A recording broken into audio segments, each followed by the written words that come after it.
part of the peninsula from our commentary position. It's great to have you with us here. Second day of the 4-day series match between the Gbets Rocks and Western Province. I'm James King. With me in the commentary box this morning, Vincent Barnes. Morning, Vinny. Morning, James, and good morning, viewers. Yeah, another beautiful day, warm day. Yesterday there was a little bit of a wind. I don't see any wind out there, but yeah, another beautiful day out in Paarl. In fact, it's Just a beautiful day in the Western Cape. It's absolutely stunning. A little bit of high cloud overhead, but nothing that we feel is going to be affecting the day's play. And the situation at the moment in this game, it advanced quite quickly on day one, with the Western Province batting at about 4 runs per over, getting to a total of 355, approximately half an hour or so before the end of the days, or it's a bit more than that, probably about an hour before the end of the day's play yesterday. Contributions all down the order, but in the main, top score from John O'Bird, recording to the team in the absence of Tony DeZorzi and David Bedingham. Opened with Eddie Moore and Bird. Moore getting 44, Bird 78, the top score. Contributions, I say, from Daniel Smith 62, George Linder 50, and Carl Simmons 41, taking them to that 355. And then before the close of play yesterday, 2 wickets down for the Rocks, 25 for 2, Janeman Malan and Stian van Sails. It's Dane Patterson towards us now from the old stables end to Peter Malan. Malan, the mainstay of this innings so far. He is on now 19, 26 for 2 at the start of the 10th over. So we lost a couple of overs yesterday, only 2 at the end of the day's play. And it was all the way through until the 6 o'clock close yesterday. Half an hour extra was taken to try and get through the 98 overs. But a couple of instances during the day where there was stoppages in the play. It was a very hot day yesterday. A couple of extra drinks breaks in the final session as well. So understandably getting to that, but good over rate from the Rocks generally during the day, as Patterson's in for his second delivery of the morning to Abiwa Mgajima. And as you would expect from Dame Patterson, Vincent, on the money first up. Absolutely, just come back from a long county season. Yeah. And yeah, that's what he does. Bowled very well in the India series, the India A series. For South Africa, I bowled well in that series as well. Just something on yesterday. You're just going through the scorecard there. Yes. Was, all the starts they got, but nobody went on and scored big runs, which was little bit disappointing seeing the start they had yesterday. They were off to a flyer. And yeah, look, there was no hundreds. There's a 70s, 60s, and 50s. That's a bit disappointing because it was there for the taking. I think the conditions yesterday was perfect for batting. Yeah. But credit too to the Rocks for coming back into the game, getting a few wickets, and then changing their strategy and coming back with a bit more aggressive strategy, bouncing, and we've got a couple of wickets there. So yeah, look, it's nicely poised, because at one stage I thought they would be probably over 400 and Yes. probably about 400 for 4 or 5 close of play, but they brought it back nicely. I mean, it certainly did look like that when Bird and Smith were batting together. Very good partnership of 80 between those two for the 5th wicket. But as you say, nothing really that, no 100 partnerships either in that innings. 69 for the 1st wicket in absolutely no time. Eddie Moore getting 44 of 32 deliveries, which was a blazing start. Yeah. So yeah, it was. Look, up front they weren't on the money. The Rocks attack. Clinton Steedman and Huddersfield struggled with lengths and lines, and duly got punished. Patterson in towards us again.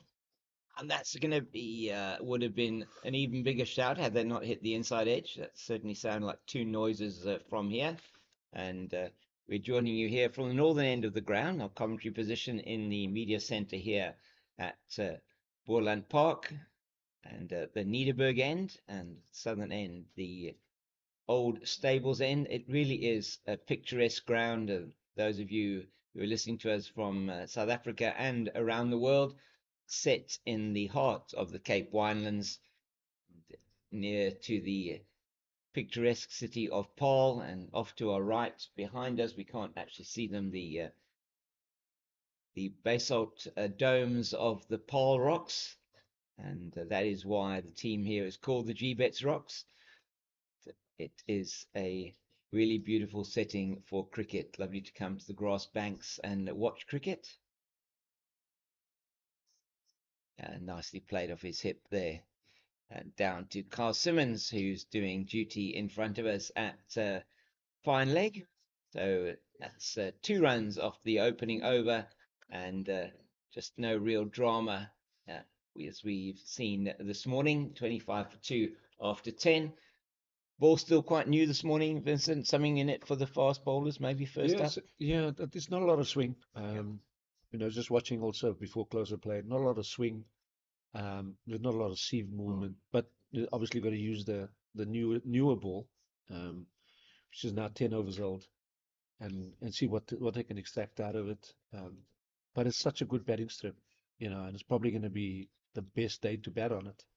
If there's no, like I said, I spoke to curator yesterday, and he said there will be some deterioration, but just looking at the way the pitch behaved yesterday, there wasn't much for the seamers. It started to turn a bit. Yeah. Started to turn a bit, and the rocks, sorry, Western Province do have two very good spinners. They do indeed. Two left-arm spinners. So they'll probably be coming in probably this morning sometime. I see you last night, both Linda and Simmons getting some action before the close of play. It was, I think, 3 overs, 2 or 3 overs for Linda. Actually, 2 overs for Linda and the 1 over for Simmons. That delivery you saw there, just off the inside edge, down to fine leg for Mgijima. He moves up to 6, 19 to Peter Milan, and 28 for 2. Bjorn Hendricks, captain of Western Province for this match and the previous match against the Dragons, in the absence of regular captain Carl Verena. Good leave from Peter Milan. And we were chatting before the start of play, just to say Peter Milan quite key for this team. He needs to bat long here. He's the anchor. Although there's a number of good players, good Aviwe is in good form at the moment. I think it's got 100 in his last game. He's in good form. Some of the other batters that's got some form, the keeper Clive Fontaine played well in the South African A series as well. But Peter Milan's the big one for them. What I did enjoy is just standing on the side of the field yesterday and watching Boland. He's this beautiful rhythm he's got at the moment. He's got rewarded with call-ups to the T20 and ODI side, which was good. Yes. He's been bowling well this past couple of seasons now. In fact, the entire Western Province attack has been, last year had the two of him and Dane Patterson, Nandre Berger, Septemoreki. It was a fantastic. They probably had the best attack in the country. And then they had George and Carl to it. No, I would certainly agree with that assessment, as we see Bjorn Hendricks getting it in that slot outside the off stump once again. Like the tactics yesterday, just maybe some comment on that. I mean, Bjorn Hendricks getting that wicket of Janneman Milan coming around the wicket and just getting it maybe to straighten on the right hander. But Janneman Milan once again, just early on in his innings, not able to resist that one outside the off stump. Yeah, it was a strange sort of knock by Janneman. Sorry, flashed at a few deliveries outside off stump, especially to Buren, and I thought, you gotta see out the day, and not. He's probably the guy sitting in the change must be thinking, what is he doing? What is he doing? Flashing at those deliveries. And Buren bowled well. I mean, he's been bowling well, for a while. So, and there we go. He's coming around the wicket again now. Yeah, around the wicket to the right hander. He's must have a feeling that he's getting something, perhaps, in maybe off the seam. You say not much. It's very dry here at the moment. Not much in terms of any kind of swing. We'll have a closer look at this as he comes in. and it's two straight this time. Easy for Milan to get on top of the bounce and play it down to Mpongwana at mid wicket, and it's the end of the over. 29 for 2 after 11. Quiet start this morning. Nothing really been in the hitting zones for either of these two batters after the first 3 overs of the day. So can we, 2 overs a day. Patterson to continue with his second over of the morning. He just bowled the 2 overs last night before he was replaced by George Linder from the old stables end. And I'm expecting there'll be an opening burst from the two seamers that still have Mpongwana and Nabe in the bank as well from a seam point of view. And Tuakaya Nabe in the previous game also getting his best ever analysis, best ever haul in first class cricket, 5 for 46 it was in the first innings against the Dragons. So bowled very well in that he game. did bowl exceptionally well, and the again control being the key. Yeah. Put it in the right areas. That's his area. He hasn't a lot of pace. Yeah. He can bowl a heavy ball, but not consistently throughout a spell. But he was very consistent in his areas. Also a tall guy, got extra bit of bounce. So no ball bowled there. very well in that game. So, yes, sorry.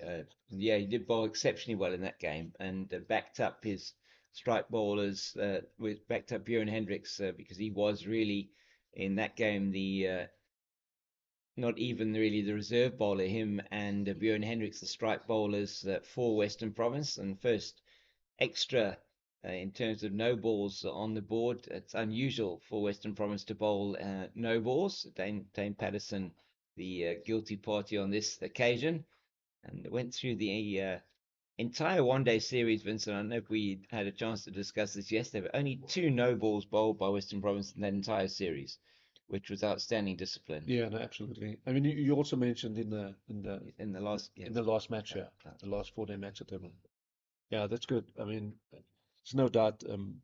Bowling coach Rory Kleinveld is quite strict on that, and I know that he is. You know, like me as a bowler, Rory also had a no-ball problem. And it's funny that when we coach, we sort of have a zero tolerance to no balls at nets, and yet we had no ball problems when we bowled. So, but yeah, it's obviously that's an area that it's an irritation, as a coach when guys are bowling no balls out in the middle, and the excuse is always at nets is I don't bowl no balls in the game. And then you haul out the stats and show them. But I think, I mean, you make a very good point. Something I was going to ask you is certainly from a point of view, and any from a coaching point of view, when you look at the youngsters, it's very important that they don't get into those habits. A good delivery again from Patterson, just angling into the right-handed Milan, and manages to get that one out into the offside, fielded by Mo Valley there from his customary position in the covers. Got a bit of competition there, Mo Valley, now with Valentine Kitima coming into the team. Mo would normally be at backward point. Both excellent fielders. Always sort of liken Mo Valley in the field to a terrier running around chasing the ball. He's one of the incredible. One of the quickest, one of the quickest guys around. His dad was also a very good footballer. Played on the wing, now played in defence, and he was. Oh, sure, that one just wide of George Linder at second slip, and that was in the air going past him. But had he even got anywhere near that one, it would have been miraculous almost. So that's a boundary off the outside edge. Dane Patterson, maybe that was the one that when it goes away from the right-hander, he has the ability to set the batter up, doesn't he? Yeah, no, he has. Yes. He's a wily little fox now. And like I said, I mean, he's just come off bowling, I think 1,000 overs. Yeah, I know. Thousands of overs incredible, in county incredible. cricket. I mean, he's got 550 odd wickets in first class cricket. Dane Patterson took another, and 2 seasons ago took over 80 wickets for Notts. I think last season also had an outstanding season for them. So I interrupted you while you were talking about. I was just saying about Mo Valley's dad was a very good footballer, very, very quick. So the same genes.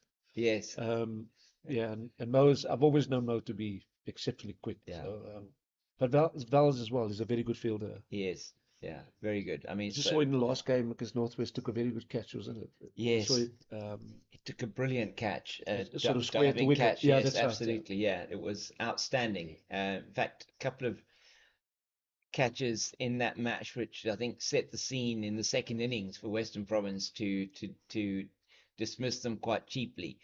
One by Eddie Moore and one by Valentine Kitime, correct. both outstanding catches. Eddie had a very good match from a catching point of view, but it was actually I think it was at backward point that Valentine Kitime took that catch. I think it was beyond liver. I think what It could beyond well have liver. been liver. I've actually got the scorecard here. I'll be able to Yeah. tell you now. You were Uh, talking about nobles. What was that? just that the so when you're coaching youngsters, I mean, my only experience is at like under 10, under 11 level, but very important that from a no ball point of view, you make that point early. And you were saying that even if you're bowling in the nets, you don't bowl no balls No, you don't. because you get into the habit then of not thinking that it's an issue and it's most certainly is something that is should not be in the game Yeah. at all, and very importantly, can cost you massively when it comes to wickets off no balls and just the extra amount of effort and balls that you might have in the first class game at the end of the particular innings. And if you look at ODIs, very expensive when you have no balls bowled. Hendricks away from us now. Yeah. So there's two things. The first one is obviously in the nets bowling. Some bowlers bowl Yeah, 2 feet over the front line, and yeah, so there's obviously an adjustment of lengths. I mean, because you're bowling from a lot closer to the batter. yes. That's one. But the second one is obviously you know Peter Milan off Dane Patterson. And so just to come back to that catch was from Kitime was off Lesiba Ngwepe in the second innings. Outstanding catch diving to his, I think it was to his right hand side and got two hands to it from backward point. So outstanding fielding. And Eddie Moore in the first innings taking also a couple of blinders. In fact, it was Vion Libber that Moore caught in the second innings with a brilliant catch, diving at short mid wicket to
live with you here at Boland Park, and we hope that our sound issues are a thing of the past. Just to give you that update, 38 for 2.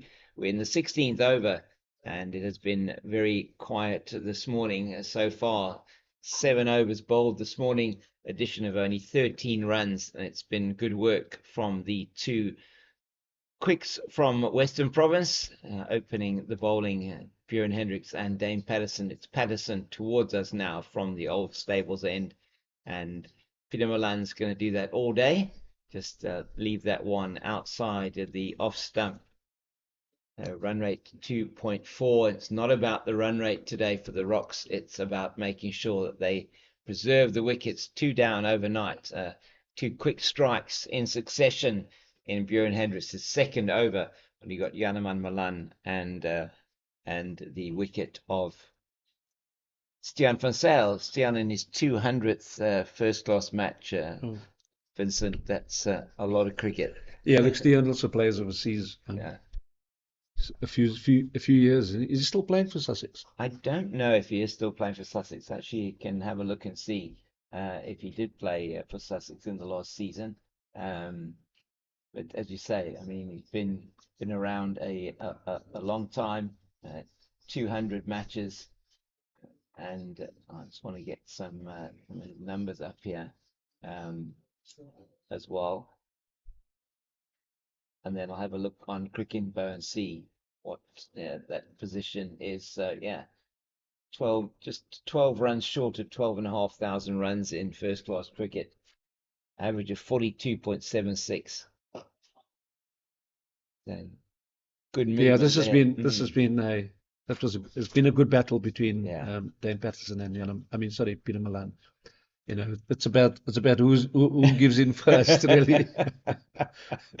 That's been excellent. I mean, I think there again, watching Peter Milan there moving into the ball to negate any potential movements there that Dane may have, maybe in towards the batter, or even he just and played that exceptionally well. But as you say, it comes down to the experience of the batters, and you look at Peter Milan, very similar level of experience to Stiaan van Zyl. I mean, he debuted as well in the 2006-2007 season, 190 first-class matches, and he is only 200 odd runs short of 13,000 runs in first-class cricket, and that is a false stroke, it must be said, from Aviwa Mgijima. Gets away with it, and going to be Vincent Barnes going to be moving out. Thank you, Vincent, and there will be got Durant Goosen coming in to join me here in the commentary box. And welcome once again now to Durant Goosen. Good morning, James, and good morning to the viewers. So just a reminder, this broadcast is brought to you on the YouTube channel of Cricket South Africa, and visuals being brought to you by Pitch Vision, and commentary here is being brought to you by Cape Fox Productions. Very good delivery once again to Peter Milan this time. 39 for loss of 2 are the Rocks. And it's been an interesting morning so far, Durant. No, it definitely has been. I quite like that Hendricks is getting some swing on the ball. And the Western Province bowling attack is very aggressive, especially towards Avuye, targeting the body, targeting that injury of his. Of course, you know, if there's advantage to be taken from a bowling side, you need to take it. So that's a very good bowling performance so far in this morning. But as well, not to take anything away from the Rocks, they've been steadfast in the middle as of yet. Oh my goodness, that's the second delivery that's come off the inside half of the bat. First one to Mgijima, the previous delivery, this one now of with Milan, and perhaps fortunate either not to get the inside edge through to the wicket keeper or onto the stumps. You heard possibly in the effect in the microphone here the oohs and ahs from the fielders out there, and you sense with it being a hot day that Hendricks, who's now into his 6th over of the morning, possibly that these two bowlers are not going to necessarily bowl more than sort of 5 over spells. I do see Carl Simmons warming up at second slip. So it may be that we're going to see a bowling change shortly as Hendricks is away from us again here at the Nederburg again. And that's a very good delivery in to Mgijima. And it could be that maybe Western Province might bring somebody in at short leg here. That hurt, I think, as it came up into the body of Mgijima. It looks like he took off his glove there. Might have hit it. No, I mean, commentator's curse almost hit there when I was talking fondly about the Rocks batting there with that second inside edge. I mean, they've actually set their stall out to bat long here. They've been very watchful this morning, and nothing that haven't been trying to play anything adventurous. No, definitely not. And, it's been an outstanding battle between ball and bat as it continues now. Another good delivery, my goodness. I just one must think how long Aviwe can handle this this bowling attack from Hendricks with that injury. They're really out there to hurt him by the looks of it. It might look like that, but yeah, I mean, there's no intent clearly to hit him on the hand. No, it's to try and just make it more uncomfortable for him to play his shots, and looking then for either that one that just can maybe nip back in, or just plays it away from the body and gets the edge through to the waiting Daniel Smith and those two slips and a gully. And that's played with soft hands beautifully down in the gap between second slip and gully, and goes down to the boundary for Mkijima's first boundary of the morning, and the total goes to 44 for the loss of two. Daniel Smith and 17 two overs. And so just to remind you, overnight they and that's played with soft hands beautifully down in the 10 overs. It was that the Rocks were on 25 for the loss of. So it was 9 overs. It was, sorry, 25 for the loss of 2. It's now 17 overs. Daniel Smith for 2 and those two slips and the gully 15, and Peter Milan on 25.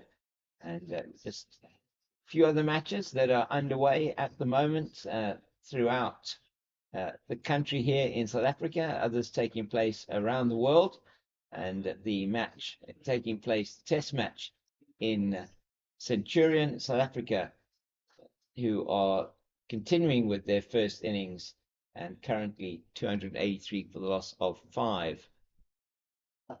That is straying this time, but that will only be played straight to John O'Bird at square leg. And we have just the one slip. That's George Lindo. We have a man at gully, sort of fourth slip gully, backward point, extra cover, mid-off, mid-on. And a extra mid-wicket, man forward of square on the leg side. That's John O'Bird just next to umpire Kluma. And then down here on the long leg boundary, it is Kyle Simmons, as Patterson's in towards us again from the old stables end. Yeah, he's been almost metronomic, hasn't he, in his consistency this morning, Durant? Yeah, no, definitely. But also with Peter Milan, he looks very comfortable in the middle. He does. There's no panic in his body language at all, and he's not dancing around in the crease. He's very steadfast there this morning, which is very good. Contrast to yesterday, I must say, yesterday evening. But it was a tough time for them yesterday evening. No, definitely was. Very much on the back foot early on in the batting innings as well. But yeah, I quite like Peter Milan at the moment. Just keeping his head down. Oh. Yeah, and he needs to do it now. That delivery from Dane Patterson definitely needs to keep his head down. I thought maybe earlier on with your comment you were saying that maybe Peter Milan should be on the next series of Strictly Come Dancing, but I'm not quite sure that was what you meant. But I mean, yesterday evening it wasn't easy. The light was good, but not excellent. And Peter Milan, very, very important for him to survive last night in that burst from Western Province, and he did manage to do that.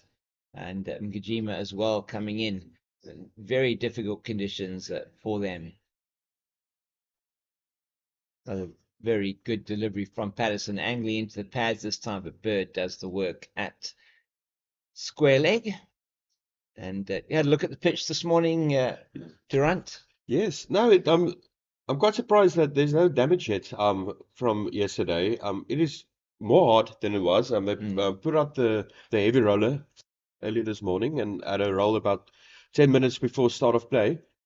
And what I also quite like is they had a cut in the outfield early this morning, so you can expect some more fast balls in the outfield, the fast outfield. But the pitch looks very good, I must say. It's a more level, very hard, and there's still a lot of grass cover, not a lot of cracks. It looks like today is going to be a very good batting day. The most important thing will be partnerships. So we were mentioning earlier on, now you may not have heard us between Vincent Barnes and myself, just around the fact that Western Province's partnerships, not a single partnership over 100, not able to continue to build that. And pressure there, I think, had a lot to do with it. After that initial burst, that opening partnership of 69, which was in double quick time, batting at one stage at about 8 runs per over before Eddie Moore was dismissed. It seemed to be getting away from the rocks. Spinners kept it very tight, and then in the hardest Villians, the second spell and third spell were exceptionally economical. So able to just keep Western Province from scoring, and particularly a second spell for you, 9 overs, 2 maidens, 1 for 14 in that second spell of his, which was a long spell either side of the luncheon interval. And that one played down to Captain Björn Hendricks at mid-on. So captain to captain. And it is the end of the over. 44 for the loss of 2 after 18. And it is Nkajima on 15, Milan on 25. Just news from elsewhere. SAA versus India A in that 4-day game between those two at Willenmore Park in Benoni, and it is Bjorn Fortuyn who's lost his wicket more recently. It's now 188 for 9. There is SAA asked to bat by India A, and that is ongoing. And thank you very much for those of you that have joined us already. It was 71 of you that are watching at the moment. We hope you're enjoying this broadcast brought to you by Cricket South Africa on its YouTube channel. Visuals courtesy of Pitch Vision and commentary being brought to you by Cape Fox Productions. Please take time to go through and look at those respective websites. Pitch Vision does have a lot of information, games that it covers. Very much worthwhile looking at their channel on YouTube as well, apart from the CSA channel. But please, on the CSA channel, you will be able to pick up all the live games being played at first class level that are not being covered by our domestic broadcaster. And that is the SAA game taking place against India A and this provincial match. All 4-day matches and the women's matches in the first and second divisions are covered on the CSA YouTube channel, courtesy of Pitch Vision, and that just possibly coming to the last over maybe of Björn Hendricks' spell. Certainly trying to keep Aviva Mgijima honest. No, definitely. But just to touch on the subject that you mentioned earlier about the spinners of the Rocks keeping the score, the run rate low yesterday. One must give a shout out to Siamahima coming into the bowling attack at a very critical point of the Rocks, where it seems like Western Province were just hitting boundaries. And for him to come in with the confidence to lower the run rate of Western Province was absolutely phenomenal. Constricting them to very little runs and getting some good maiden overs there. Michael Copeland as well. I think he got 2 or 3 maiden overs in his spell yesterday. So the spin bowlers definitely helped the Rocks. They did indeed. It was a very good, as you were saying, as you were mentioning. I mean, Copeland's final analysis took 3 wickets in that spell of his, and it was very good bowling first up from Siamahima, brought in to try and stem that flow of runs, and he bowled his first 7 overs only for 22 with 2 maidens. It from going at about 6.5 to 7 or even 8 and over at one stage, they were able to then bring that run rate down, and it stabilized at about 4.1, 4.2. And that was the final run rate of Western Province at about 4.2. Still very quick for this type of match, 4-day match. 4.2 is a very good run rate, something they've been maintaining throughout the season, and particularly on this surface here at Paarl, not easy to maintain a high run rate. A slowish wicket, so once again been slow. What we mean by slow is that if you're a batter, you like the ball to, we say, come onto the bat, but say essentially that you know you can trust the pace, that the ball isn't going to stop or hold up in the wicket. And it certainly does do that here at Paarl.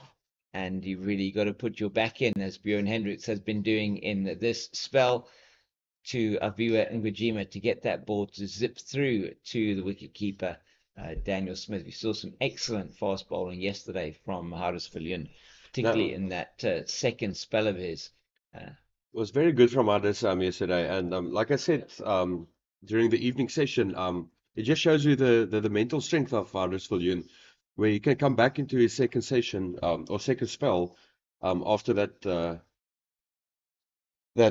boundary galore that the Western Province had when he struggled a bit early in the day, to come back and really put on a great bowling performance, restricting Western Province to their run rate, and especially what you said with the run rate of 4 and about.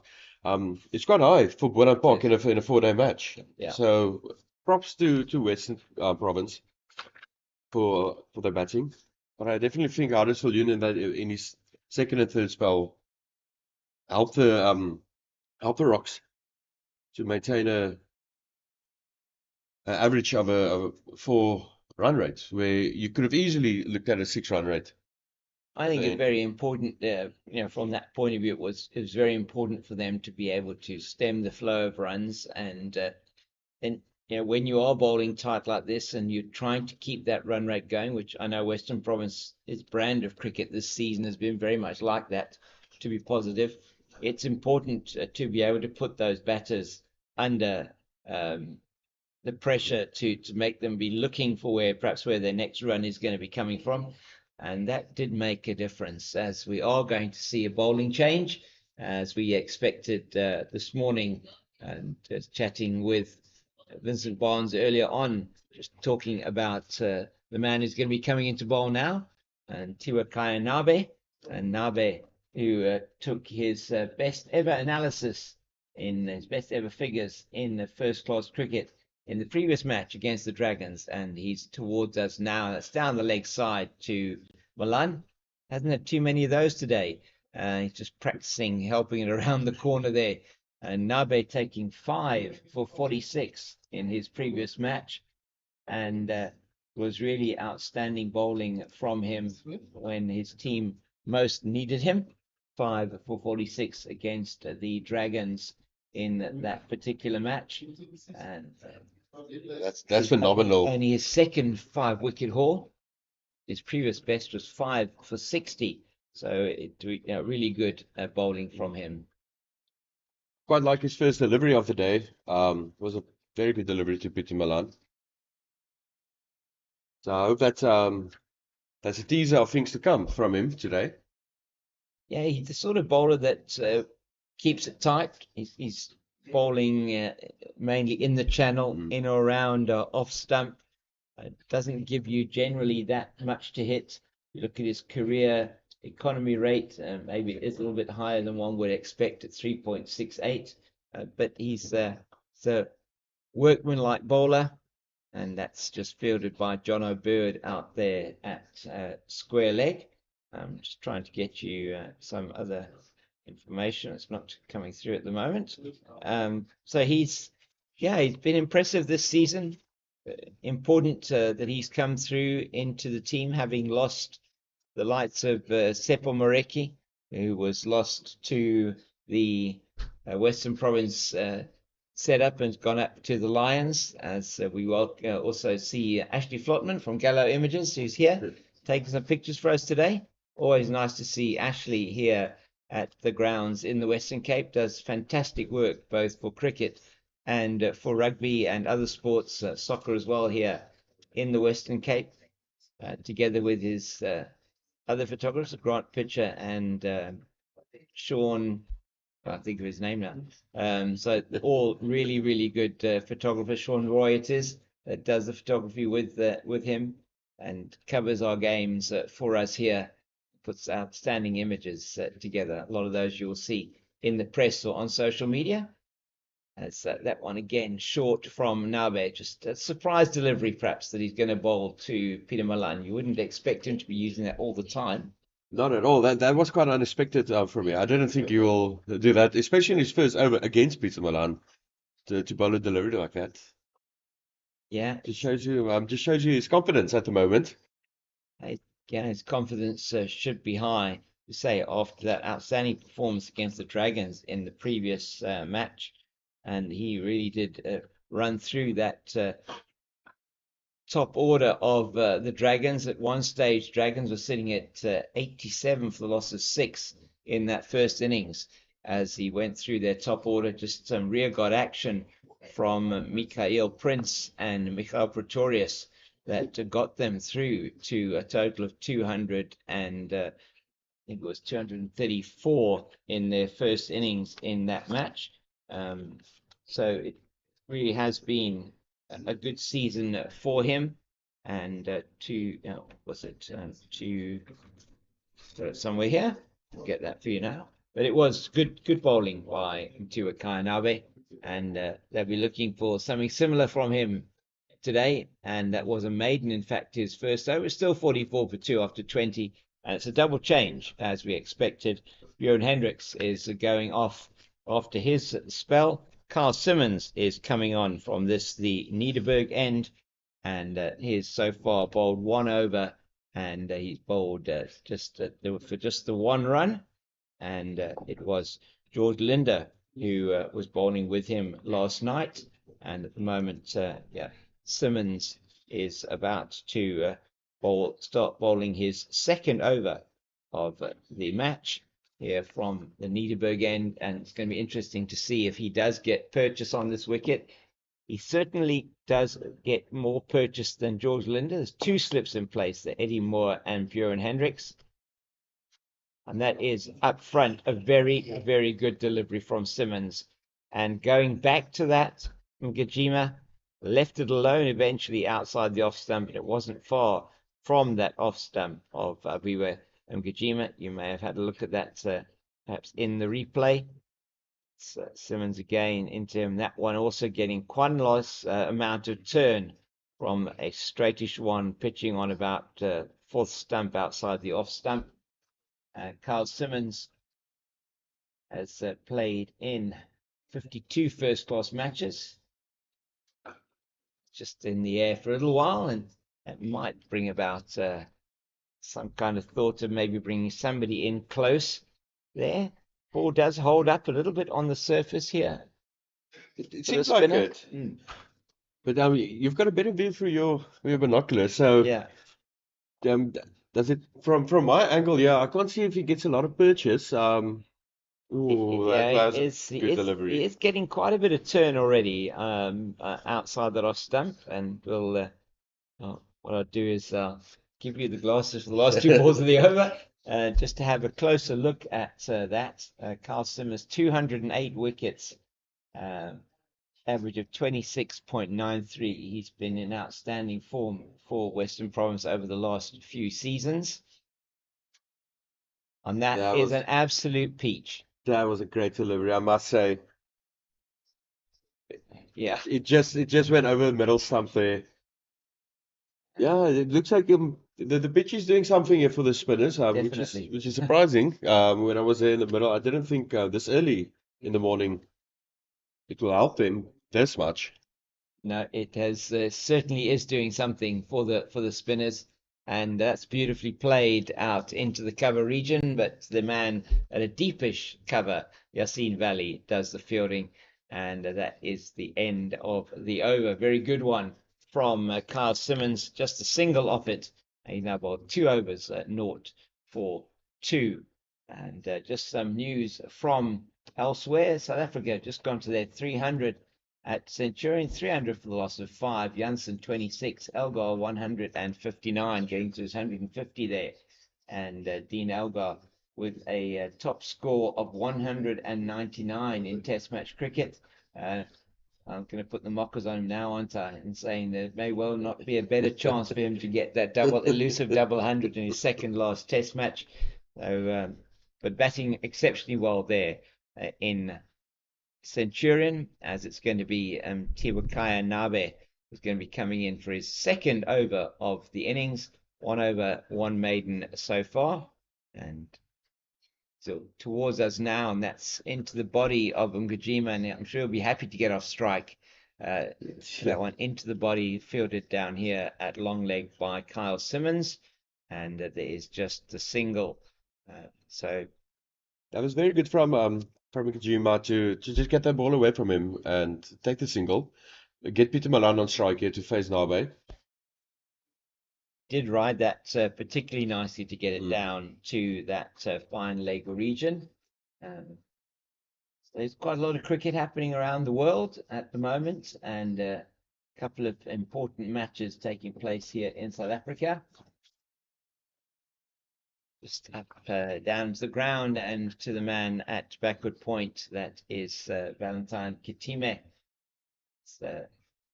Malan looks again to set his stall here and make sure he bats long throughout the day. And thank you to those of you who are watching now. We hope you're enjoying this broadcast with us. Please do keep those comments coming in. We really do appreciate them. And anything cricket related in terms of South Africa, we do appreciate, as we have, that's Mihlali Umpongwana, the man who's recently played, was part of the South African one-day international squad that played against India. Didn't get a run in this particular occasion, but did play the SAA versus West Indies A matches earlier in the season. A huge prospect for the future, Mihlali Umpongwana. Both with bat and ball. I do expect to see him bowling a little bit later today. Was off the field for most of the session yesterday evening, but that's no issue now in terms of him bowling. He's been through the same number of overs as he missed last night. So good fielding again by Kitime. Really looks good in the field, Valentine Kitime. He does. He's very comfortable there, especially in that position where he is at the moment. It's just Nabe hasn't given me anything in this over so far. I'm just wondering if he's setting up Peter Malan here for something, but seems like the game has gone quite a bit here. Gbets Rocks are just looking to end this day at the bat, hopefully. But with 2 wickets already taken, 8 wickets in hand, it's got to be very difficult for them. A little bit of shot there from Nabe, but I don't think there was anything in it. No, it was angling into the pads of Milan, and difficult to tell, in fact, what he got on that. Obviously, a bat on it. He moved across his stumps, and that one, once again, angling into middle and leg from Nabe. Just managed to get down on it in time. It was a full delivery down to John O'Bird at square leg. What's good, and I've seen this in previous matches with Western Province, you've got Nabe, and then at mid-off you've got Dane Patterson, mid-on you've got Bjorn Hendricks, the experienced campaigners, just helping their fast bowling partner there, as it's the end of another very good over from Tiwakaya Nabe. That is his only just the one run off that over that one off the blade of Aviwe Ngajima. He's on 17. Peter Malan's on 25. Both of them are just looking to make sure they establish themselves and this partnership, which is now worth 36 after the loss of those 2 quick wickets yesterday evening. Hot day out there today. Very hot, especially in the sun. The sun is burning a bit. The shade is also not very cool, so I would expect some more than the regular drinks break today. Yeah. But no wind as well, so that's definitely going to play a factor later today. It is indeed, and they will want to just a little bit of a breeze coming up at the moment, cooling it down a little bit. It is warm here, even here in the commentary box. It is warm. We do have the windows open and trying to cool ourselves down a bit here. But good work so far from both the bowling and batting team here. No breakthrough yet. 21 runs added so far in the hour that we've been playing this morning. So it hasn't been quick by any means, but it's been fascinating cricket. It's gone by very quickly. We're about 10 minutes away from the first, 5 minutes away from the first drinks break of the morning. And is Good shot there from Mkajima. that's good fielding done in at that position here at mid off. That's substitute fielder on, it looks like, number 59. I think that's Keenan Smith. It is indeed Keenan Smith. So Keenan Smith on the field. I'm not sure who's on the field for. Let's see who it is at the moment. I'll have a look at that now for you. I didn't get a view of the player's number, but it does seem he went up to the dressing room, maybe to go to the bathroom or something. Yeah, may well be. It looks like it might be. It's not Bjorn Hendricks. It's not Dame Patterson. Okay, we'll have a look now. Oh, and Very that courageous one, shot there. yeah, just trying to paddle it around the corner. It was down the leg side from Simmons. It has been cut off by Eddie Moore running from slip, and a good throw, and it is buys down the leg side from Simmons. Just maybe trying to a surprise delivery to come back and bowl him around his legs. That would be quite spectacular if it did happen. Eddie Moore chasing it down to boundary. 2 buys, and total goes to 49 for the loss of 2. Simmons in once again to Peter Malan. And that's very, very well played and gets forward to it. That's just covering any possibility of spin there. The 2 slips waiting patiently for that catch. No breakthrough yet for Western Province.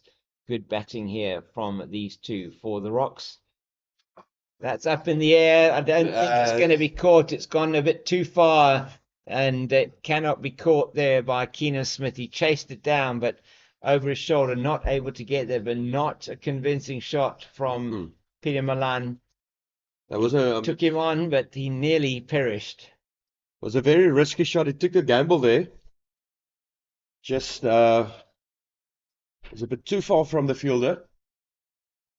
As you could see it with Keenan Smith. Oh my goodness, that probably a mis-stumping there from Daniel Smith. Definitely out of his ground when that ball went past him. Smith won't be happy with that. Western Province are making things happen here with Carl Simmons. And there is purchase, there is a turn on this wicket for him. This is going to be a challenge for the batters from the Rocks. Taking a quick single there. That Kajima losing his bat halfway through. Bit of a he couldn't get his hand to the ball correctly. And yeah, they get through. So it would have been difficult, maybe a tough one if he had fielded it cleanly. But no danger. And it is the 50 up, in fact, off that previous delivery. It was the 50 up for the Rocks off those 2 buys. The Rocks went to their 50. It's now 52. Well, sorry, the 2 buys. The 2 that was played over the infield. And those 50 coming up in the 23rd over, so 23 overs and 4 balls for the 50, and they went to 51 for the loss of 2. They put on 27 so far from the overnight total, and overnight they had already faced 9 overs. It was overnight for that 25, so 14 overs this morning, the addition of 27 runs. Hasn't been quick by any means, but it has been slow and steady progress. The most important thing, there's no wickets in that wickets column. And that is, he does get something on that, and Daniel Smith is not able to get around in time to take any kind of catch there. It was a bit far away from him, but not a convincing shot from slow the and batter steady there, progress. Peter The most Malan. important thing, He's played played a no couple wickets of in that shots wickets in the column. last And two that overs, is, but he he does wouldn't get be something on necessarily that, happy and with. Daniel Smith is not This able will to be the last over before the drinks break. He did get a bit of bat on that ball, but not a lot. Like I said, not a convincing shot from him. He did go to the boundary nonetheless. Indeed, yeah. And one can see the outfield is considerably faster than it was yesterday. It is a lot quicker than it was yesterday. I'm not sure Western Province will be happy with that, but No. it is certainly a lot quicker. Daniel Smith, there was no way that he was going to get to that ball. See, now there has been a change in the field. We do have a man now at leg slip. That's George Linder. Maybe for that pull shot. It's now a 4-5 offside leg side field, and that's meant Right. there's now gaps in the offside. In fact, that gap would have been there anyway, and it's carved through the offside beautifully by Peter Malan, short and wide from Nabe. Maybe He for just that lost his line and pull length shot. there, and Peter Now Malan's not going to miss out. He 4-5 takes his total offside to leg side 36, field, and total that's 60 for meant the there's loss now of 2 with gaps that in the boundary offside. through In fact, the that gap would have been offside. there. A very good shot from the Gbets Rocks opener. And yeah, that's the 50 partnership for Nkajima and Peter Malan. Excellent. 50 off 125 deliveries and 7 fours in that 50 partnership. Just tucked into the leg side. It'll be one down to long leg. Carl Simmons does the fielding. And there is just that single. It's Nkajima now on strike with 3 more balls to go in this over before the drinks break. And it does look Peter Malan is doing something here. Got his eye in within just a little more than an hour into day 2. Yeah, he certainly now in the last couple of overs has been playing his shots. Perhaps a shade fortunate in the previous over against Carl Simmons to get away with one that he wasn't quite to the pitch of. That's down the legs, brilliantly stopped by Daniel Smith. Almost like goalkeeper-like, leaping to his left-hand side and stopping that. Fortunate in the previous I over often talk against about Carl the goalkeeper Simmons to get away with one that he wasn't saving the ball quite with to the wrong pitch hand. of. It looked like that's what That's Daniel down Smith there, did brilliantly there. stopped He's by would have Daniel normally Smith. taken that with his left hand. He moved his right hand across to actually stop the ball. Cleaned up by George Linder at leg slip. 2 more deliveries to go before the umpires will have a well-deserved drink. The Western Province 12th and 13th man are down in front of us here. It's like Wesley Bedger and Onka Nyaku. And that is down the leg slide. And that's on his that finger. also on either his chest, or he wore that on his chest or his finger there. Did Abiba Ngajima bounced once down to George Linder at leg slip. So as I said, it's a 5-4 offside leg side field. There's a man sort of in an arbitrary slip position. That's Eddie Moore, sort of 3rd or 4th slip. Backward point, extra cover, mid-off, mid-on, mid-wicket, shortish. A man forward of square on the leg side near the umpire. A man at long leg and a leg slip. And leg slip's in there for exactly that type of delivery down the leg side. That's just played nicely into the covers. Katima does the fielding at backward point. There's no run, and that will be drinks, gentlemen. First drinks break on day 2 of this 4-day match. Very delicately and nicely poised here. 61 for 2 are the Rocks, and it's Malan on 37 and Kajima on 18. And no success for Western Province this morning. It's been slow progress, but steady by the Rocks batters. It's a very hot day in Paarl. We're going to also take a little bit of a drink, and we'll be back with you in a few minutes.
And we're back viewers here at Boland Park in Paarl for the last stint before lunch, last hour.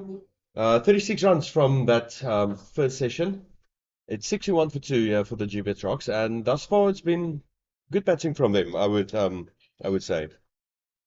Yeah, look, it's been a quiet morning. Not a lot of runs scored in that session. There was some action towards the end of that session. Peter Milan taking on Carl Simmons, which was just a little bit out of the ordinary for him. But yeah, look, I mean, he's an exceptional player. He's a beautiful. I mean, he's a wonderful first-class player, and he's going to want to stick around all day here. But what I do like at the moment is what's been introduced is there's a little bit of turn, there's bounce as well. And yeah, there is a bit of purchase on the wicket as well for the spin bowlers, which I didn't expect from them this early in the morning, especially when I walked down to the pitch earlier. Oof, that's another great delivery from Simmons. Yeah, no, look, the wickets obviously from yesterday to now, the pitch has dried out a bit more. It's a lot drier, and with the heat around, it's spin is going to be a factor, and it showed late yesterday afternoon, and we're seeing it now this morning with Carl. I just felt that the Western Province side was the trickier with bowling to Kajima. I felt that Buren Hendricks could have stayed over the wicket, getting a few short deliveries into the rib cage there and let him fend off, because he's got an injured middle finger on his left hand, and that top hand is going to have to control the bat. So and there's one or two deliveries that you could see him grimace a bit, and he was unhappy with took his hand off the bat. I just felt they missed a trick there. He did try a few short deliveries. And I quite like that from a bowling attack. Is to go for McGima with that injury as well. Get into his head a bit, make him uncomfortable in the middle. He does seem like he's struggling there. After every second ball, he takes off his helmet, takes off his glove. He does look like in discomfort in the middle. So one must just imagine how long he can fend off this attack from Western Province. Yeah, look, it's his controlling hand, is his top hand. So it's continuously on the bat, and and the more the bat hits, the higher up on the bat, it's going to be more of a shock into the or lower down on the bat. It's going to be a bit more of a shock through the bat, and that's obviously going to affect the finger. I'm not saying they should try to damage him even more, but just make him aware, just make him play differently. Yes. They're just allowing him early this morning. Buren came around the wicket and bowled into his channel, which is what he wants, so that he can just push on the front foot. I would have liked to have seen him fend off a few more deliveries, put a short leg in, fend off a few more deliveries, from the rib cage. Because Hendrick did his bowling attack to Jima was very good, and like you say, I also wanted to see a bit more deliveries faced from him. But Nabe also, he can make him a bit uncomfortable, get into his head a bit. Yeah. I think this is what they're doing right now. And so you've got a leg slip in, you've got a square sort of halfway to the boundary and a fine leg. And there we go. That's what we want. This is good. This is good. This is a good strategy, especially to Kajima at the moment. Not because he can't play the short ball, but because he's got a damaged left middle finger on his left hand, and it's I probably would have loved a short leg in there as well. It could be bring a short leg in. Yeah, okay, put a bit of pressure on him, because it looks like he's not willing to go into the ball that much than in the previous match. He is a bit wary, especially with the fast balls.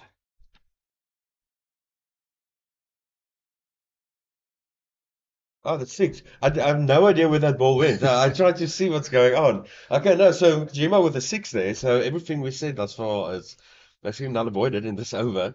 Great shot from him, but I didn't hear a lot of bats on it. Yeah, look, look. I mean, that's the risk of the strategy at the moment, is that a ball could go to the boundary or fly for 6, which it did. I mean, I'm in the same boat as you. I just saw the slips turn around. So, and I was finally look up, so it went for 6. Well played by Aviwe there. But this is a good strategy. I think it's going to work. I think it should work. I still would like a short leg in there, so that if it does pop, and he fends it off there, there's a short leg in place. I totally agree with you with that. So, 4 more balls to go in this over. So it just seems like Nabe's setting him up here for something. Getting another shortish ball in. It's 67 for 2 at the moment with 3 more balls to go. Yeah, Nabi bowls, he might not look as quick as some of the other bowlers, but he does bowl a heavy ball, and he can bowl a quick bouncer. So this is going to be a good tussle here between him and Aviwe. It's a good showdown, I must say. 3 more balls to go. Peter Milan looks very comfortable, confident in his batting at the moment as well, when he's on strike.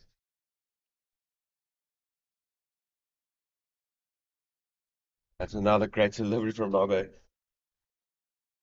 Yeah, it just shows. It was Fuller, and Aviwe, didn't commit to the shot. He's expecting the battage now, short balls and stuck on the crease there. And yeah, there's he fiddling again with his gloves, and it must be sore. He dislocated his finger yesterday. It was square cut from Eddie Moore. Was it Eddie Moore? I believe it was anywhere, yeah. And and that glove is constantly agitating that finger now as well. And like you said, the shock from the bat is also gonna irritate him a bit. But I think the more if Jima will be in the middle, the more comfortable he'll get. I mean, Yeah, look, it's over 100 minutes already. Yeah, he's carrying a bit of form into this game. He got 100 in the last game, so he's carrying a bit of form. We don't even need to talk about Peter and batting in Paarl. I mean, it's his home ground. He loves batting here. He knows how to bat here. He knows how to bat long periods anywhere. So, but yeah, look, I think this is a good ploy from Western Province to break this partnership. Another good shot there, just into the ground. Only for a single, so that's 68 for 2, and that's the end of the over. So McJuma on strike again, going to face Simmons. And it's 37 on the board for Peter Milan, and if I can see correctly there, it's 25 for McJuma after facing 62 deliveries. Peter Milan 37 after facing 85 deliveries. Peter Milan just short of 2 hours in the middle. And that's what you want from one of the opening batsmen, especially in a four-day match. Keep that wicket and stay as long as possible in the middle.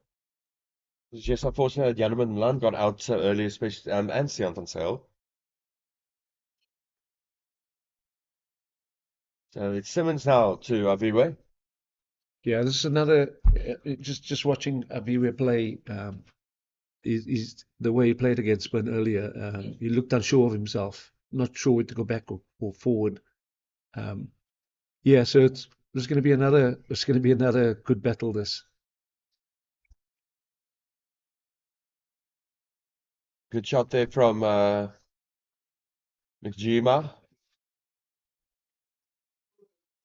2 runs from that. It's 70 up for the Gbets Rocks. 70 for 2. 27 on the board for you. Good shot. He's getting more into the ball by the looks of it. His confidence is definitely growing. You can see it from here.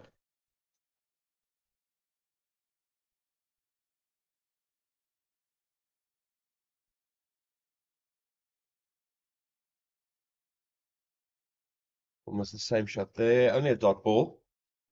Yeah, strategy. You can see the new plan here is to obviously try and utilize the area behind square with a pedal, and get a couple of runs there because he has to score. He knows he could get out trying just to defend here. Big shout from It's outside the line. but Definitely outside the line there. Struck him outside the line. the umpire wanted to have nothing to do with that. Definitely outside of the line. Yeah, it's It's a good shout. Yeah, but it's a good ploy from Aviwe. They're going to have to change the field if he's continuously going to do that. They're going to have to take a field out, put him behind square. at 45. There is somebody there, but he's hitting the ball quite fine. That's another good delivery there from Simmons. But at the big shot there of Viwe. And he's just walking off. He does look a bit of discomfort at the moment as well.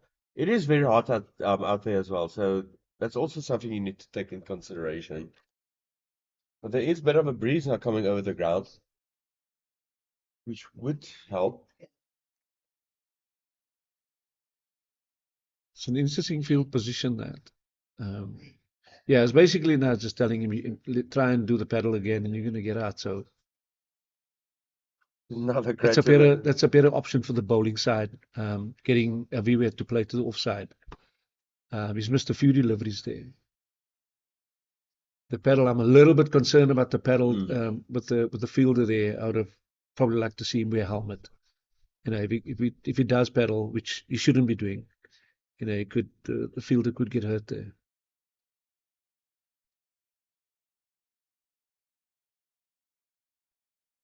It's well bowled. It's well bowled by Kyle. Good delivery. Very good spinner, very good bowler. I liked this battle. All of a sudden, the game has woken up a bit. That first hour was, yeah. Look, I mean, they weren't going anywhere. It was very quiet. The first session before drinks, but it almost feels like a cat and mouse game now. Who's going to crack first at the moment? Yeah, it's like such a different, 2 different days. We came yesterday and I think 70 was scored after 8 or 9 overs. Yeah, Yesterday morning, something like that. and now the Rocks have got 70 after 27 overs, and That's something that the Rocks can do, especially in the previous match that was here at Boland Park against the Dolphins, where Aviwe Mkjima was in the middle for 8 hours, and they just started the fielding of the Dolphins, and the match finally ended in a draw. So that's something the Rocks do quite well, is long stints in the middle. And I think that's it. That's going to be the best option for them at this moment, because the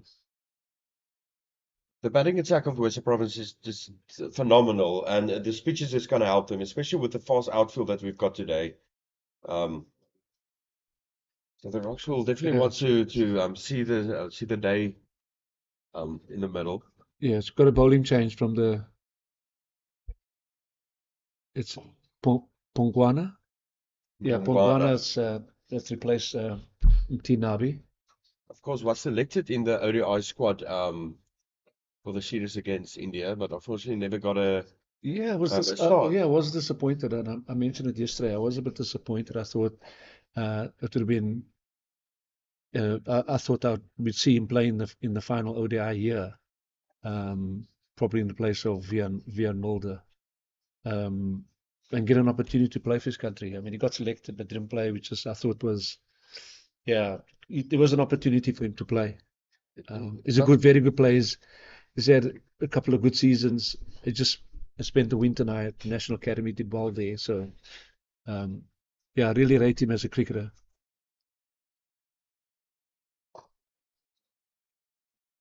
Just a dot ball there, just getting the ball away from him. He's quite fast with his he's got very much space on him. Yeah, look, I think he relies a lot more on his bounce. He can bowl a heavy ball, not consistently, but because of his height, he gets an extra bit of bounce. Third ball now for him to coming up at 71 for 2. Yeah, like you said, yeah, it was disappointing not seeing him make an appearance for the Proteas in that ODI series. So it must be difficult for someone getting selected for a series, especially against India in your country, and not getting a cap there. Yeah, look at these. I mean, I was there. I mean, I was part of the Proteas setup for many years, and you feel for the players and especially when you go on tour and there's a 5-match series and they don't get to play. It's tough. They do a lot of work prepping for games. You're part of the squad prepping for games, and then on the day you're 12 men and 12, 13, and 14 men. But then and you don't get an opportunity to play, and that's what everyone. This is their dream. This is their goal. Fourth ball of the over.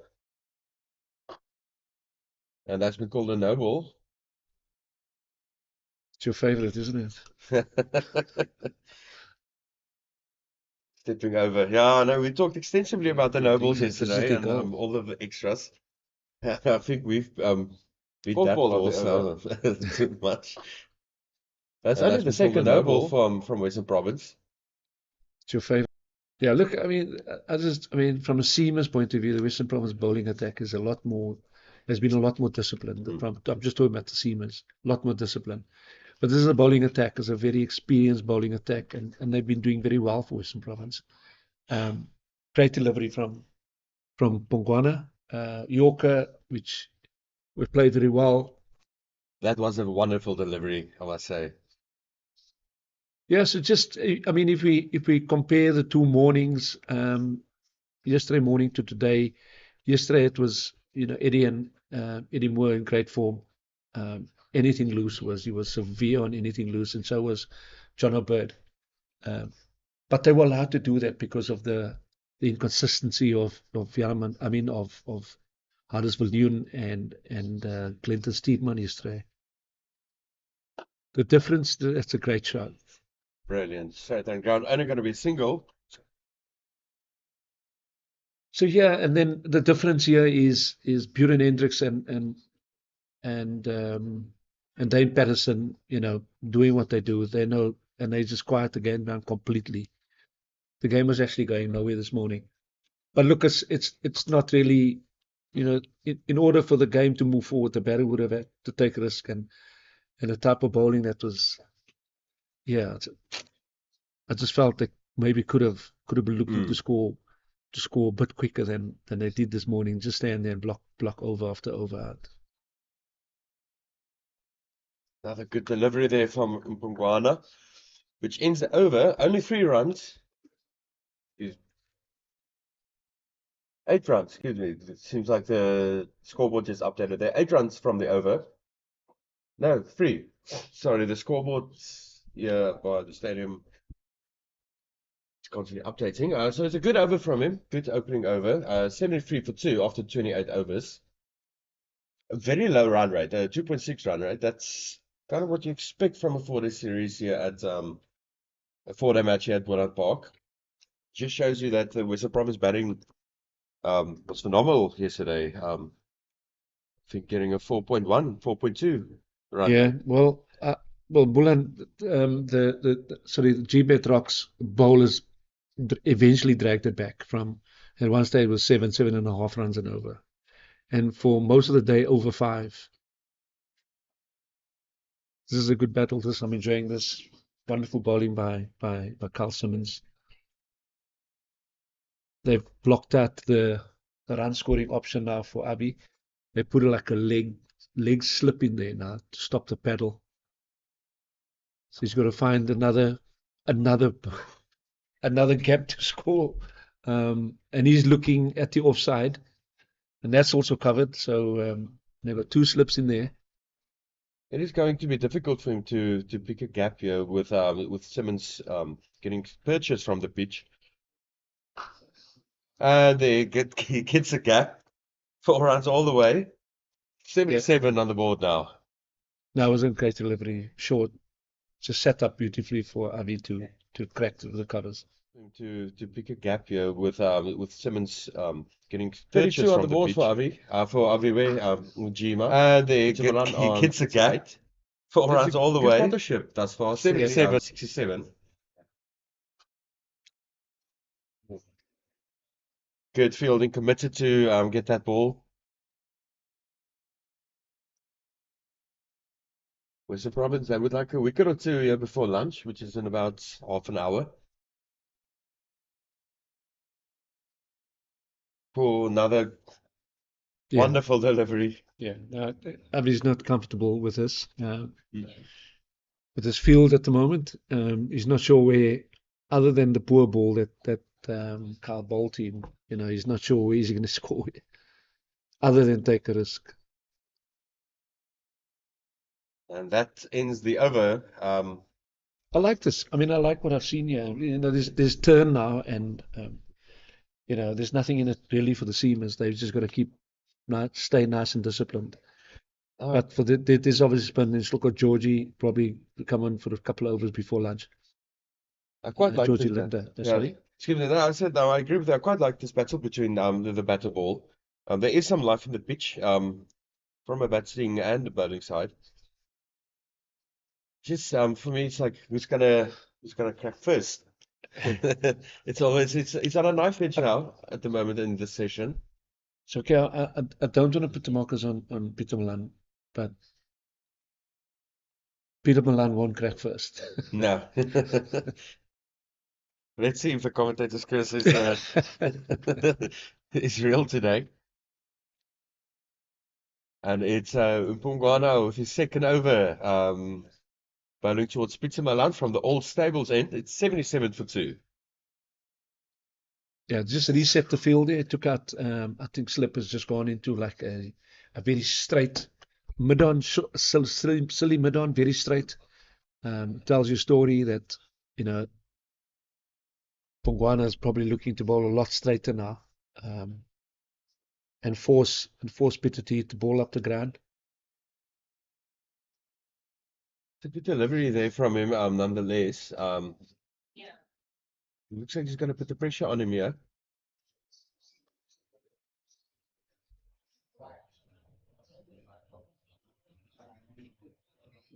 Good fielding there. And a dot ball.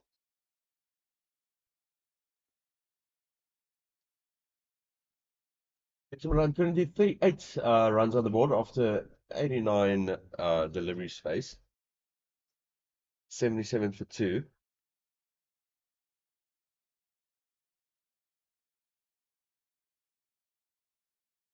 I like this fielding placement there from the Western Province.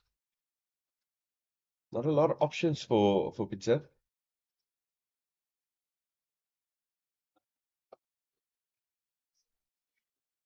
Another great dot ball. Yeah, look, it's just angling in at the moment. Angling in deliveries into the pad, but he's got enough protection on the leg side. At the moment I'm just looking at the field placing. He's got a 4-5 offside field. Yeah, it's just angling in slightly. I'm not sure if it's with the wind, but the strategies now has just changed. He's going to be bowling straight, forcing Peter to hit up the wicket. I mean, sorry, up the pitch. There we see. That's good discipline. Good discipline, with field placing like this. The bowler still has to get the ball in the right areas. Anything outside off stump or on off stump is going to be a boundary because he's got really no protection. I quite agree with you. I like the discipline from them as well. Been good bowling from Western Province, but nothing big has happened yet in the hour and a half that this match has been going on for. You just wonder when something's gonna happen. It's gonna break here. But also good discipline from the two Rocks batsmen in the middle, not going for the miracle shots, keeping it simple, playing good cricket. There's no need for them to go for the miracle shots. Yeah, look, I mean, they've strangled the game. I mean, Western Province, that's what they've done. The Rocks will have to be, they'll have to eventually take some risks here. Going at 2.6 runs and over, and they're just getting strangled more and more. It's well bowled again by Pongwana. Another good delivery, and that ends the over. After 30 overs, Gbets Rocks on 77 with a loss of 2 wickets. And we're about 20 minutes away from lunchtime, by the looks of it, 24 minutes. Yeah, hopefully we'll see Georgie come on from that side. from the old stables in. Sorry, the old stable side. Hopefully we'll see Georgie Linde coming from that side just prior to lunch. And there is something in the wicket now for spinners. The wicket has dried out. It's been very hot here in Paarl, as per normal. So yeah, Because yeah, you can see Simmons after his 6 overs he bowled thus far this morning. He's been very good, getting a lot of pitches from the wicket. Keeping that away for another dot ball. And we're just gonna have a commentary change. Playing the musical chairs here. And we welcome back James King. Thank you very much, Durant. Great to be back with you again. 71 for the loss of 2. Is that dropped the catch? Let's have a look here. Simmons, this and that's. I'll have a look at it now. See if we can look at that replay I think for you. I think we both had a look at the score before we had a look Yes. at what's going on there. So, That hoping Njima. to get this. Ngajima has not looked that comfortable against Simmons this morning, and that previous one he did play it back to Simmons, and that was actually probably you couldn't really get an easier return catch. So very, very difficult to see how he could have dropped that one. That could prove really crucial for Western Province. Aviva and Ngajima not looking at all comfortable against Carl Simmons. Not at all. No, he is a bit under pressure there, especially with his fielding placement that I quite like. Yeah. Yeah, they're really attacking him, aren't they? They've got the man at short extra cover, 2 slips, the man at leg slip, and he doesn't know whether to come back, go forward, and that John O'Bird just not able to hold on to that one in the cover region. In fact, at point they go through for the single. That's a relief, I'm sure, for Aviva Ngajima. And Michlalia Mpongwana has come on as well and bowled a good spell so far, 2 overs, only the 3 runs from it. Western Province putting the screws here on the Gbets Rocks lineup. Carl Simmons getting, seems like quite a significant amount of turn off the pitch. No, he does, and he's getting a lot of pitches as well. I quite like the battle between the two teams at the moment. It's a very good first-class cricket that we're watching here on day 2. And the discipline from the 2 batsmen from the Rocks in the middle, it's very good, I must say. They're not going for the miracle shots, like I said earlier. No, they've really been making sure that they just set out their stall for the day, and they bat as long as possible. I mean, the longer they bat out there in the heat, Western Province are definitely going to feel it. They do have those 6 bowlers in their armory, which does mean they can rotate their bowlers quite frequently. I think short spells are probably going to be the order of the day for the quicks. Michlalia Mpongwana, or Popos, as we affectionately call him in the Western Cape, comes in again. That's played to Patterson at mid-on, and he fires the throw-in, giving some exercise to Daniel Smith behind the stumps, going off in front of Eddie Moore slip, and a lot of action, but nothing added to the scoreboard except for another ball onto the analysis of Mpongwana there. So partnership 68 of 173 balls. It has been quite slow, but very, very important for the Rocks as this partnership between these two. That is just on the line of middle and off, and played nicely to the left of mid off, and good fielding there as the man from mid off comes around. That's Tuakai Nabe, I think, out there. It is indeed, and he manages to stop that one going through to the boundary. So interesting field positioning here, and I do like, as you say, they really are thinking about it. I noticed this in the last game as well with Buren Hendricks and the senior pros on the field, always thinking and trying something different. It's a hallmark of the captaincy as well of Carvarena this season.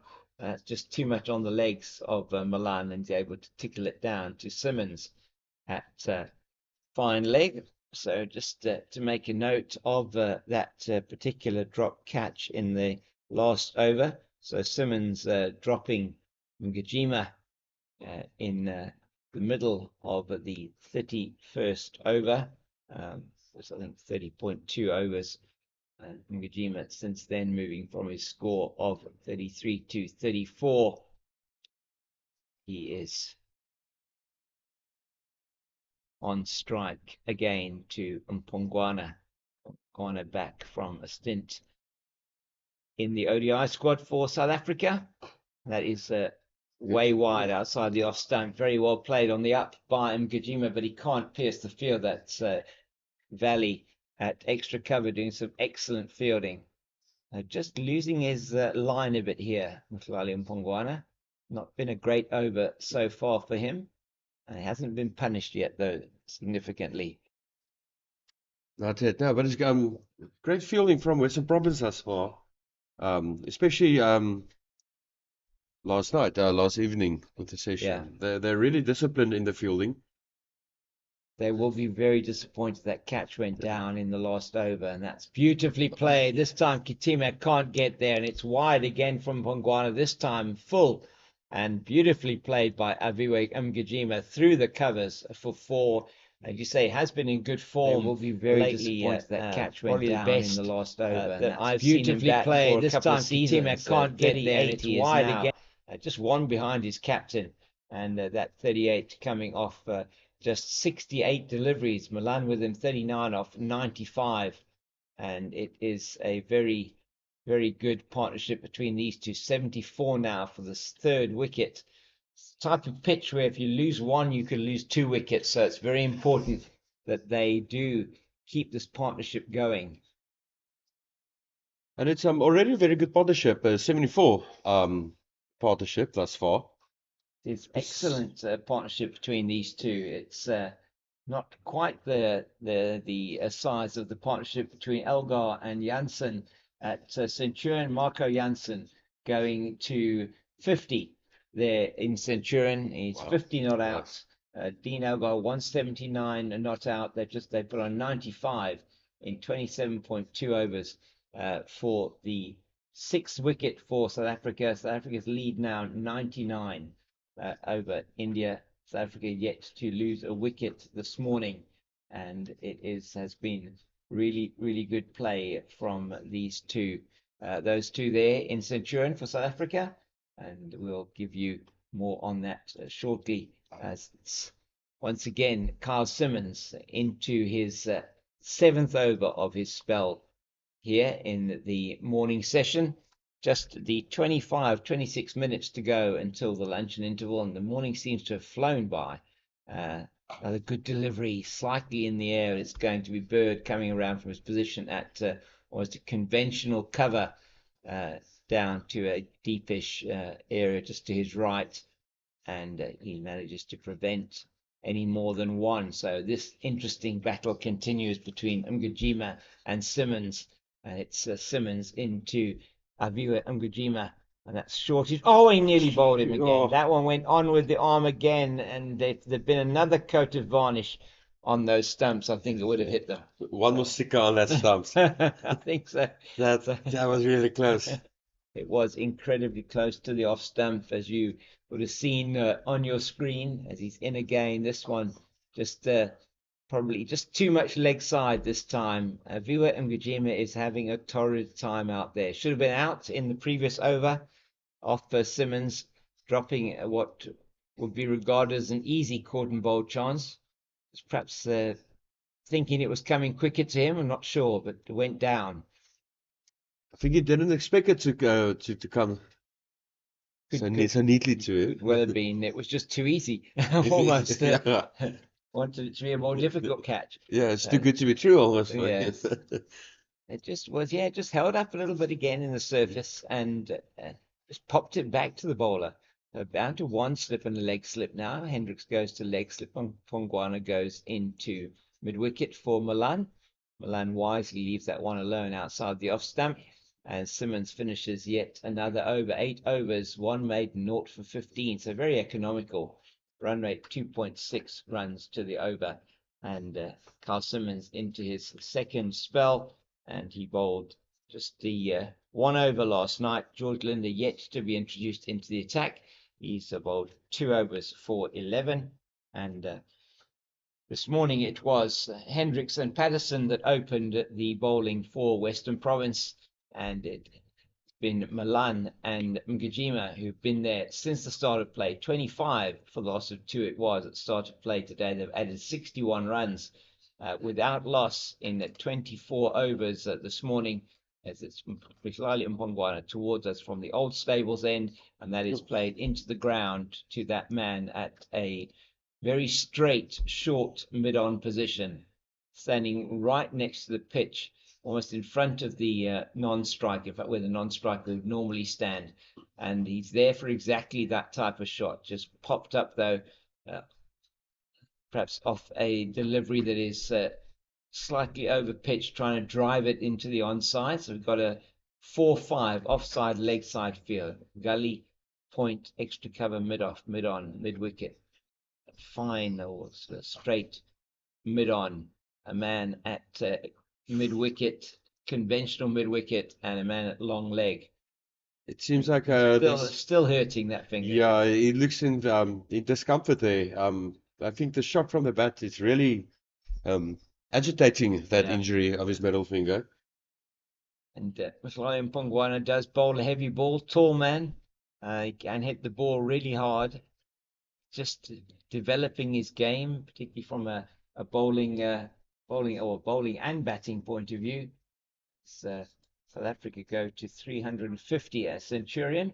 We'll give you something from the A game shortly. Oh my word, again. He's done that a lot of times today, off the inside edge of the bat down to Simmons at long leg. Just trying to hit the if the ball had a cover, it would be he'd be trying to hit that off it at the moment. Yeah. Just for that one, it was giving it a full go, wasn't he? That was, I think that was very close to the stumps there. I think that's the third time. The big inside edge like that. Yeah. He's still there. Both batters on 40 now. Jima, very similar number of deliveries they've both faced as well. And Gijima's had a lot of strike lately, must be said. Boland just doing his work.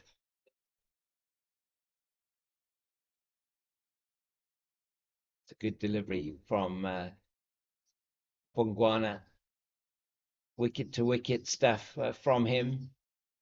Economical so far, as have pretty much all the Western Province bowlers have been economical. It's been a very good pattern. Like I said earlier, it's very good cricket we're seeing here today too. It's proper 4-day cricket. This is. It's a very good battle between bat and ball. That's what you love. That's why you love this game. Exactly. Oh, another good delivery there from Mpongwana. I couldn't have said that better myself, Mr. Corson. Very good. This is exactly why we love 4-day cricket. It's a marathon. It's not a sprint, and it's certainly calls for the levels of concentration, the levels of just how you apply yourself, bowlers, how you work the batters out. As we see George Linder, you'll see him in your screen. On your screen there, you would have seen him doing some loosening up, no doubt, expecting maybe a couple of overs before the lunch break. This is the last ball of the over. Get away from the single. Yeah, it's Kitime from backward point coming in to field. George Linder getting that left arm working. I reckon that he will probably be coming on to replace Mhlali Mpongwana. Mpongwana 4 over spell there. 4 overs, 1 maiden, 0 for 10. And just to run through the bowling figures for you so far in the innings, Bjorn Hendricks 9 overs, 3 maidens, 2 for 16. Patterson 7 overs, 4 maidens, 0 for 16. Linder 2 overs, no maidens, 0 for 11. Simmons 8 overs, no maidens, 1 maiden, 0 for 15. Nabe 4 overs, Tiwekai Nabe 4 overs, 1 maiden, 0 for 17. And Mpongwana now 4 overs, no maidens, 1 for 10. So it has been very economical from Western Province. That's very nicely played by Mgijima to the man deepish at cover. That is John O'Bird. and he rifles that throw in to the wicket keeper. But Mkujima, most importantly, off strike to Simmons. I think as he went through there, he just sort of had a quick word to Peter Malan, said, "You can have him this over."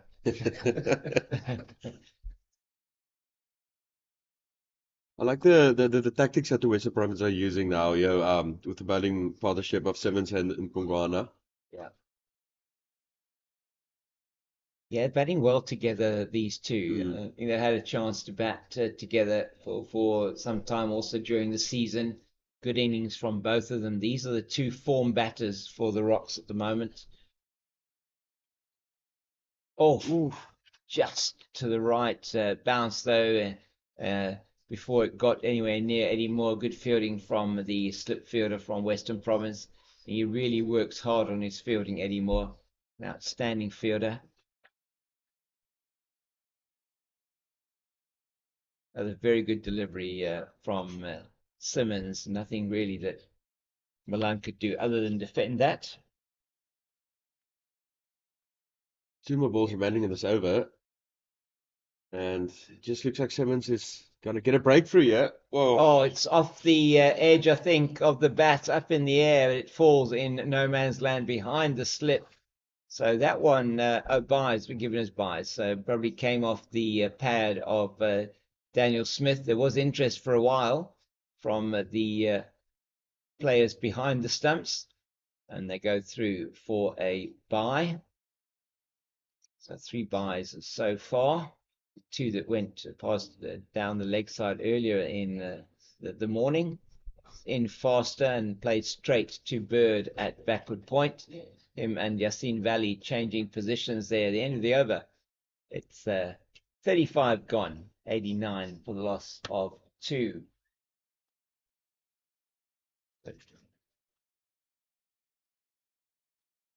Beautiful day here in Paarl, and it's South Africa A, the 10th wicket pair putting on some kind of a fight there. 219 for 9. Came together with a score at 184 for 9. Tepo Moreki's on 13. Johannes van Dijk on 29. Sorry, 26. And that is after 86 overs. So really wasn't looking good for South Africa A at Willemore Park. They're already into the second day of that match. Third day of that match, 4-day match, or first day having been rained out. Second day, it was shortened due to a wet outfield. But that one looking more and more like a draw. And looks like George Linder is coming in just before lunch. Indeed. From And as we called it, I think. I think we did. I think Benny called it earlier. From the old stables end. So 2 spinners in the attack by the looks of it. And I think this may well be something we're going to see quite a lot of this afternoon, certainly before lunch. We are going to scoreboard clock, 15 minutes away from the luncheon interval at 10 minutes past 12 South African Standard Time. That's GMT +2.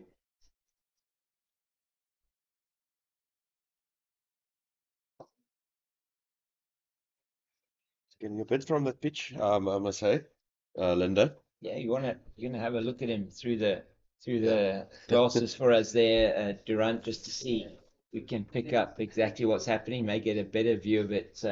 And we're seeing it from the back here, as you are on your screen. George, not as much of it. Has played very nicely there past John O'Bird. The outfield is so much quicker today than it was yesterday. He's not able to retrieve that. It's gone down to the boundary, and that is 4 more this time to Peter Malan. He moves to 44. George, not as with much of that. it. Has played very nicely there past John O'Bird. The outfield is so much quicker today than it was yesterday. Not 10 for 2 it was at one stage last night, and looking in all sorts of trouble. These two, now we want to make sure they get to lunch without losing a wicket. They've been doing very well. Like I said, the discipline of these 2 in the middle has been phenomenal. Just getting back to basics with the bat. Not trying the big shots, not trying the miracle shots. And it's been working for them. It's 93 for 2. They're 7 away from 100. And last night when it was 10 for 2, I didn't think they would have gone with this partnership all the way to 100 runs. So Linda in again from the old stables end. That is a full toss, and that's going to be treated with the disdain that it deserved. And I think that went all the way. It did indeed. And it's gone all the way over the ropes in front of the grass banks. And that is Peter Milan's 50. And he will raise his bat, no doubt, to the crowd soon. And the applause coming from the dressing room, which is for an appreciated 50 off 111 balls. It hasn't been quick. That's his first 6, though. 8 fours, 1 6, and the team's gone to 99.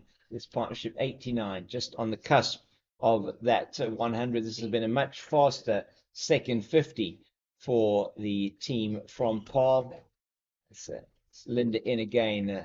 That one doesn't slip this time, and he only able to play it down to Patterson at mid-on. There's no run. 99 for 2 after 36. Just to give you an update from Centurion as well, South Africa 358 for loss of 5 there at the crease. Dean Elgar 184, and Marco Jansen now has equaled his highest score in Test cricket, 59 not out. Previous best was 59, and Elgar 184 not out. So this partnership between the two has now moved to 109 on what is probably the best batting day that they will get at Centurion. Day 3 of that test match there, with quite a bit of play lost on the first 2 days. So what at the moment is looking like a good toss for South Africa to win there, as it is once again Simmons in 2. Ngijima. And I think Simmons has done everything but get the wicket of Ngijima this morning. It's been very close for the Paarl Gbets Rocks batter. Plays that one into the ground. Just a reminder that he was dropped with his score on 33. It was earlier on in the piece in the 30th over. So Carl Simmons dropping a catch of his own bowling. Oh my goodness, that one nearly yorked himself there, Aviwa Ngijima.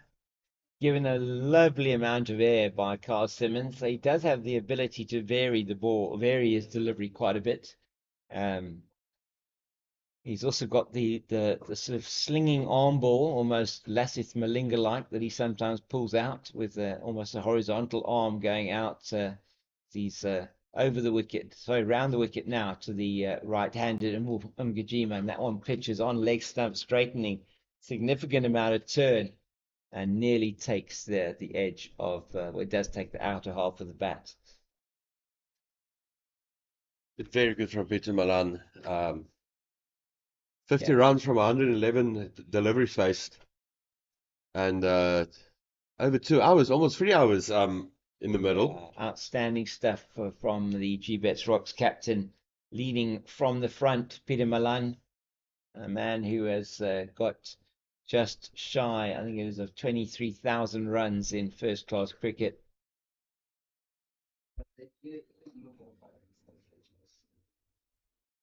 Just on the bounce, the man at backward point, John O'Bird, and there is no run. Another good over, just a single.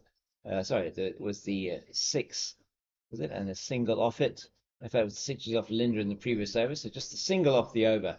And it is Simmons, 10 overs, 2 maidens, 0 for 16. Linda, who's going to continue the attack from the old stables end to Peter Milan, who hit him for that lovely 6 in the previous over, and a boundary through the mid-wicket region. Is going to be facing Linda, just battling to get his line and length right, not into his work yet. Simmons well into his work. He's bowled 9 overs on the trot this morning, Carl Simmons. That's better from Linda, just typically what we see from him. Tends not to spin the ball as much as Simmons, but he uses his flight and his height to great advantage. Does the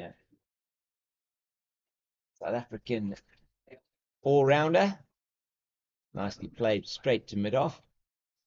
Bongwana does the fielding, and there is no run. So we've got a slip, backward point, extra cover, or more like a cover, who's quite deep. That's Valley, extra cover. In fact, he's Bongwana, Nabe at mid-off. That's straight to Mpongwana at shortish extra cover. We've still got a man wide mid-on. We've got a man at leg slip, got a mid-wicket on the edge of the square. That's Jono Bird, and a man at deep square, backward square leg. That's Carl Simmons. That's Linda in again to Milan. That's just left alone outside the off stump. Smith does the work behind the stump. So been a couple of chances. Also a stumping chance earlier on of Peter Milan down the leg side, which Daniel Smith was not able to gather. Difficult chance again, but at this level, those chances need to be taken. Western Province, just that one catch that went down. That's in the air a little bit from Peter Milan, trying to play it, force it. It just shows you the difficulty on this pitch of trying to force the pace. And it's been interesting to see now how they're going to continue to approach this. We're literally 7 minutes away from the luncheon interval. Another good delivery from Linda to finish the over, and that was a maiden to the captain, Peter Milan. So now 4 overs, 1 maiden, 0 for 21 for Linda. And it is going to be Carl Simmons to continue the attack from the Niederberg end to the northern end of the ground. I suppose you can remember it by saying N for northern end, N for Niederberg, N for north, S for stables, southern end. There we go. Oh, yeah, well. So the old stables end, we're looking down towards that. And the beautiful mountain ranges that we have around here, looking down towards the range around Franschhoek. George, not as much of a turf, played very nicely. Stellenbosch Mountains and Simonsberg down to the Helderberg further south on the just up from False Bay. It is a beautiful surroundings of this ground. And again, another one that Mgijima gets the inside half of the bat onto and is chased down by Nabe from his position at backwards square. That's the 100 for the Gbets Rocks. 100 for the loss of 2. It's been a very good batting effort from them this morning. Resumed at 25 for 2 overnight. 100 of 232 balls, 12 fours, 2 sixes, and that one's come up after 38.1 overs. Simmons to Milan this time, shortish outside the off stump, a little bit wide as well. It's well played by Milan, but there's no run. Yasin Valley patrolling that offside field at cover. It's more like cover point, deepish cover point. Another good delivery from him, and they're going through for the single. It's going to be quick, and it is quick. Mgijima going through for the run. Had that been a direct hit, I think he might have been in trouble.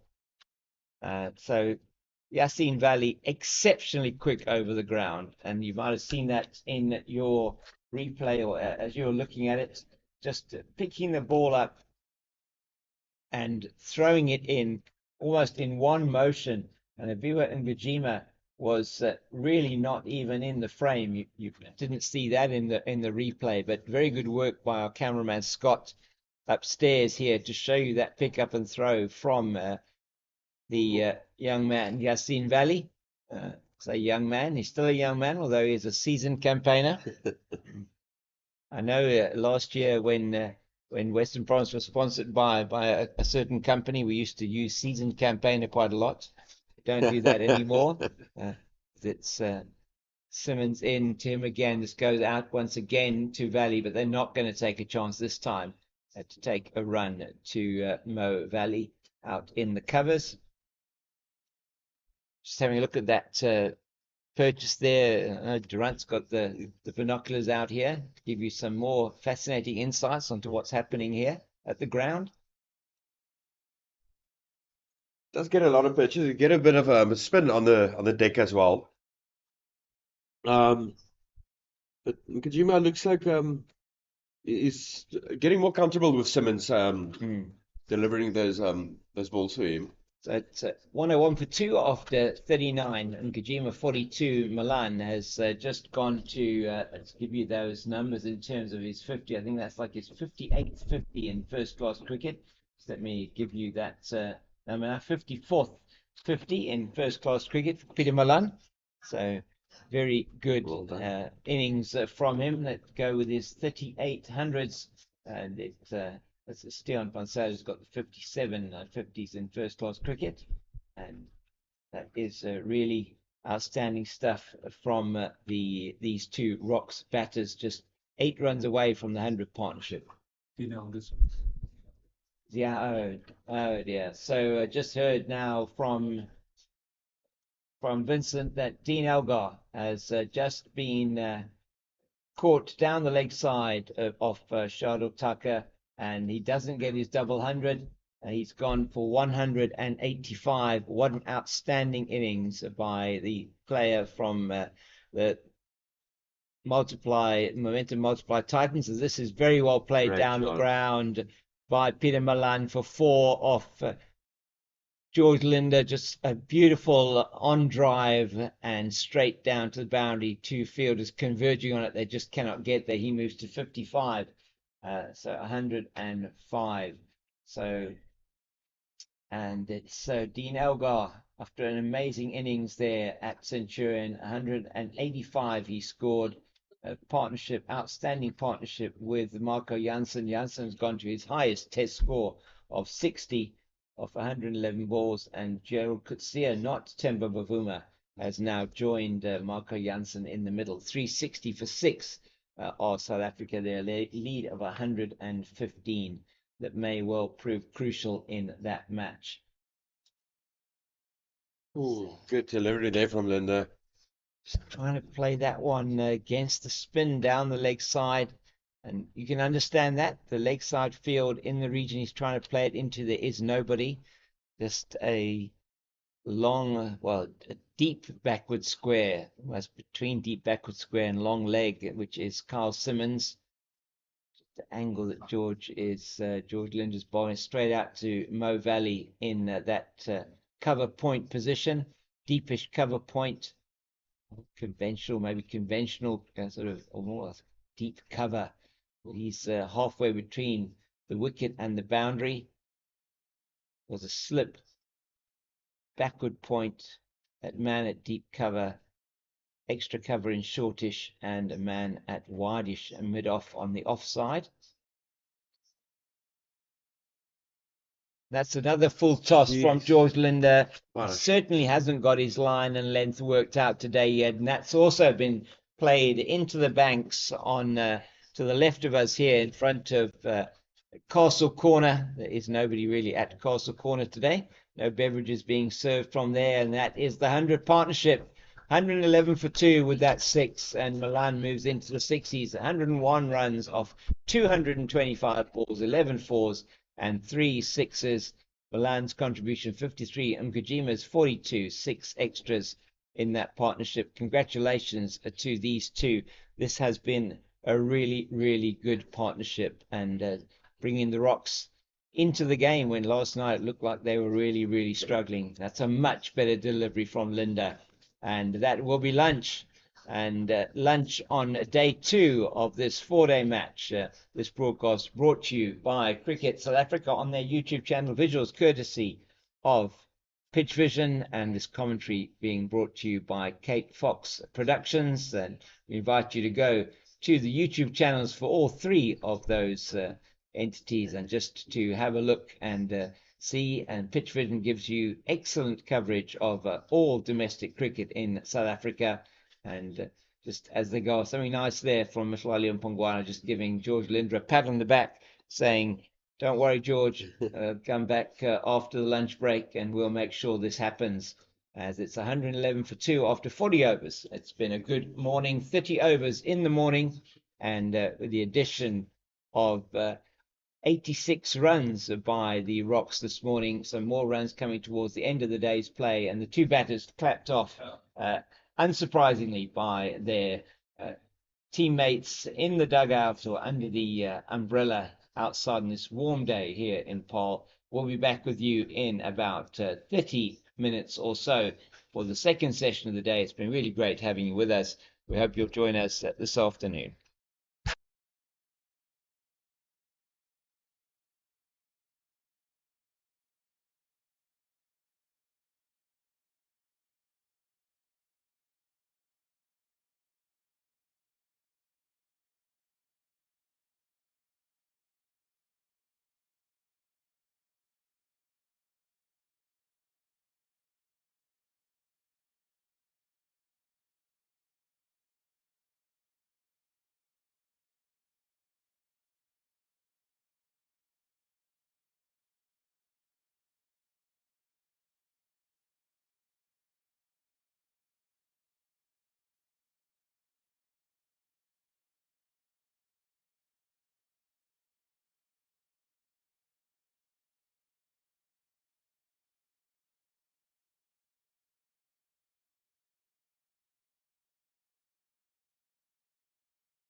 Welcome back to Boland Park here in the beautiful Western Cape. Mountains around us here. The players are back on the field for the second session of day 2, and it is going to be Kyle Simmons who's going to be opening the bowling in this after lunch session. Going to be continuing with his spell unchanged at 10 overs before the luncheon interval. He's been bowling.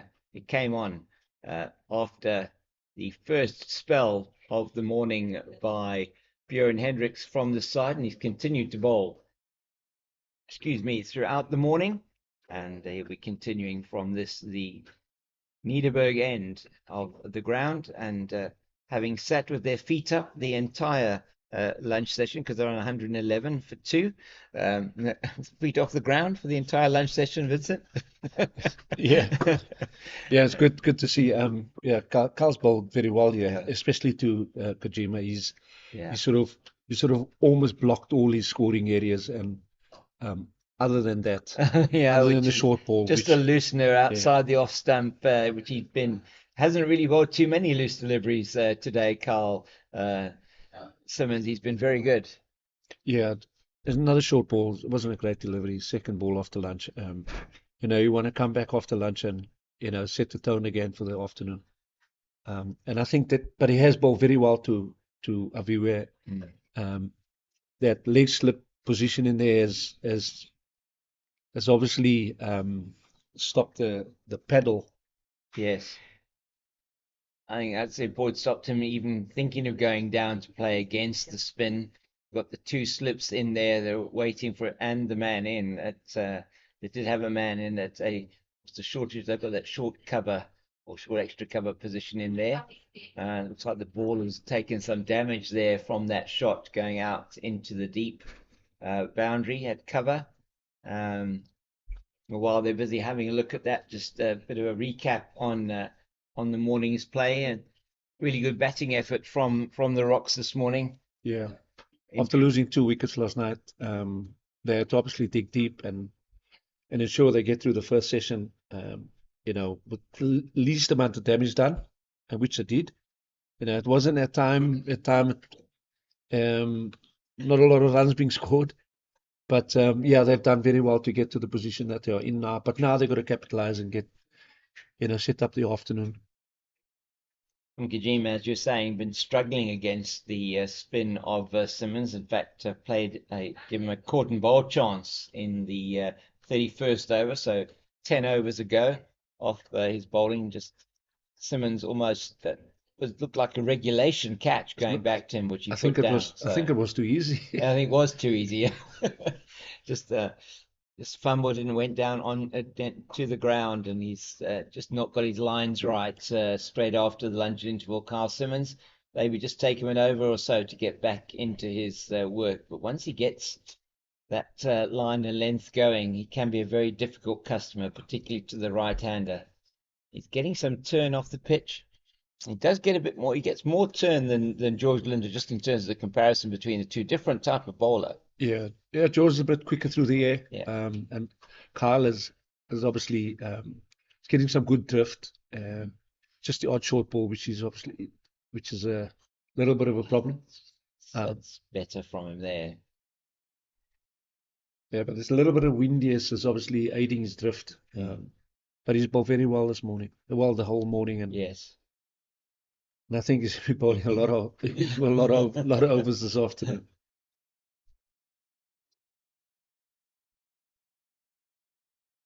That looked like that was more in hope than in judgment. That appeal, feeling for a catch, potentially probably hit the flap of the pad. Must have been a sound as it went through. But Western Province, as the Rocks did yesterday, not quite getting the choir going fully on that one. They need to practice that to get their throats a bit more prepared. And Umba won't have anything to do with that. So it has been 5 off the over.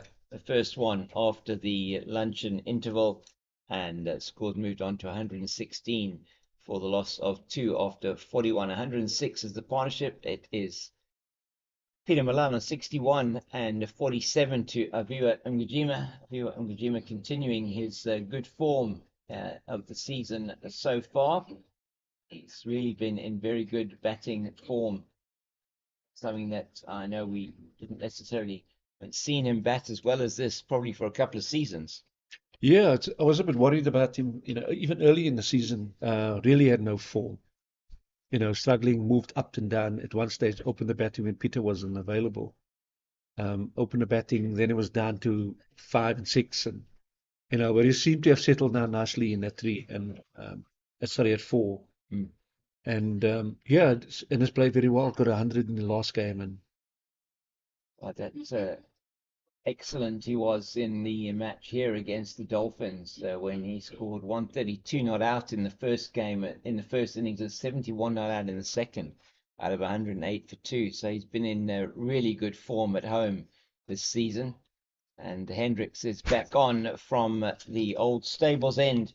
He replaces George Linder, who had just a couple of overs before the break, and he's been replaced by the captain, looking to get something happening on this surface. He's got a wideish slip, a man at gully, backward point, extra cover, mid-off, mid-on, mid-wicket, and a man at fine leg. Am I missing somebody? there's somebody So the square leg. I missed the square leg.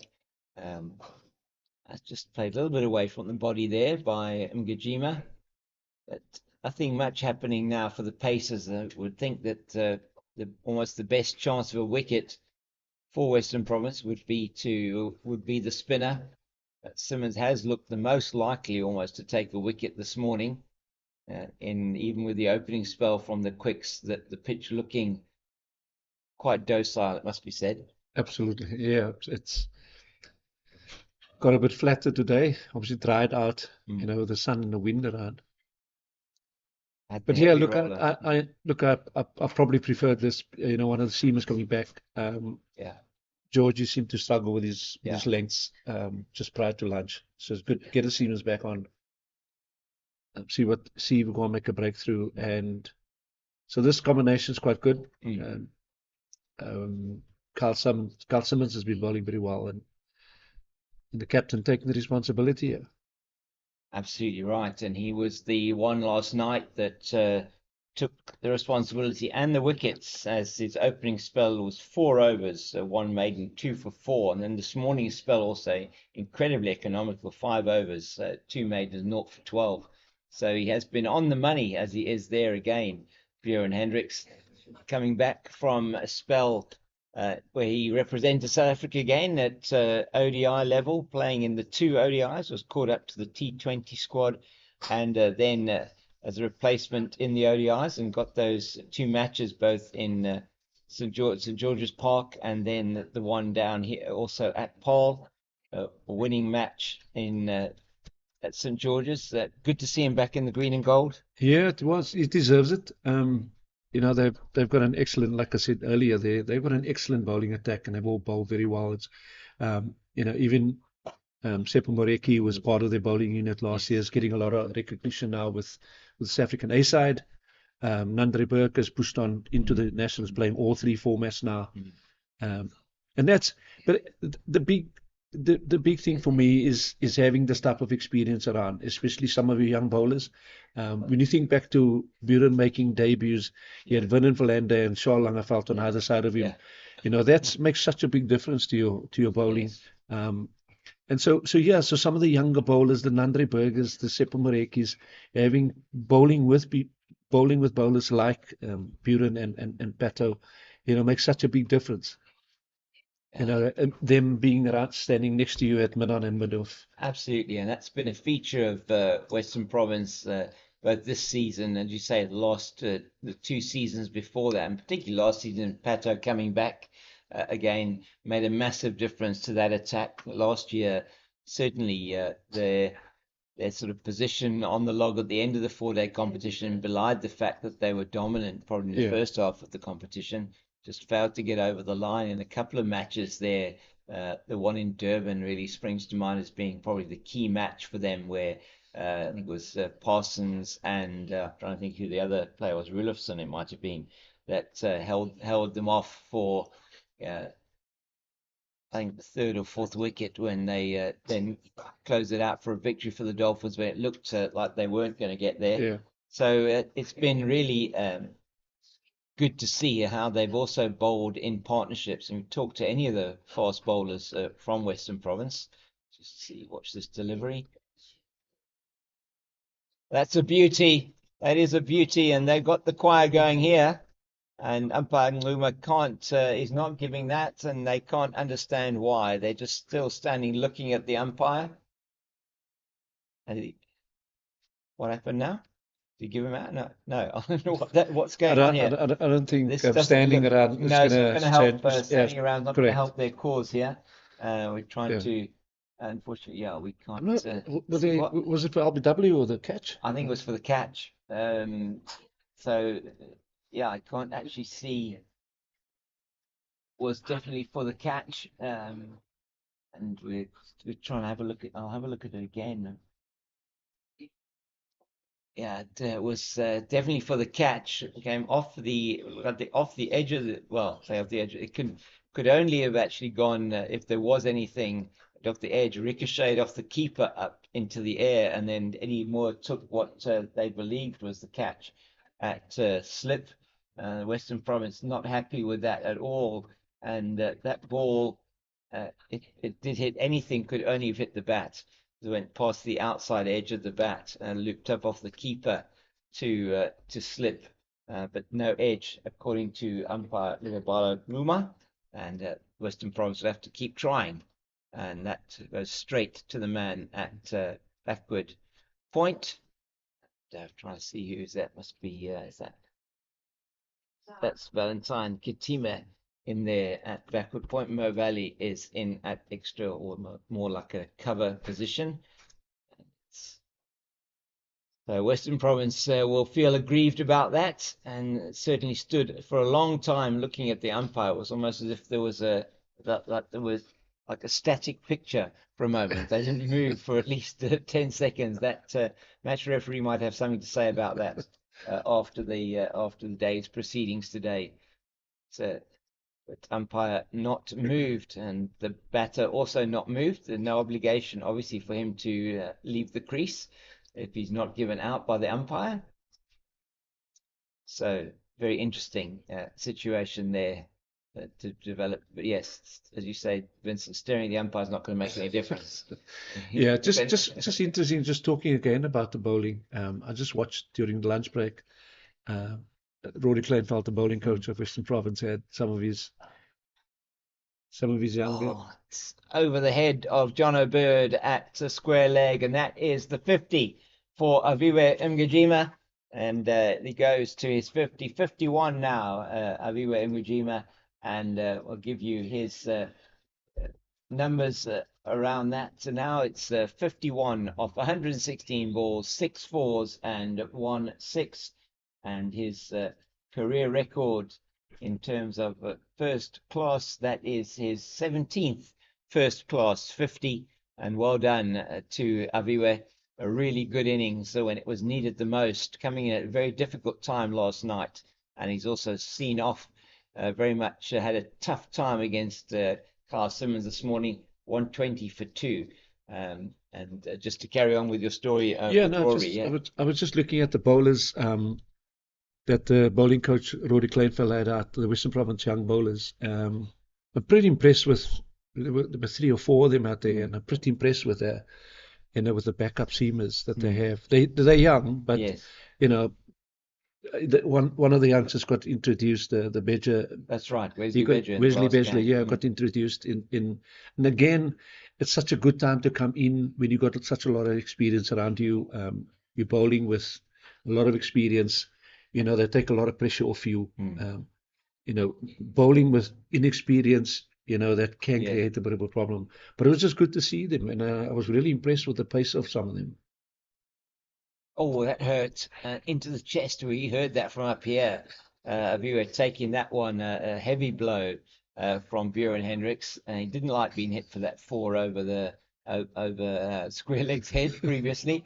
Did Buren? But, yeah, I mean, I was at Newlands for that match, and just thought, he was drafted in in the morning when Pato was just had a slight niggle, didn't want to risk him in that game, which I think was clearly the right thing to do. And he called in at reasonably short notice. Was quite nervous, clearly, in his opening spell. Yeah, 7 over, I think it was, 0 for 42. He came back on the second day and got two crucial, got a couple of crucial wickets. I think in the second innings it was. Only was the 7 overs in the first innings, but came back much better in the second innings. And as you say, that just that experience of having your captain and your premier bowler as well standing next to you at mid-off and mid-on, just giving you the indication that's a wide it's over about the head. it's about you. It's not just that they know what they've been there before. Yeah. They know what you're going through. They calm you down.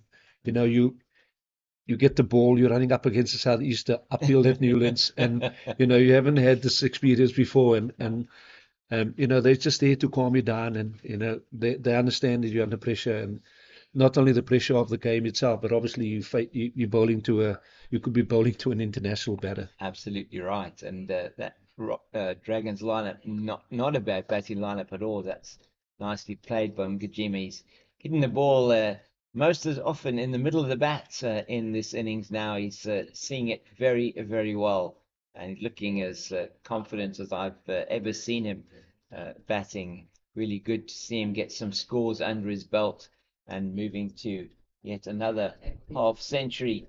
As I was saying, his was 17th half century in first-class cricket, and 3,200 odd runs before this particular match.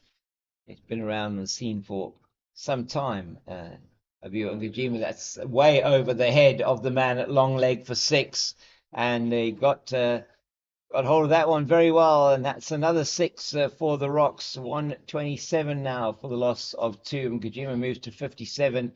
The short ball, that one not working for Bjorn Hendricks. He tried it a couple of times, and he's been hit for a 4, and now he's been hit for a 6 in this over, and there was no way Carl Simmons was going to get anywhere near that. He's managed to get the ball and retrieving it from the over the initial fence, and then it went in between the fence and into the concrete gully here around the ground. But it's good to see, and also good to see him out there with Rory taking both the Rocks and the Western Province youngsters, young fast bowlers. So Akona Mnyaka out there from the Rocks, who's also had some time with Western Province or Cobras a little bit earlier a few years ago. Went down to the Eastern Cape, now back here. Yeah, I saw Henry Williams working with him, although Rory Glenfell was doing the catching behind the stumps. But another good talent as well, another good talent. Just back on that, it's gone for 6, but it wasn't controlled. No. It could have gone straight up, could have been caught. So it's good. I mean, it's good that they've, similarly to yesterday, come out with a different strategy to take wickets, especially, and I thought they should have done this earlier. Yeah. Especially with Kajima and a sore finger. Yeah. Do it earlier. When Buren should have stayed over the wicket. Yeah. Put a short leg in there and sort of get his short balls into the rib cage, because he clearly wasn't happy with that finger this morning. No, and he also seeing anything that he's hitting that he's perhaps just jarring that hand, he's taking it off the bat and still shaking it around a bit, as it's Simmons to continue to Milan, and Peter Milan in the previous over given not out after a very, very convincing appeal from Western Province, and then a stare down of the umpire after he gave it not out, which didn't really result in any change to the decision. And it's once again on the mark, Carl Simmons. This is looking more consistent from him. Perhaps just the one over after lunch was a bit of a loosener. He's back into his work now. Simmons is getting a significant amount of turn outside that off stump, and John O'Bird is down in front of us. Bird, who's 78, together with Daniel Smith's 62, were the key contributions for Western Province in that 355. They still have a lead of 227 over the rocks at 227 behind Western Province at the moment, so still potentially in the ascendancy. These two batters have made sure that they haven't lost any more wickets in the day's play today. It's been an outstanding feat of application from them.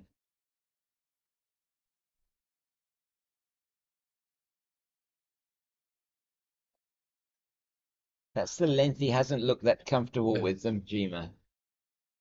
Just not quite sure. Or that one was easy enough to go back to, but when he's sort of in two minds whether to go back or to go forward, that seems to be where he's really been struggling with Simmons today. Yeah, that's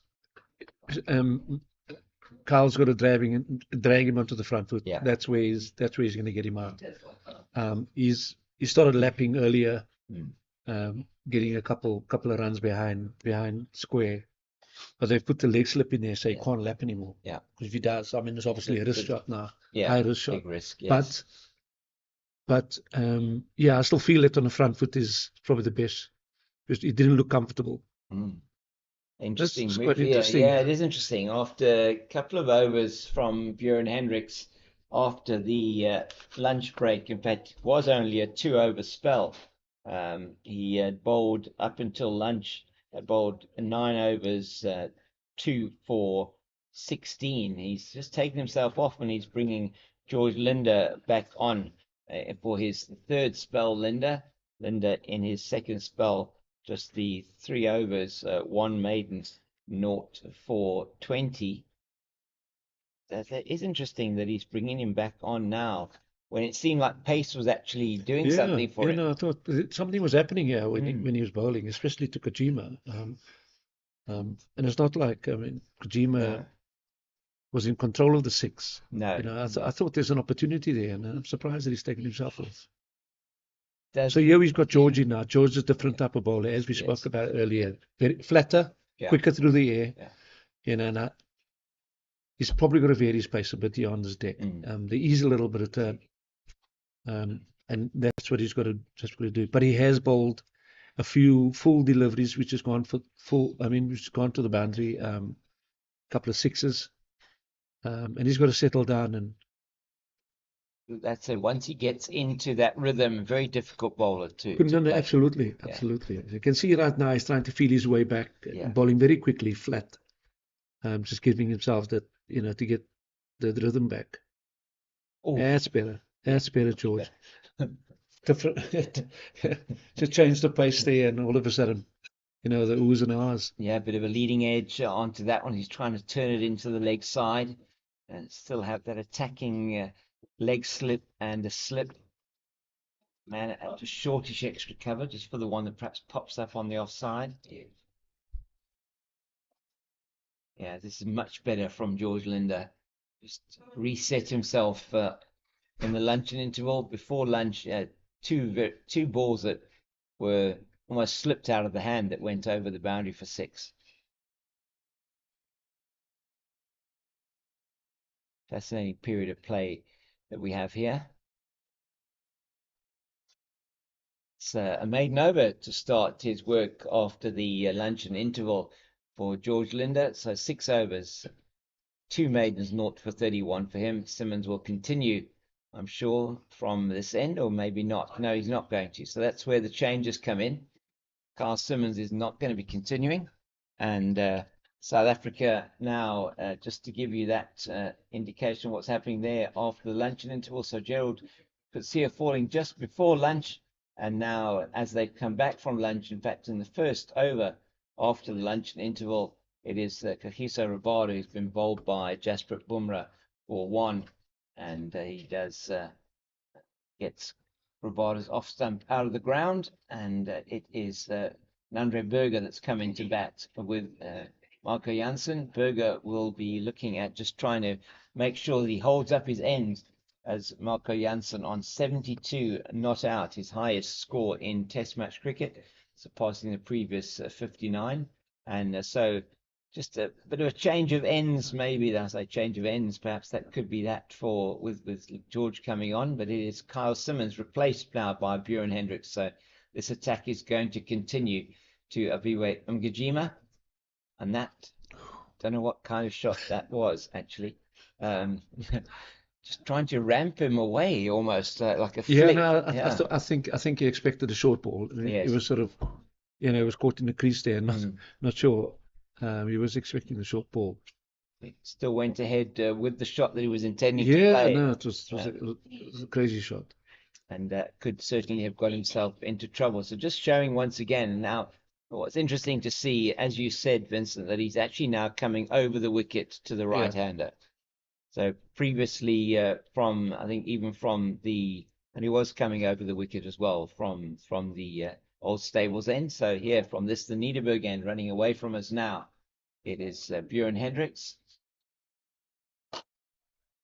That's a lot fuller, trying to get that one in the block hole with him going back onto his stumps, perhaps expecting the short delivery. He just rocks back and plays that to a wideish mid-off, and they go through for the single.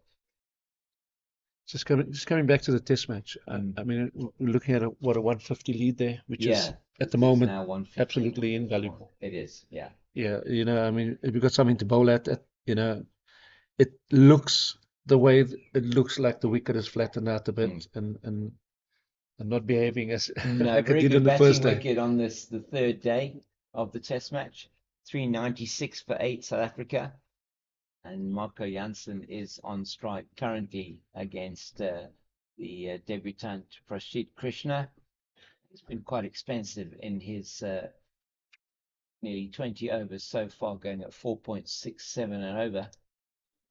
Bumrah always looking dangerous for India.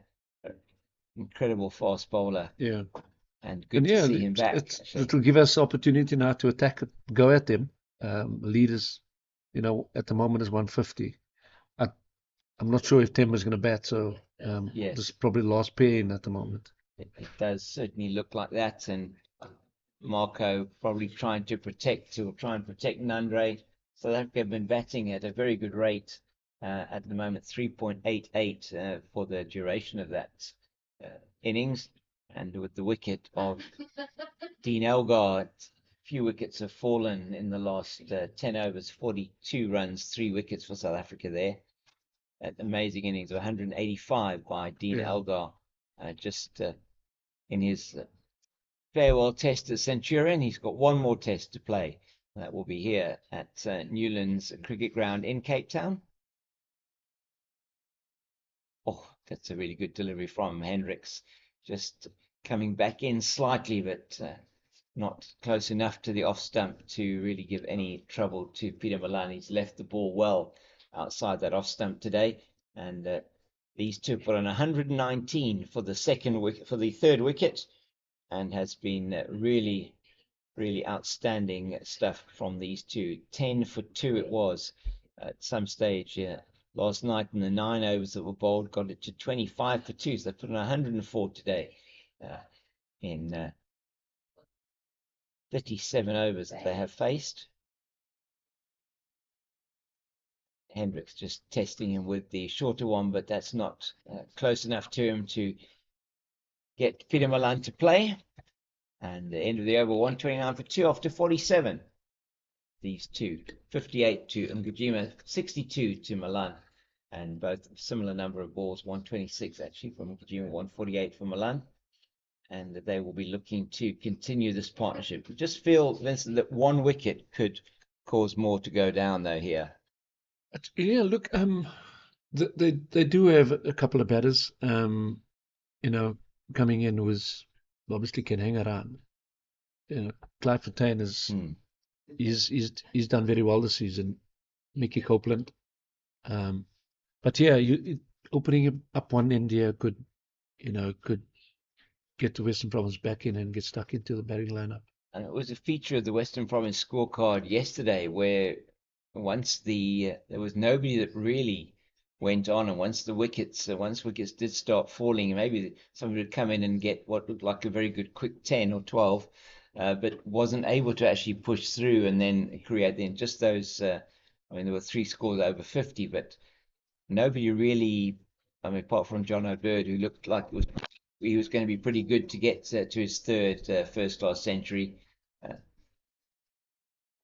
nobody pushing on to get a significant score. No partnerships over 100. So this is the only partnership so far over 100 in the game, which Yeah. was very interesting out of the context of, especially on this type of wicket. You just need to keep grafting, and you just keep playing and just make sure you just eke out those runs. Yeah, much better from George. I'm not sure of the wind direction here. Just But trying to think where it's coming from.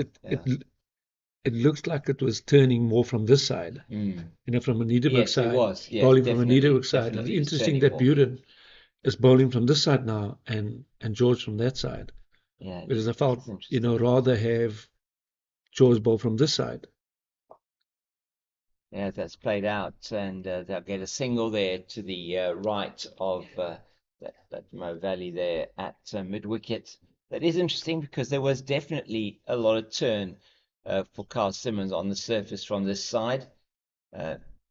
Wind is would predominantly be coming from the sort of southeast, so you'd be expecting it to sort of come across almost towards us here at the northern So he's end got a of the wind ground. behind him, and surely you want to Yeah. bowl the wind, you know, bowling against the wind. Exactly, which would be from this side. It's Yeah, going to from help this your, side, yeah. gonna help your drift, can help your dip, Correct. and then with the turn coming into play as well, if you're getting him onto the front foot, which is probably what we did see in that appeal against Peter Milan. Difficult to play those sometimes.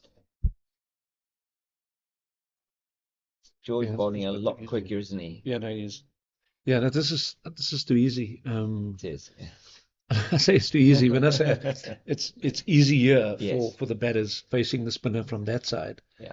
You know, George bowls is very flat. It's you know, he's got to vary his pace a bit more. Yeah, toss it up. I mean, it's difficult though to toss it up because you're then risking it Yeah, sort of floating towards the batter and giving him it too full. Yeah, get behind, you know, get the wind, get up, bowl up against the wind, and it's going to help you. And then get your seam at the ball from that side, which I thought was perfect after lunch. Yeah. So it's been an interesting half an hour session. So after the luncheon interval, we're going to do a change of commentary at the end of that over. Thank you very much again for your insights, Vince. It's been fantastic having you here with us these first 2 days. Just a reminder as we wait for Vincent to leave and Durant coming in here. Björn Hendricks is going to be starting his over here from the Niederberg end of the ground. That this broadcast is brought to you by Cricket South Africa on its YouTube channel. Visuals courtesy of Pitch Vision. It's good delivery from Björn Hendricks, and the commentary here in this 4-day match being brought to you by Cape Fox Productions. So we hope that you'll be able to visit on all of those YouTube pages of those particular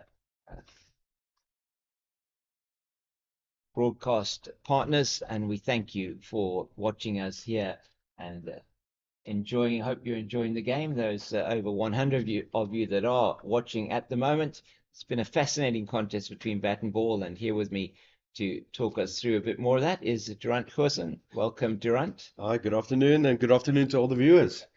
It's been very good thus far in this first half an hour. It just looks like Mgjima is getting more confident, getting more, as you say, he's not under pressure like he was in the first session. He's certainly taking on the bowlers a little bit more. He took on Hendricks from when Hendricks was bowling that short 2-over spell from the old stables end. Took him on, got a top edge, played one beautifully over square leg for it to get to his 50. And he's been playing the one that he played over deep, sort of say long leg, was not necessarily under control. And Björn Hendricks here peppering him with short deliveries. Aviwa Mgjima coming at him over the wicket, the left-hander, angling it into the body. And he's just taking a bit of time, Aviwa Mgjima. Just taking a stroll down the square by the looks of it. That's very good from these two batsmen. With the current partnership on 120, that's Very good. And especially after last night, I would never have imagined that these two would have gone all the way with 120 partnership. So it really is good for the Rocks that they are still there, and that's nicely into the body again of Mgijimi. He plays it very well though. Rides the bounce, gets on top of it, and just tickles it into the leg side. Mpongwana does the fielding from his position at mid wicket. Western Province just not getting the breakthrough. They thought they had it. They certainly did have the Mgijima dropped by Simmons in the 30th over, so nearly 18 overs ago now that wicket could have gone down, and the score, he was on 33 at that stage. Certainly was a big miss by Western Province. Nice to play by Milan, but straight to Mgijima. There is no run. 48 overs gone in the innings. There's still 59 to be bowled today. There were 30 overs in the session between the first session of the day. Expecting that over rate to probably pick up quite a bit. It is hot out there today. We'll see quite a bit of spin, I think, this afternoon. We're already seeing George Linder from the old stables end. We've had Carl Simmons for some time from the Niederberg end. And we're at the northern end of the ground, and it's going to be Bjorn Hendricks running away from us again now, past umpire Puma. Just left alone outside the off stump. And it's the end of the over. So 131 for 2 after 49. Application has been outstanding from these two today. Batting through the first session, which really could have been quite difficult. Ball was only 9 overs old, so very much a new ball that they were bowling with this morning, Western Province, and really nothing was happening for them. Not at all. But it just shows the discipline of the two batsmen from the Rocks as well. Keeping their head down, not going for the big shots, not being aggressive at bat. They knew their job and they're doing it quite brilliantly at the moment. It's 131 for 2, so still 8 wickets in the pocket for the Rocks.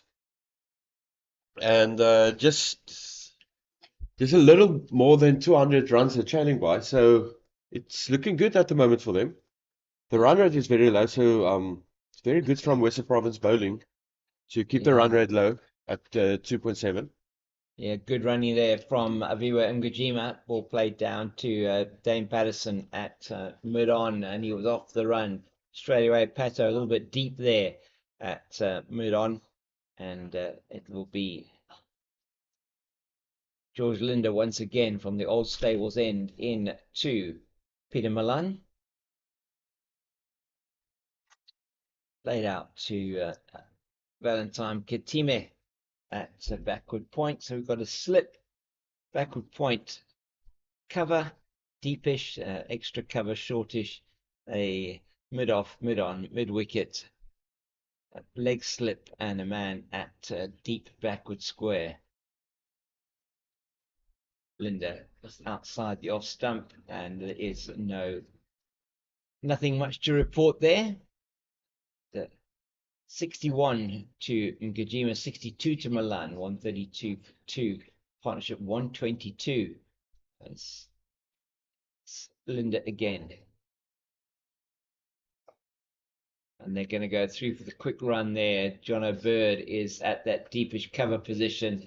It was played with soft hands by Peter Milan. So Western Province may have to start to rethink this strategy once again. Maybe once Bjorn Hendricks has finished his spell from this Niederberg end, the northern end of the ground, they may want to just rethink how they're going to be putting this together. Simmons did have a long spell from the Niederberg end. He may come in against. Beautifully played off his toes by Mgijima. That's going to go to the deep mid-wicket boundary for 4. And George Linder just hasn't found his line and length yet today. And that's another boundary for Mgijima, who's been in brilliant form this season, particularly at home. His last match at home, a 132 not out and a 71 not out. That 132 not out, his highest ever score in first-class cricket. So he has been batting very well on this track, and he really showing that now. These got an excellent innings here. Once again, 65 now, getting ahead of his more senior partner.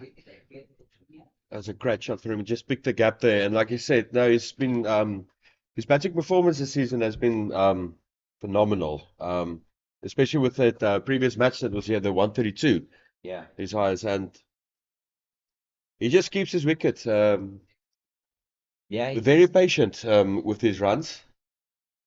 has been very patient, but the run rate for the Rocks now at about 2.7 for a long time was hovering around the 2.3, 2.4 region, as it's going to be Hendricks to continue from the Nederburg end. This beautiful ground here in Paarl. Those of you that don't know it that well, it's set here is adjacent to the town of Paarl, which is about 50 kilometers to the east, probably more sort of east of Cape Town, and is the home of the Boland Cricket Union, and they are the host union. They are the union which the Gbets Rocks is their representative first division team in the CSA first division, as Hendricks is away from us now. Good delivery and well played by Milan. He's seeing the ball like a pumpkin at the moment. There's Peter Milan. And they survived a very confident leg before wicket. Oh, no, before caught behind Paarl. So off the bowling of Simmons, the entire close range of fielders went up in the air. Ball angled in and spun away. They thought it hit the outside edge and went off Smith's up into the air and was caught by Moore, but the umpire, the Wabala, were not agreeing with them. Ooh, a little bit straight there, perhaps, from Hendricks, but he is attacking the stumps, coming around the wicket now to the right-handed Milan. Bit of an ooh there from... Yeah, I didn't expect him to go straight to the stumps like that, to attack it. And it almost seems like Peter also didn't expect that, Peter Milan.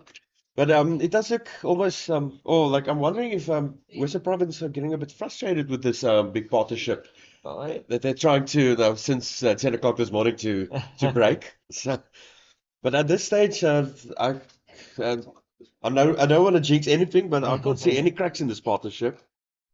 Beautifully played backward of point for 4. That was a glorious shot from Peter Milan.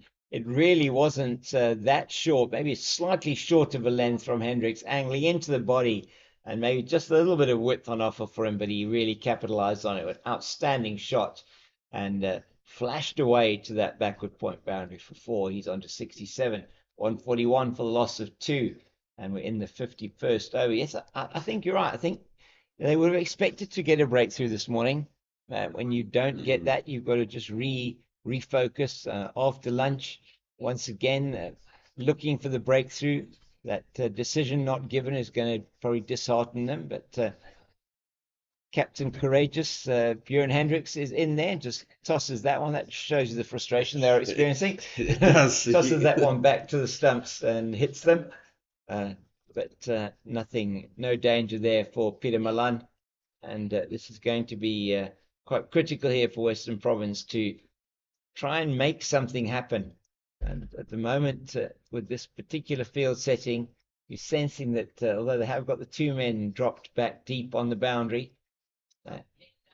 don't think that Milan is necessarily going to take them on.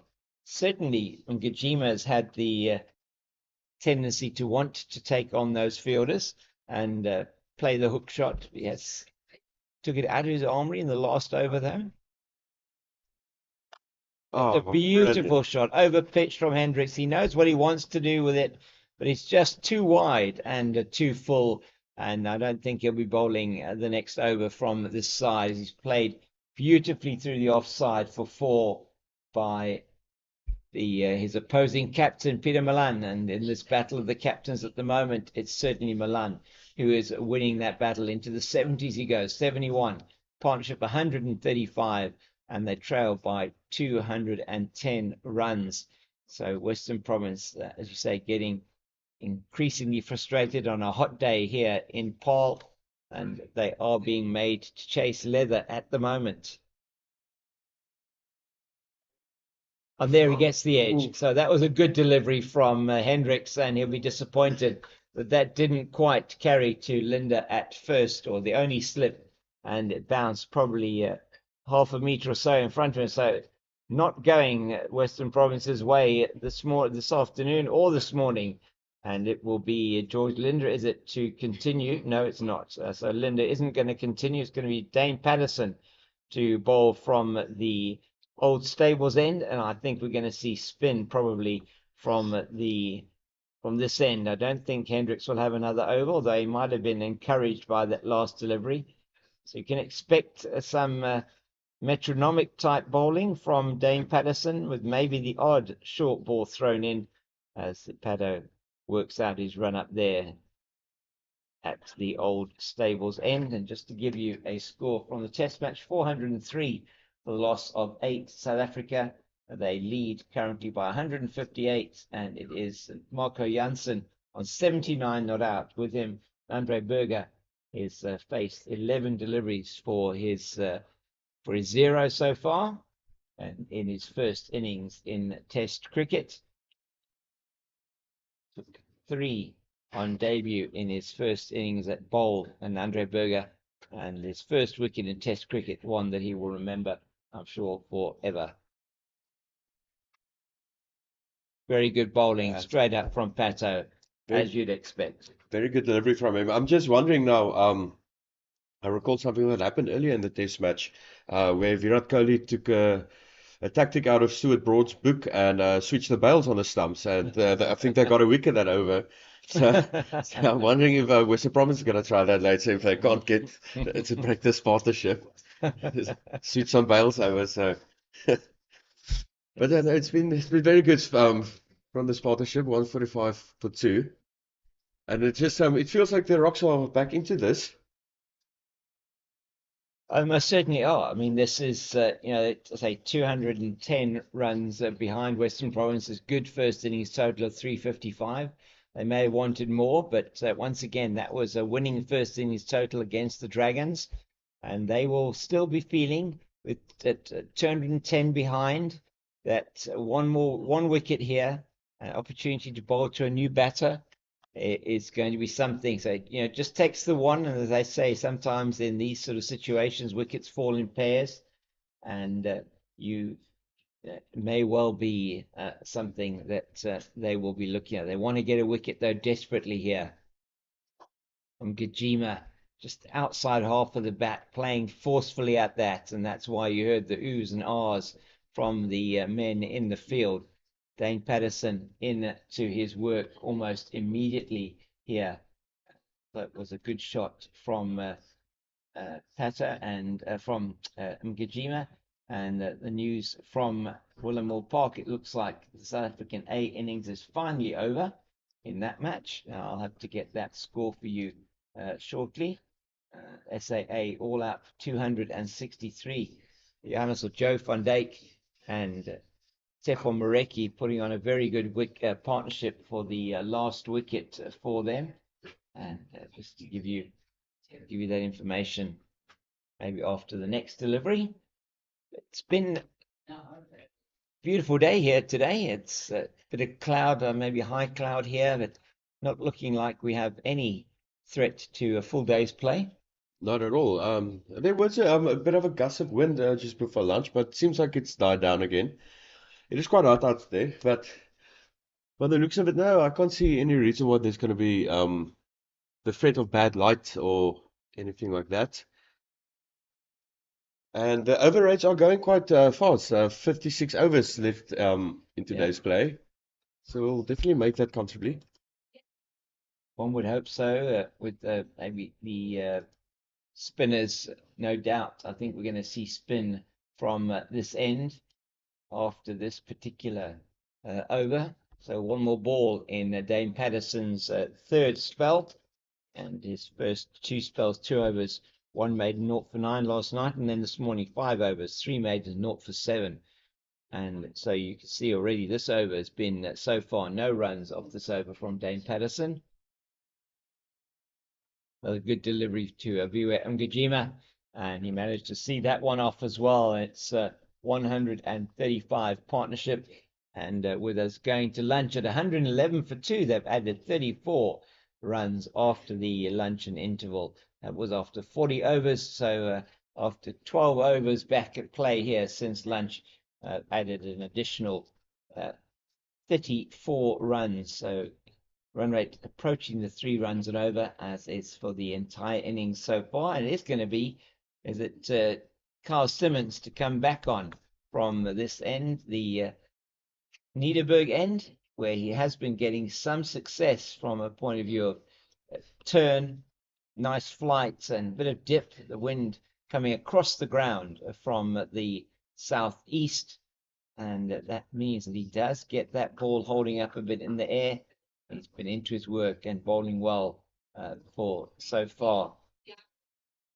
So he's back in now into his second spell, a third spell, should I say.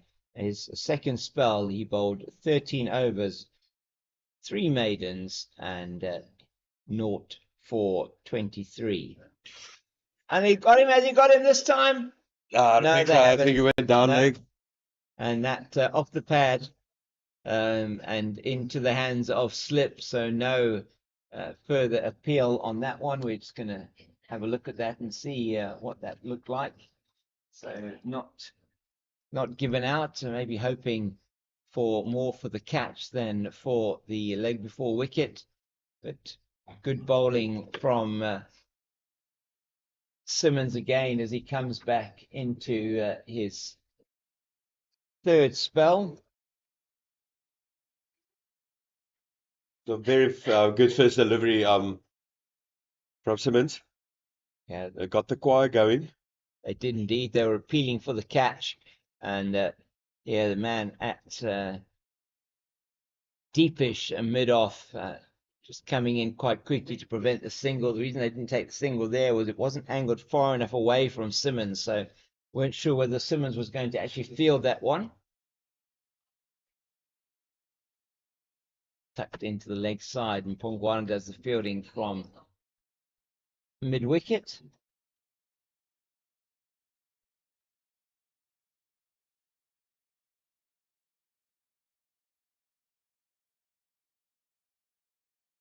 Was again good shot from Peter. Patterson not picking that up, and he may well not stay. He is going to stop that. He's actually going to stop before the boundary. They come back for 3. Peter Milan getting those 3. There'll just be 1 ball then for Mgijima to face off Simmons. Dane Patterson not picking that ball up at all when it went past Mhlali Mpongwana here at his mid-on position. And change of the field then now for Mgijima facing up to Simmons. And that change in the field is no change in the field. The man's gone back to leg slip. Still got the slip in place, short extra cover, man at backward point, man at cover, and man at mid-off, mid-on, mid-wicket, and a man at backward square and leg slip. Oh, that's a good delivery, and just goes back to that one. And you have to be very careful. Carl Simmons, you feel, is the one bowler that has got the potential to take a wicket here for Western Province. Very good from him, and I quite enjoyed in his second spell that battle between Simmons and Mgijima. Was very good, but it seems like with his third spell he still gets some spin on the ball, a lot of purchase from the wicket. 15 overs gone for him, only 27 runs we conceded. Very economical, as has been Dane Patterson. Patterson 8 overs, 5 maidens, 0 for 16, and he's going to continue the attack from the old stables end. Southern end of the ground, as Marco Jansen has gone to 83 in Centurion, and Nandre Berger has just seen off an entire over of Ravichandran Ashwin, not having scored a run yet, of 18 deliveries. It's important that these two stay together as long as possible for South Africa. Good delivery, just wisely left alone by Peter Milan outside the off stump. We're not going to tempt him into those. at the moment. Patterson coming into his second over of his third spell.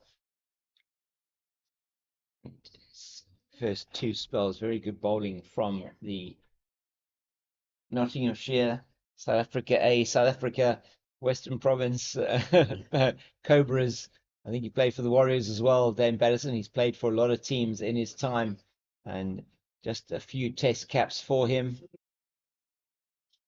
And South Africa will potentially be looking at Dane Patterson after his good performance for SAA against West Indies A to be the sort of stock bowler potentially in that test team that will be announced shortly, I'm sure, perhaps during the month of January, that's going to be traveling through to New Zealand to represent South Africa. A lot of key players not in that team, Durant. Yeah, it's the SA20 and everything. So, yeah, one would hope that some of the new guys, the young guys, get a chance for test cap. Especially Dane Patterson has been very good. He just had a bit of a stare down with Peter Malania. I don't know if you saw that. A long stare down with him, and when he made his way back to his mark, he just locked eyes to himself. He's doing the fast bowlers like to stare down the batters, don't they? And batters like to stare down the bowlers. In fact, any bowler likes to have a good old chat. Yeah, I think game. Yeah, I wouldn't say frustration perhaps is the word, but I mean Western Province here know that they're in a battle. It's not exactly a pitch that's doing anything except perhaps for the spinners, and even that is not a raging turner by any means. That's a beautiful shot. Good shot. Just had Pongwana's going to chase it, and I don't think it's not Pongwana. That is actually Nabe chased it down to the boundary, and all he's done is actually been able to shepherd that through to the boundary as the Rocks gets to their 150 in the 53rd over. So 152 for the loss of 2, and that is of 53 overs and 4 deliveries, and the last 50 coming in 15 overs and 3 balls. So 152 for 2. 51 for 2 was after 23.4, 100 for 2 after 38.1, and now 152 for 2 after 53.4 overs. And umpire Mazizi Gumpo, who is at the Old Stables End, seeing Dane Patterson bowling now, and just in behind it, very nice. Peter Milan, he's taken the run. Well done, Peter Milan, for taking that run. It does mean. And he knows Viwa Ngujima has been battling a little bit against the spin of Carl Simmons, just taking the strike there. And South Africa are all out. It is unfortunately Nandre Burger who's been yorked by Jasprit Bumrah, and Temba Bavuma is not going to bat. So Nandre Burger getting a 20-ball 0 there for South Africa. He did try his best in that partnership. A brilliant delivery from Jasprit Bumrah to get the South African paceman out. South Africa now on the innings break, as that's played nicely down to Bjorn Hendricks, are 408 all out. They take a lead of 163 into that second innings of India, and that will be happening no doubt shortly in the time between lunch and tea. And the SAA versus India A game, it is India A just coming out to bat after SAA scored 263. And here at Boland Park, it's 153 for the loss of 2 after 54. And it's going to be Carl Simmons to continue from the Nederburg end, the northern end of the ground. And we have the beautiful Drakenstein Mountains. Have you ever hiked in any of those mountains, Durant? Never. It looks quite steep there. They do look quite steep, don't they? Some beautiful paths up the mountain, vineyards we can see, and but the play is very interesting. Beautiful mountains. The views from here in the commentary box at Paarl are stunning. It is definitely one of the most beautiful grounds, not only in South Africa. Just from a picturesque point of view, Yeah. it's absolutely beautiful. It really is. You don't get many grounds with this kind of outlook. Newlands is regarded as also one of the most beautiful grounds in the world, and that's just played nicely out to the square leg umpire, and Mpongwana comes round from mid wicket to pick up. They take a single, means that will be Simmons with 3 balls left in his over, and Gajima on strike, and they're going to make a slight change to the field. Are they? Yes, they're bringing the man from 45 in from the deep sort of square leg area, where he was for Milan, into short 45 to fine leg. So 6-3 offside leg side field for Simmons against Ngajimi. Goes back and he cuts that beautifully through the offside, through to the deep extra cover boundary for 4, and just a little bit short from Carl Simmons. And he rocks back and plays that through the offside, and the partnership now gone on to 148. It's 158 for 2. It's exactly what the Rocks would have needed after being rocked back by those 2 wickets last night. Excuse me, I'm terrible with my puns. And it's been Western Province really battling here, toiling in the heat of this Paarl afternoon. I think if you had a look at both days thus far, day 1 was definitely Western Province's day, but it just feels like day 2 is for the Gbets Rocks. 100% so far. The not even yet at the drinks break here on the second afternoon, and it's been all Rocks so far in these 2 sessions. And it's nicely defended by Mgajima, and I think we're probably going to have 1 more over before the drinks break. And nothing much happening at the moment for Western Province. The chatter on the field has also gone. They're looking now for something a little bit different, perhaps, and they're looking to Dane Patterson to hope to provide that, or is it going to be Valentine Katimu? I don't think he does bowl. No, Dane Patterson takes off his floppy hat, hands it to umpire Gompu, and that is going to be Dane Patterson, who's going to be coming in from the old stables. End score 158 for 2 after 55. Milan on 80, and Kajima on 69. Peter Milan eyeing what would be yet another first-class 100 for him to go with his 38 that he's already scored. He's already got his 54th first-class half-century. That's a huge appeal. That is very shout. Jason. That's a very good shout. I don't think they can believe that hasn't been given out. If I'm not mistaken, Gompo remains completely unmoved. If I'm not mistaken, I think I heard a bat there, possibly. But that's not the second time.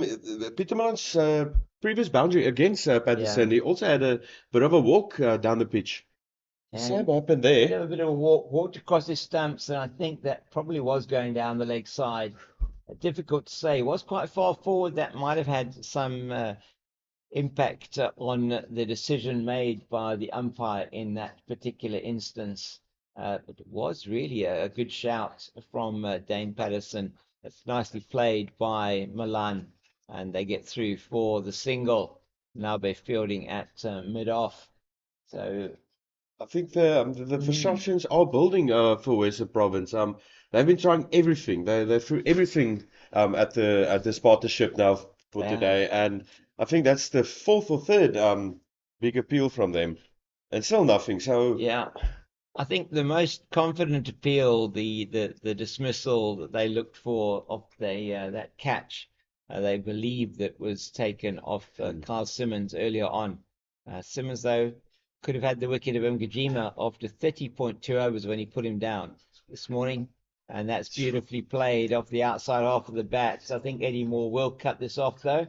He's chasing it from his position at Gully, and he does cut that off, but not before they're back for 3, and that's the 150 partnership for these two. 152 of 320 balls, 18 fours and 4 sixes has been an outstanding display from these 2 batters, and this has really been something to blunt the Western Province attack. Western Province attack widely regarded as one of the best in the competition, and this pitch here at Boland Park, and the excellent batting of these two batters has really blunted that attack. And as Milan does exactly the same thing there, comes forward, walks into the shot, plays it straight down to mid-off, is no run. It's been an absolute joy to watch these two in the middle. 152 partnership.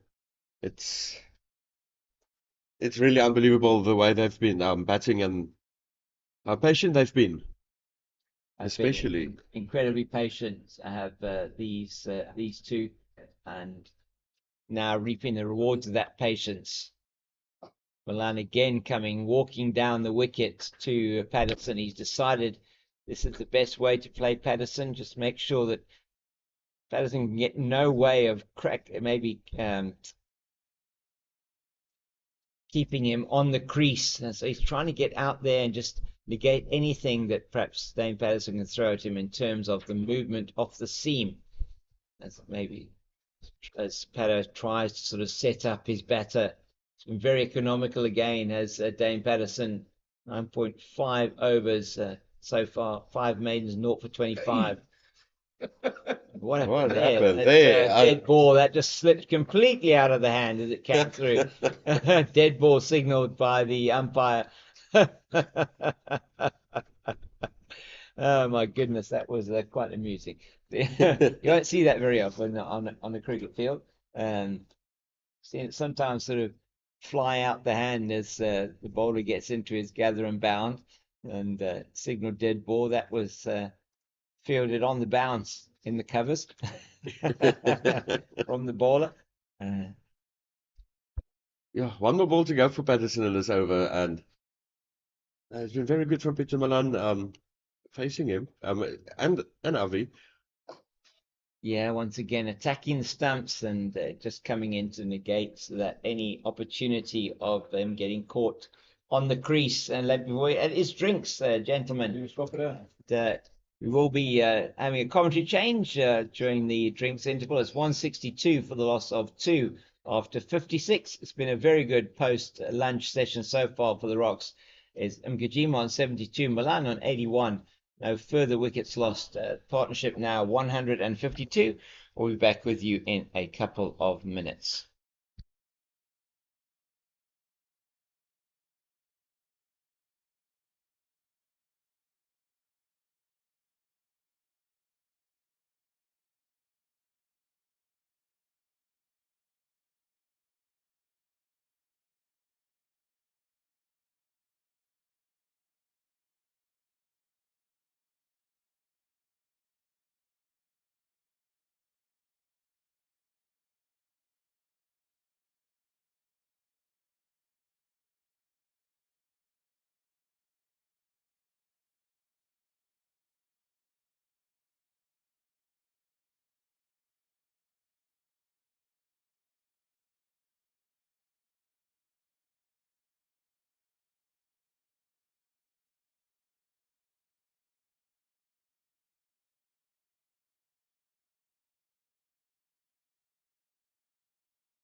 And we're back, viewers here. To Boland Park after the drinks break. It's 162 for two. And I just got some interesting stats here from the scorers. Currently, this is the highest third wicket partnership of this season. And this is also the highest partnership against Western Province for the Rocks. And the previous highest was 52 between Peter and Janneman Milan. So, records to be broken here, I should assume. Is that the highest partnership, third wicket partnership for the season? For the season, For the Rocks. the current one, correct. And then this is the highest partnership against Western Province for the Rocks as well. For any wicket. For any wicket, yeah. So, no, brilliant stuff here from them. And it's Aviwe Mujima facing Simmons again. And just picks the gap almost there. Great fielding. Only a single. That's 163 for two. 72 on the board. 73 on the board for Aviwe. And Peter Milan on 81. One must just imagine how frustrated the Western Province bowling attack must be at the moment. Yeah, look, I found that after lunch Western Province, not we. I just took off my Western Province cap, like you've been wearing your Boland cap throughout this commentary period. I just felt that this should have happened. It should have continued with Kyle and Buren bowled from the top. I think he bowled 2 overs and swapped around. That didn't make sense to me because there's a lot more turn from the side. Spinners bowling up against a wind, which make it a little bit more difficult for batters. And obviously the turn was there. So it was like a period where and then they went on they attacked Avi and then did it for a couple of overs and then stopped doing it. Whereas Boland yesterday, the Rocks yesterday, they pursued with it. And young Aishal Kluti came back after taking 2 wickets in the morning and got 2 wickets, almost got a hat-trick in the afternoon. Another great shot. You picked the gap. It's racing towards the boundary rope. And that's definitely 4 runs on the board there. Peter Milan now 85. It's 167 for 2. I'm definitely sure what you say with especially with the Rocks bowling. What worked for them, they kept it. And it almost seems like Western Province is now just trying anything to break the partnership. Yeah, that's what I'm saying yesterday, and it brought him back in the game, the Rocks, with Aishal Kluti coming back, attacking batters, setting fields, couple of catches, and boom, there we go. We expected Western Province to bat the entire day yesterday, and they eventually bowled him out. But yeah, look, this is obviously one of their best options here, Kyle Simmons. Because he is a bit of turn. The ball before this was just too straight. And yeah, it just looks he got a lot of spin on the ball in his second spell. Also a lot of pitches on the wicket, but it almost seems like nothing's happening for him. Especially with this previous over. It's after 17 overs, he's currently on 37 runs that he conceded, only 3 maiden. So it's still great economy. Yeah, look, look the conditions do determine how you bowl, but sometimes but you also got to understand that you can tire as a spinner. You can get tired, and a break is not too bad. You get George on the side. This is the Nederburg side. Get George on. Let George bowl a few overs. See how it goes for George. He hasn't bowled from the side yet. He hasn't bowled from the side. No, no. He hasn't bowled from the side. So, Patter's doing the right job. He's keeping it quiet. And he'll do this all day. He'll bowl at off stump the whole top of off the whole day. I call it top of off, and then it's a short ball. But yeah, that's what he's doing, and he's kept it quiet. The run rate's never out of control. It's 2.9 runs and over. No, they're keeping the run rate very low. Which just shows the discipline from the bowlers from Western Province, but it just doesn't seem like the Rocks partnership is going to break here. I can't see anything happening for them that's going to dictate that because they've been trying everything. But like you say, maybe you try Linda from this end, from where we're commentating at. maybe there's something in it. Yeah, I just think, Carl's bowled he's bowled well. Mm. I mean, if you look at he's bowled 17 overs, he's going for just over 2 runs an over. Uh, but he can get tired. It's pretty hot out here. And we got to understand that spinners can also get tired. Yeah. He's doing the same thing over and over. Get George on the side, see what George can do. Maybe we might just get an extra bit of bounce and get a wicket. But yeah, look, it is a pitch. We've seen it over 2 days now. That as a batter, you got to get yourself out on. It's not a wicket where it's not going to be nicks to slip, and we haven't seen really anything go to slip. So it's a pitch that as a batter, you apply yourself here, they're not going to get you out. No. So and you're going to basically have to make mistakes or play a full shot. And the thing with the pitches, when I was down there before play yesterday, I predicted that the pitch is gonna get more damage as day one progressed, but this morning doesn't seem any damage. There's no cracks on it. Good grass coverage.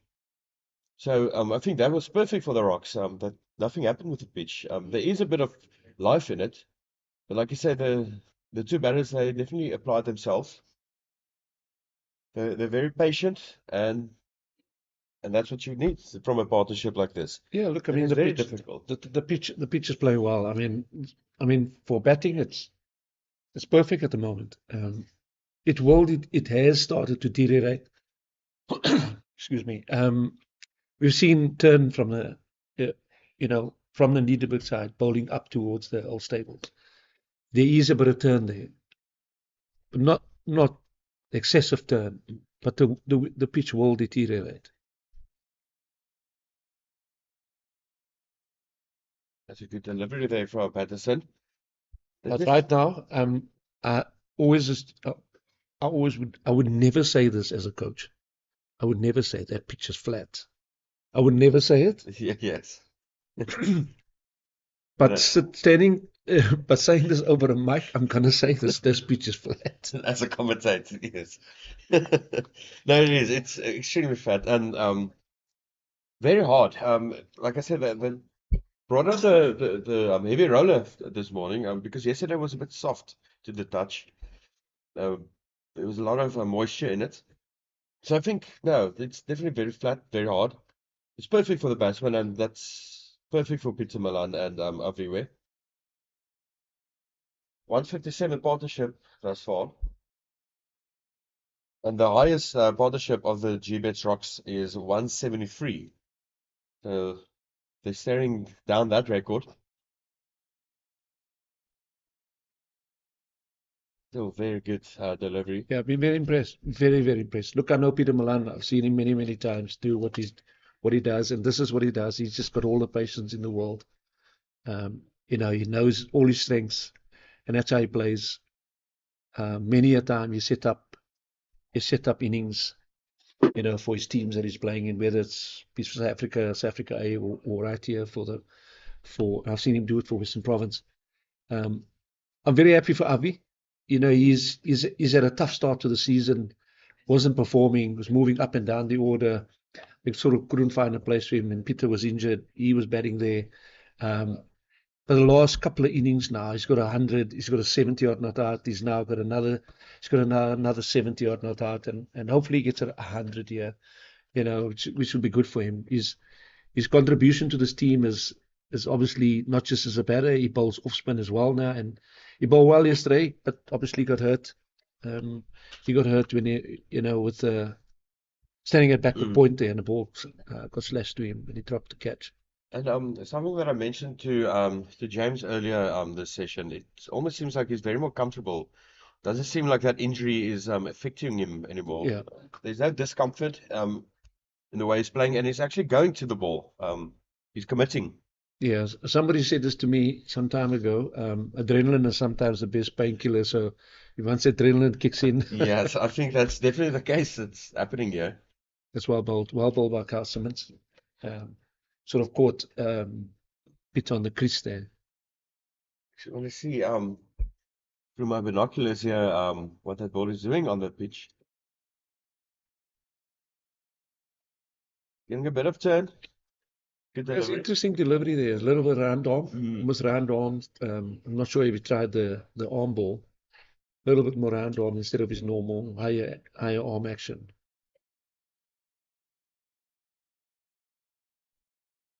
Well bowled, very well bowled. That's a great delivery. It's a good leave there from Boland. 85 on the board for him, so he's also looking for his century. I think that will be his 35th first class century. Put up that here. No, 39th century if he gets this one. I see Rabada has struck again for South Africa. Let's see what's the update here. So the update from Centurion, it's India 5 with a loss of 1 wicket, and it looks like it's Rabada that got Rohit Sharma. So that's very good for South Africa. India is trailing by 158 runs. Yeah, it's a big wicket that. Rohit is one of those batters that once he's in, he's difficult to get out, and he scores very quickly. Big wicket that. I think it's going to be very difficult for India. Yeah, we're not going to make it. Well, South Africa's not going to make it easy for them, and it's very nice to see Rabada back in form. And the way he's been bowling, especially in the first session. Yeah, that lead phenomenal. is it's unbelievable lead.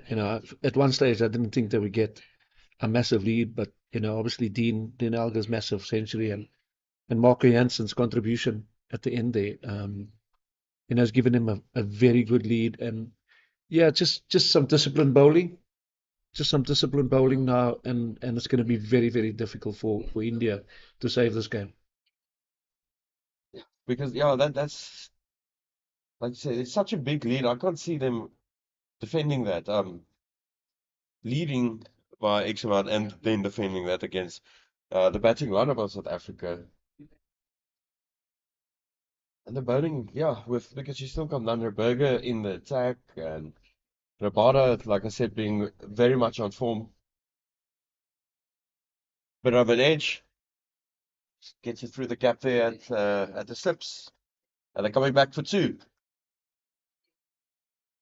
169 with the loss of 2 wickets after 59 overs. So we've talked about it, not a lot of balls going to the slips, but there was an opportunity. No, it hit Avi and it went down. It didn't fly to slip. Yeah, we haven't really seen anything fly to slips. So There's not a lot of carry. There was a shout earlier before the drinks break. Just landed short to the gap between gully and slip. So it doesn't seem like the ball is carrying that much, if there's anything. So it's Patterson again with his second ball of this over. 73 on the board for Mjima. Just looks like they're having a chat there. also coming around the wicket now, Pato coming around the wicket to Kojima.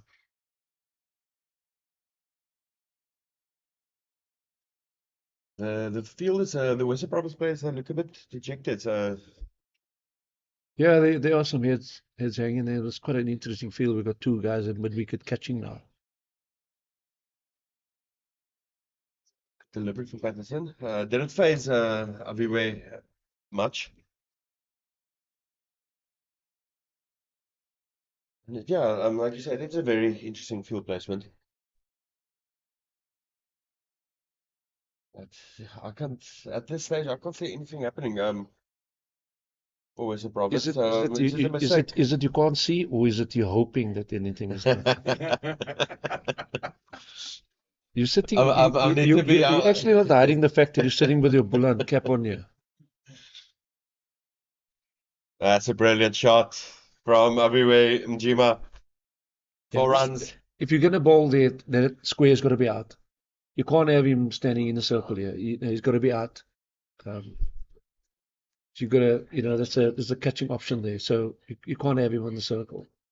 So now what happens? They tell him to stay out there. and the horses bolted. Yeah. So, not the best delivery from Patterson. It's interesting. Andre Berg has opened the bowling, and which is a good call. Which is a good call. Marco Jansen's obviously been at the crease for a very long time and struggled in the first innings. So it's good to see them give the ball to Nandre. Marco can rest a bit, and they use the pace and the swing of Nandre. It's 173 for 2 after 59 overs. Our current partnership is on 163. And Patterson, 2 more balls to go in this over. Only 29 runs conceded, so again, great economy from him. Good charge into the gap. Another 4 runs, another boundary there for Viwe Majima. Yeah, 177 for 2. With this field, you've got to get the ball into the back of the neck there, and it's not going to help if you're bowling it into the midriff. It's easy pickings for Viwe.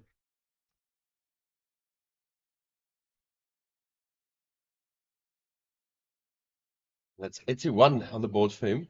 I'm just looking at the I'm just looking at the fielders throw the ball to the umpire, and I think that ball just got soaking wet. Oh, yeah. It could be. I just saw them looking at it now. The captain Boland is walking to the umpire with the ball. I hope it's not got wet, because it fell into it sort of went over the boundary and.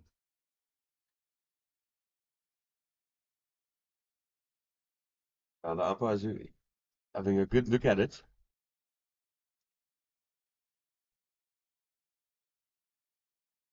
Change the ball.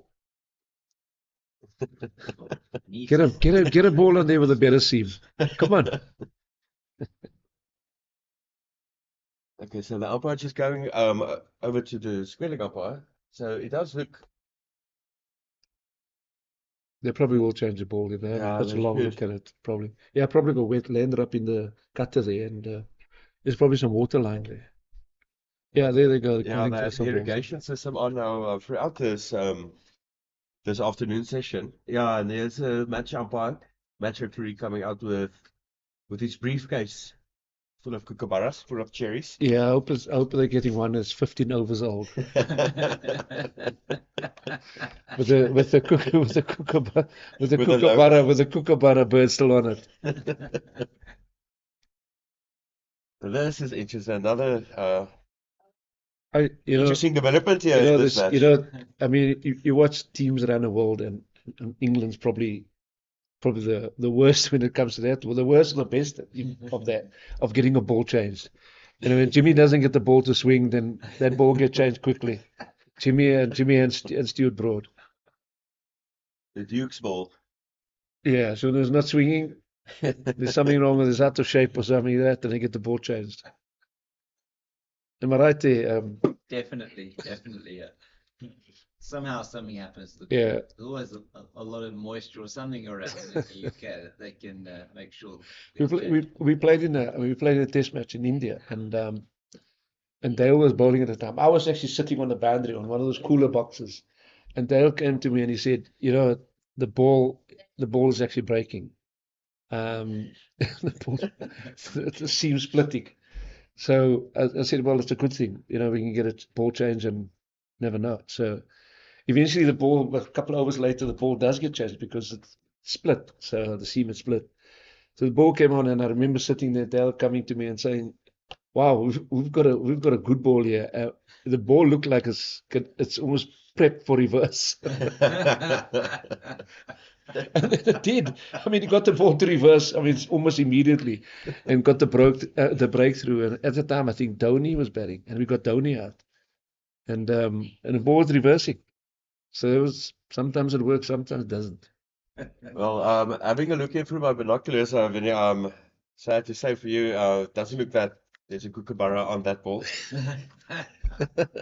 There's not a lot of shine.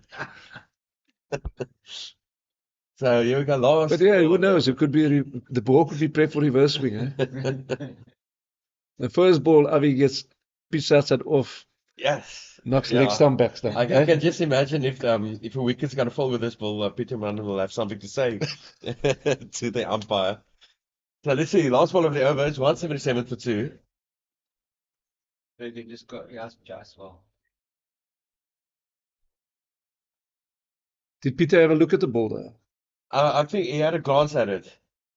And ladies and gentlemen, just an update here from Centurion. India is 13 for 2. Nandra Berger taking a wicket. He's getting Jaiswal. And it's scored by Ferreira. So that's brilliant for South Africa. 2 wickets down in the second innings for India, 13 for 2. Still trailing by 150 runs.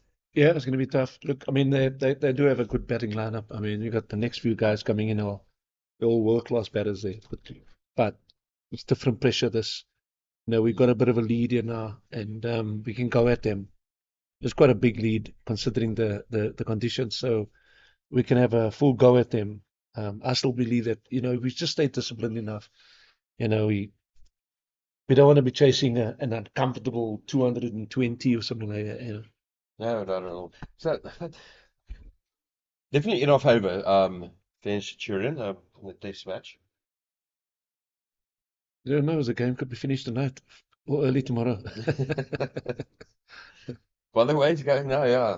One can You know only what? imagine. And again, I'm talking as a commentator, not as a coach. As a coach, I keep quiet. I say nothing about the game. I've learned my lesson there. Eh? In a team meeting, I once said, guys, Mahela J. Wardner is struggling with form. We're playing Sri Lanka, in Sri Lanka. He's struggling with form, guys. So here's an opportunity for us to put some pressure on him. 274 not out. I remember Mark Boucher saying, Vinny, please, coach, Yeah, just don't make comments like that. But as a coach, I won't. But as a commentator, I'll say that the game could be finished tonight.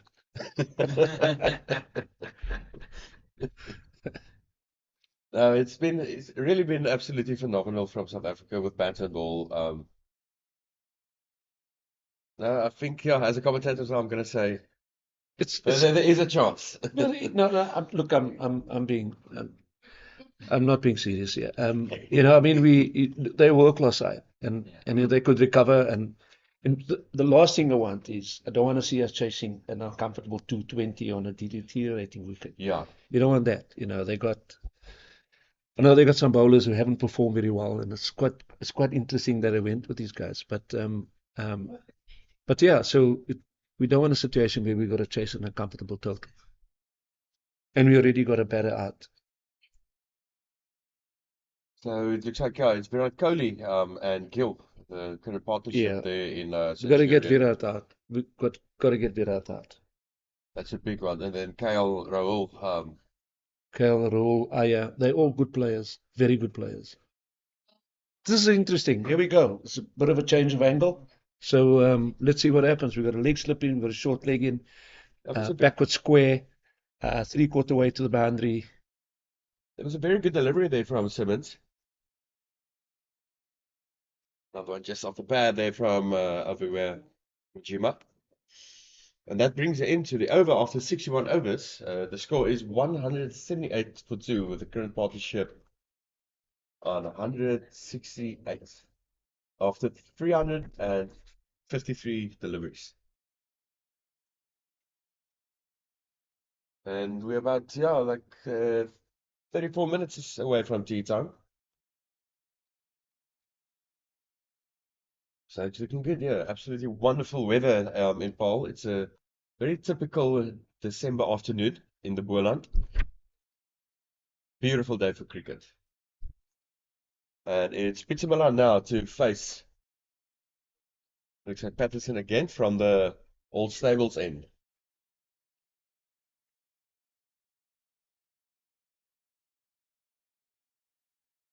It looks like there's a bowling chance from Bongwana to bowl his 5th over, his 2nd spell of this innings. So 4 overs, only conceding 10 runs and 1 maiden. So again, economical for him as of yet. So bowling change for them. So let's see if this is gonna do something. Just yeah, I'd like to see George come on the side. It's just a change. George has been, Kyle has been very good. But like I said, we never don't underestimate the fact that he could also tire. I mean, it's hot here, and you know, he's bowled many overs. I mean, what's he bowled 19 overs now. Get George on and see if George can do anything from the side. George doesn't bowl from the side. Not yet, eh? George hasn't been bowling. He hasn't bowled. Yeah. So This side is from a spinner point of view. This is the right side to bowl from. There isn't much turn bowling from the top, and it's obviously the wind behind your back. So it's definitely going to be interesting to see if they're going to bring George up because Simmons have had 19 overs under his belt so far. So he is getting tired. Like you said, spinners can get tired. Well, let's give him a couple of overs with this new strategy of bowling over the wicket into the rough, and see what happens. You know, it's such a fine fine line to bowl at, because you know, as soon as the batter picks up that it's outside leg, they kick it away.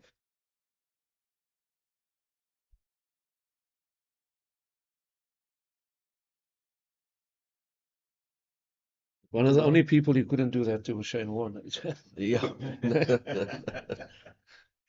You play that balls that was outside leg because you're scared if you try to kick it away, it's going to miss your pads and hit the stumps.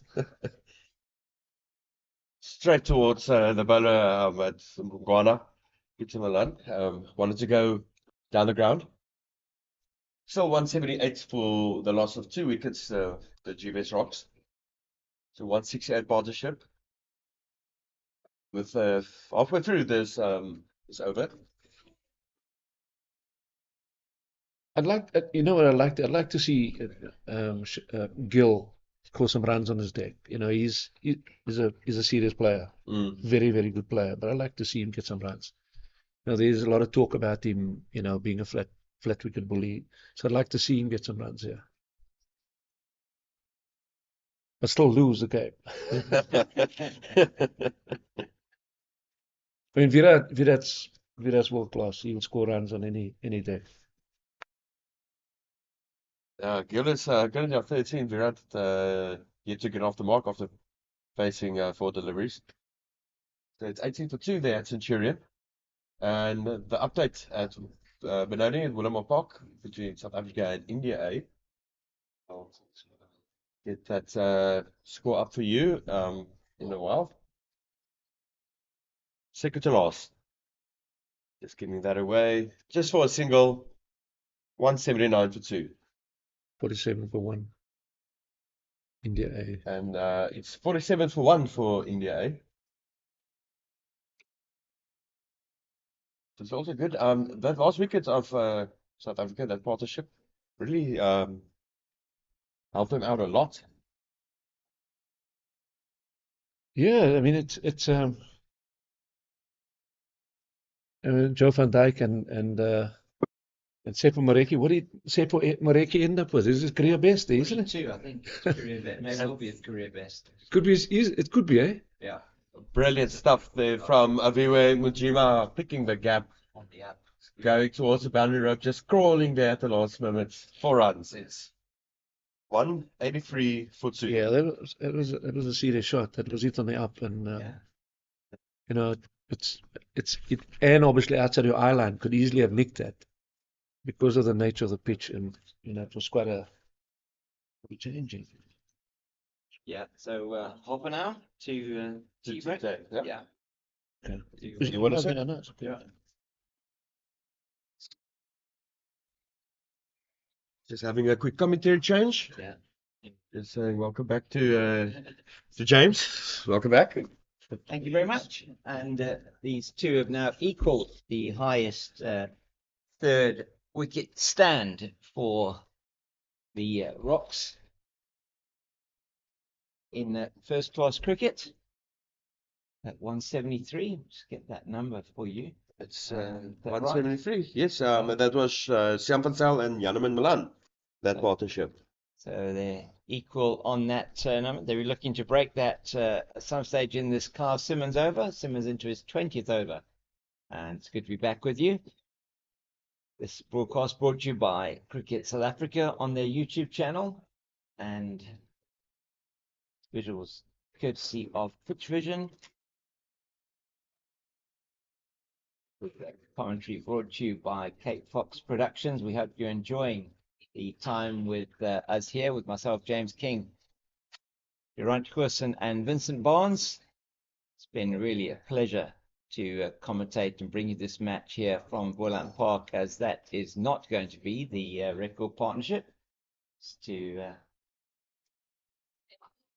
get these Division 1 records for you, just in terms of the partnership record. So that record third wicket between Stean van Zyl and Yaneman Malan has now been broken by these two. So Peter Malan and Aviwe Mgijima now got a record stand for the Gbets Rocks in this Division 1 cricket, breaking the partnership of, we say, Stean van Zyl and Yaneman Malan against the Northwest Dragons in Paarl in the 2021-2022 season. Now 174 for the loss for this partnership, 184 for 2. And we are 4 balls through the 63rd over. Nothing at all at this stage happening here for Western Province from a bowling point of view, but plenty happening from a batting point of view for the Gbets Rocks. And both of the actually brilliant fielding done there at that leg slip position, just off the pad of Mgijima down the leg side, and Björn Hendricks takes that brilliantly. That would have gone down, no doubt, for 1 or 2 leg byes. So no danger for the batter in that instance. Oh, that was so close to being a wicket there once again for Carl Simmons. Just this change of angle, making it difficult for Aviwe Mgijima. And I like it that is coming across the wicket there, or around the wicket. It definitely seems like there is something there, maybe. I think the line here is important. Yeah, there's quite a bit of rough outside that leg stump, and it's not. It's at a point where you could get, and that was, just managed to get more of a bat onto that one. Did Aviwe Mgijima than they were looking for the edge, presumably, and nothing happening in that instance. So it's Western Province trying everything possible here to get this wicket, and Pongwana into his second over of his second spell. 5 overs, 1 maiden, 0 for 15. And just perhaps looking at Mpongwana to try and use his height as a weapon here, Western Province. It almost seems like it. There is some good deliveries from him. I haven't seen a lot of swing from him. Not really a swing bowler as much as getting the ball to move off the seam. Very tall player, very tall man, young man in his early 20s. You said earlier on, those of you who were with us will know, he just got his maiden call up for South Africa.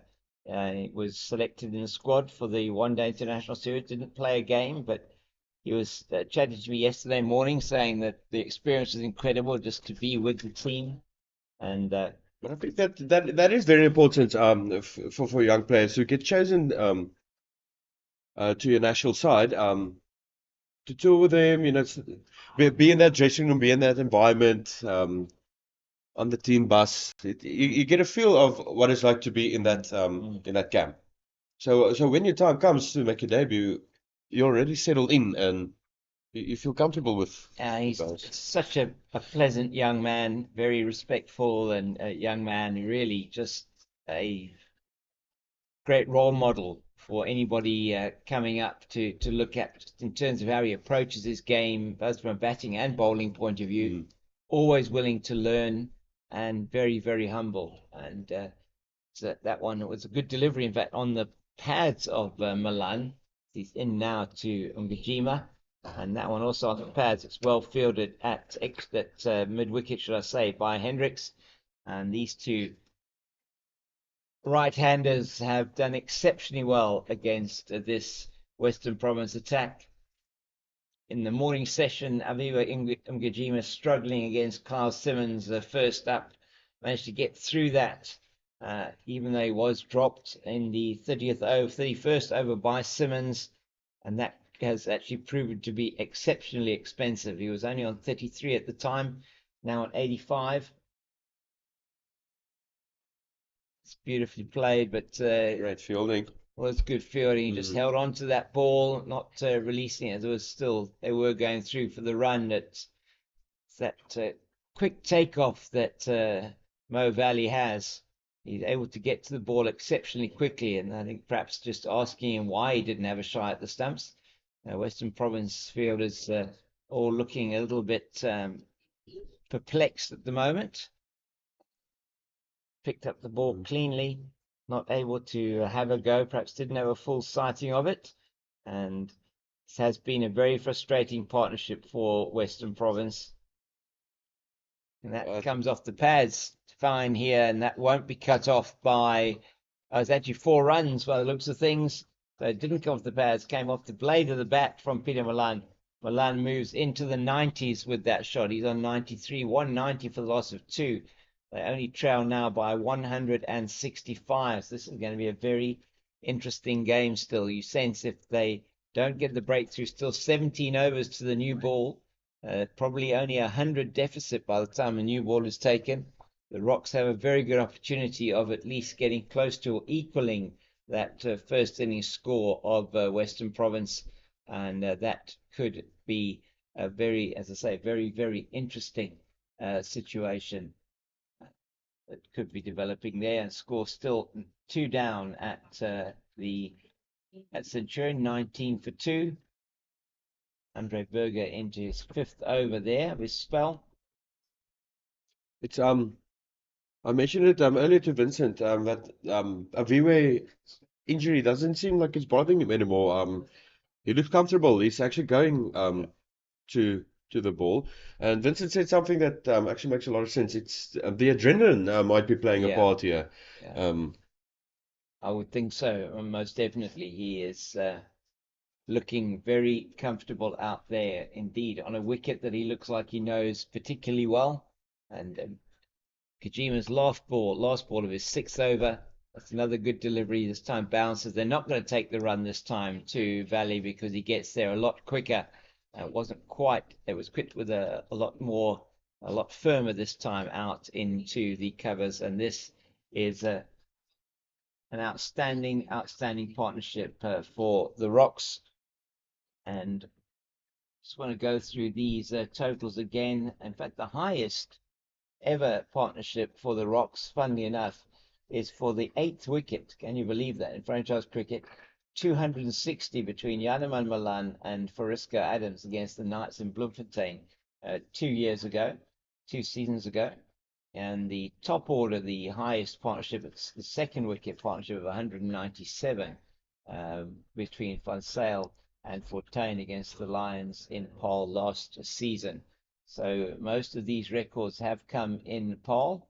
In fact, the first 7 wicket partnership for the first 7 wickets in Paarl, and the last 3 all at different venues. So that one in Bloemfontein, that must have been quite something to watch. 260 for the 8th wicket. So both of these two heading for what looks like as we have a bowling change at the Nederburg end. It is George Linder, so it's just called by Vincent Barnes. Said maybe George would be the one to come on, and he gets the same treatment as he was getting from the old stables end, as Aviwa Mgijima plays him to the deep mid-wicket boundary for 4. First ball short from George Linder. He hasn't found his radar at all yet today, or last night for that matter, and it's 194 for the loss of 2. And Mgijima goes into the 90s, and he'll be eyeing his 4th first-class 100. Well, Mgijima, as we are getting a bit of smoke from what looks like a felt fire that has developed here to our right-hand side. and the wind coming up, and that is going to threaten that quite significantly as it's Linda again, who goes back and tries to play it into the offside. It's just a 6-3 leg side offside field with Linda also coming over the wicket, attacking a different area, perhaps to Kyle Simmons. Would be Umgajima's 4th first-class 100. That's beautifully played through the covers in the offside, too short and wideish outside the off stump, and that takes him to 94. So just one stroke away from his 4th first-class 100, Aviwa Umgajima. And that is a very good shot out there into the offside.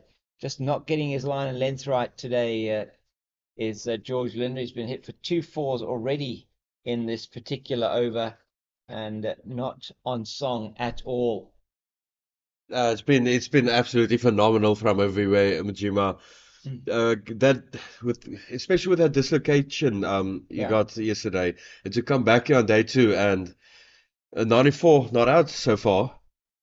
Incredible stuff from him. He just edges that out into the offside, and will go through for the single. Takes him to 95. With him is his captain and batting partner, Peter Malan, who's going to take strike now to George Linder. He's taking leg stump, asking leg stump please from umpire Lubabalo Duma, who gave him not out to a very confident appeal and staring session from Western Province earlier on in the afternoon session of Kyle Simmons. It's 199 for the loss of 2. That's way down the leg side, and in fact it's missed by Daniel Smith, and that's not going to be caught by Eddie Moore. It's going to be a retrieval session for him, and that is the 200 for the Rocks, and that's going to be the fastest 50 that they have scored. 203 for the loss of 2, and just when Western Province thought that nothing else could go wrong, they do concede 4 byes down the leg side. That one that none able to be collected, and that is off 64 overs and 5 balls. That means that this last 50 has come in only 11 overs and 1 ball, so batting it well over 4 and over, and that's much better from Linda, but still it's played out into the offside, and Bird does the fielding, and there is an easy single on offers. That's an expensive over from George Linder. Not when you see him going for 45 in 9 overs. Sorry, it is 48 in 9 overs. And this partnership now coming close to the 200. Both batters very close to their own milestones of each hundreds. And Peter Malan looking at his 39th first-class 100. And Aviwa Ngajima looking for his 4th. So the number 4 for the Gbets Rocks in outstanding form this season. No, definitely. And especially with that record century against the Dolphins earlier this month. He's really been on form here, and it's yeah, like Vincent said, we wanted George Linder to bowl from this end, from the Nuremberg end, and it has been quite disappointing to see him not having much in the pitch for him. No, absolutely nothing. He's not getting the drift. He's not getting anything at the moment, but still early days in his spell. That's nicely played by Malan straight to John O'Bird at forward square. There is no run. So the deficit now is 151. So still some runs to make up for the Gbets, the Rocks, but they have been playing exceptionally well. And India 29 for 2 in that Centurion after 10.3 overs. Kohli still to get off the mark, and it is Peter Malan now facing played straight down to Dane Patterson at mid-on. Is no run. Pongwana just marking out his crease, and it's all looking very slow for Western Province out there. And Pongwana walking slowly back to his mark. It's been a hot, brutal day out in the field. Western Province have been out in the field now for 56 overs. Still 42 to go in the day. which is still a lot of overs. 15 minutes to the tea break here. They're going to have at least 36, 37 overs to bowl in the final 2.5 hours of play. 2 hours 40 minutes, I think it is going to end up being. And that's played in the air, well fielded good by the fielding. man at short mid-wicket. It bounced just short of him as more smoke comes across the ground from what looks like just a bit of a brush fire just outside the boundary of the grounds here, the actual grounds, so not the boundary of the field, the fence of Boland Park. There where the old rugby field used to be, and the parking area for Yes. big games. But it does look like the fire department is there. Fire department is on hand there. It looks like the match referee is taking a walk there to Yeah. have a look at things. Walking around with his box of balls, the fourth umpire. Big shout. Big appeal. He's given him! Oh, he's given him! Peter Milan is absolutely devastated with that decision. I can't believe that. And Milan has been giving out LBW to Umpongwana, and Western Province get the breakthrough. My word, that is... cannot believe it that he's been given out LBW, and Umpongwana gets the breakthrough. The ball angling in probably to middle and leg. Going to have a look at it again, and the umpire Gampu there, Zizi Gampu, giving that out, hit him on the looked like it hit him on the back pad in front of off stump. So perhaps a good decision there from the umpire. He did look adjacent, hadn't actually walked out of his crease very far, and it looked like a reasonably tired shot there from Peter Milan. And what a great innings and what a great partnership comes to an end. 94 he scored off 214 balls, 14 fours and 2 sixes. So 94 to the captain, and he faced 214 balls, as I said, 284 minutes. So that is 4 hours, nearly 5 hours at the crease, and he has played a fantastic innings for his team. 14 fours, 2 sixes, and caught in the crease LBW to Umpongwana. Golden Arm, as they call him as well at Western Province. Call him Golden Arm Popos Umpongwana, and back on for his second spell. But Aviwa Mgajima is still there, as coming to the crease. Who is that? Looks like a tall batter. That looks like Michael Copeland coming to the crease to join Aviwa Mgajima, and is indeed Michael Copeland.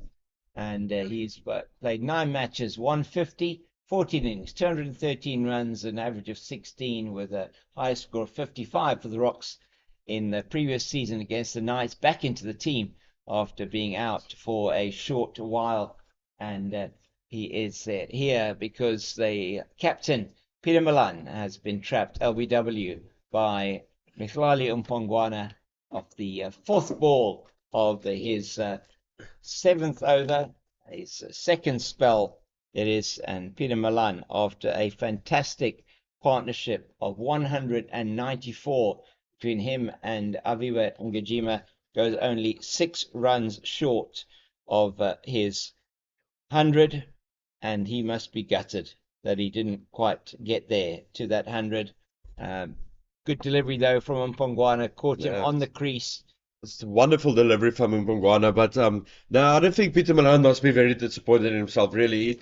He went out there when the Rocks were really on the back foot, losing 2 quick wickets before stumps yesterday, and him and Aviwa Mgajima really put on a great partnership. He is going to another great shot there, but he is going to be disappointed. Only 6 runs away from his 39th first-class century. Yeah. But Aviwa is still in, 5 runs to go for his century. But the 2 names will go down into the Rocks record books for the highest 3rd wicket partnership, beating the previous best by Stiaan van Zyl and Janeman Milan, I think it was, in that partnership. And so these 2 have written their name into the record books today, and highest 3rd wicket partnership of the season so far in this competition for any team. Oh my goodness, that one just goes past the line of the off stump, and that is the end of the over from Mhlali Umpongwana. And we have got 9 minutes to the tea interval, 8 minutes on the stadium clock, and umpire Gampu having a look at his watch and just chatting to Björn Hendricks. I don't think Hendricks is asking for the extra half an hour, because that you can only have when the team's 8 wickets down. Just being funny. 204 for the loss of 3. They are, after 66 overs, the breakthrough coming in that over. And now it is going to be George Linder changing his line. He's going to be bowling around the wicket, should I say, to Aviwe Mgijima. But what a partnership between those two. It was absolutely phenomenal. It was such a pleasure to watch them for almost 5 hours. They were there in the middle, and no breakthrough from Western Province. So I think now all of a sudden you can see the Western Province fielders. Their heads are up, shoulders aren't shrugged anymore. There's some hope in them, because that's mentally wise, it must have been difficult and frustrating for Western Province to sit through that partnership, not getting the breakthrough. But here's Linda now. And of course, Aviwe Mgijima, 5 runs away from his 5th century, first-class century. It's 204 with a loss of 3 wickets. Of course, Peter Milan going for 94. Thank you very much, Durant. Yeah, indeed, it was fantastic to watch how they turned defence into attack.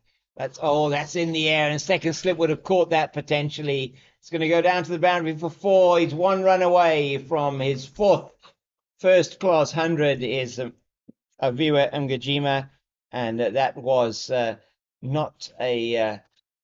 wasn't intended to go there, I don't think, that cut, but it managed to get through past the slip cordon and down to the boundary at third man for 4 as the smoke comes even lot of smoke. even more even worse across the ground at the moment. But the fire brigade are there, as indicated by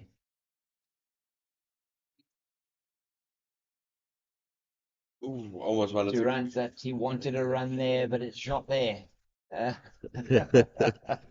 And George Linder, there's going to be a lot of the pressure put on here. They brought everybody up into the circle to prevent the single. The man from deep backward squares come in. Aviwe Mgijima on the verge of his 4th first-class 100. He's going to get it with that shot. No, it's out to Carl Simmons. Is that in the cover? That is, as he tosses in left-handed to his fellow slow left arm orthodox spinner. Linder, 2 balls left in his 10th over.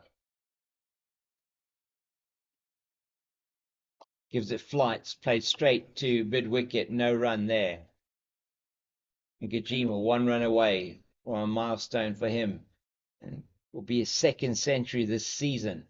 What an outstanding return for the young man. 1 more ball to go in this over. Linder away from us now. Oh, he bowled! Oh, it's LBW, is it? Oh, no. No. Oh, my word. I don't know if he... that's a huge appeal. And there's hands on hips again from Western Province, as umpire Gluma doesn't give that one again. And he's not given anything today for Western Province, umpire Lugabalo Gluma. And we're just going to have a look at that again on the replay, just to see what we can see. And it seems like the whole choir started to sing with that delivery. Probably pitching outside leg stump, it looked like, potentially to me. So benefit of the doubt going to the batter. Looked like there wasn't much doubt that it was going to hit the wickets, but it certainly did seem that it wasn't going to go on. It was pitching outside the leg stump. Could have probably been the only reason why that was given not out, as you would have seen that again on the replay. It's going to be Mhlali Mpongwana to continue. So that was just the boundary of that over, and Mhlali and Aviwe Mgijima aiming to play that one over the infield on the leg side, missed it, and nearly had his stumps disturbed by just as well his pad was in the way, actually. But I was with you. I thought it was bowled It looked like he was bowled initially, but Mpongwana to Copeland. That's dug out by Copeland. And just with the 3 minutes to the tea interval, this could well be the last over before tea. And if Mikey Copeland cannot get off strike, could be that Aviva Mgijima is going to go to tea on 99 not out. And I must say, it's very nice to see Michael Copeland at bat in this tournament for this season. Of course, for the past 4 matches, only been 12 man. So being called up to take the bat, finally getting his season debut in the 4-day series. Very talented player. Yeah, indeed. It's another good ball from Mpongwana. He's just making sure the batter plays. And that is very well done by Copeland, just getting down onto that ball quite quickly. So fire looks like now it might have been brought under control. The one off to our left-hand side. This season, not only the season to be merry, but the season to be fiery here in the Western Cape. As we have very dry conditions, which are conducive to the spread of runaway veld fires. Mpongwana again, and that's not going to be a run either. I mean, however many times you might have got to 100, he's only got to 100 3 times previously. Aviva Mgijima is going to be wanting, presumably, to get on strike and to get that 100. It's going to be a very long tea time for him if these next 3 deliveries are. He doesn't have a chance to get to that in the next 3 deliveries. Yeah, I'm thinking, he's just thinking to myself, please, Michael, just hit that single. Yeah. I don't want to go upstairs with 1 run to go. Get me on strike. So that I can then give myself a chance. I mean, the ring field will no doubt remain to give him absolutely no opportunity to get to that 100 quickly. That's nicely played by Copeland. Very technically correct. He plays it out into the offside. Fielded at extra cover. So just looking at that Rocks lineup, so still to come would be Fortuin, Viljoen, Van Berg, Steerman, and Kluter, and Mahima. So still a little bit of batting to come here. Definitely Clyde Fortuin coming in at number 6. It's been in good form, and that just off the inside half of the bat. So in fact, Aviva Mgijima will go to tea on a 99 not out, and that is certainly not what he would have wanted. Not at all. I don't think he's going to be able to sit down during tea time. No, I'm sure he's not feeling very happy about that. But nothing can be done, and the clock has already ticked over on the scoreboard to 3 o'clock. This will be the last ball before tea. Last ball before we take a bit of a break to have some refreshments. Only the 1 wicket falling in the session, with the addition of another 97 runs for the Gbets Rocks. And 97 runs, 1 wicket, and Aviva Mgijima goes to tea on 99 not out of 178 deliveries. And what an innings this has been. What an innings from Peter Malan out LBW to Mihlali Mpongwana just before the tea interval. Michael Copeland goes to tea without scoring on 11, and it's 208 for the loss of 3.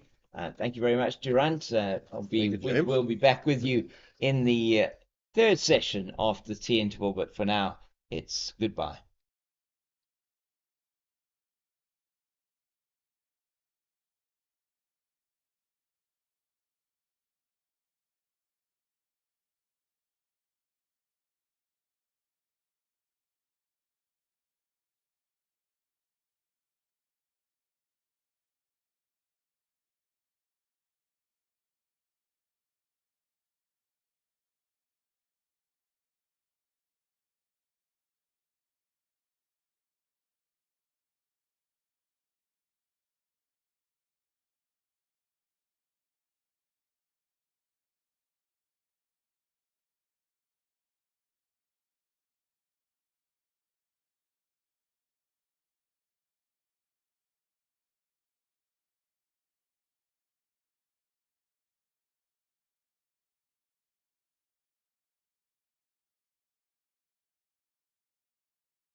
100.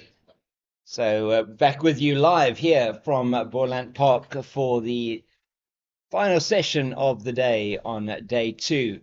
And it is going to be Kyle Simmons is going to be bowling from the Niederberg end of the ground, and he's going to be bowling to Aviwe Mgajima.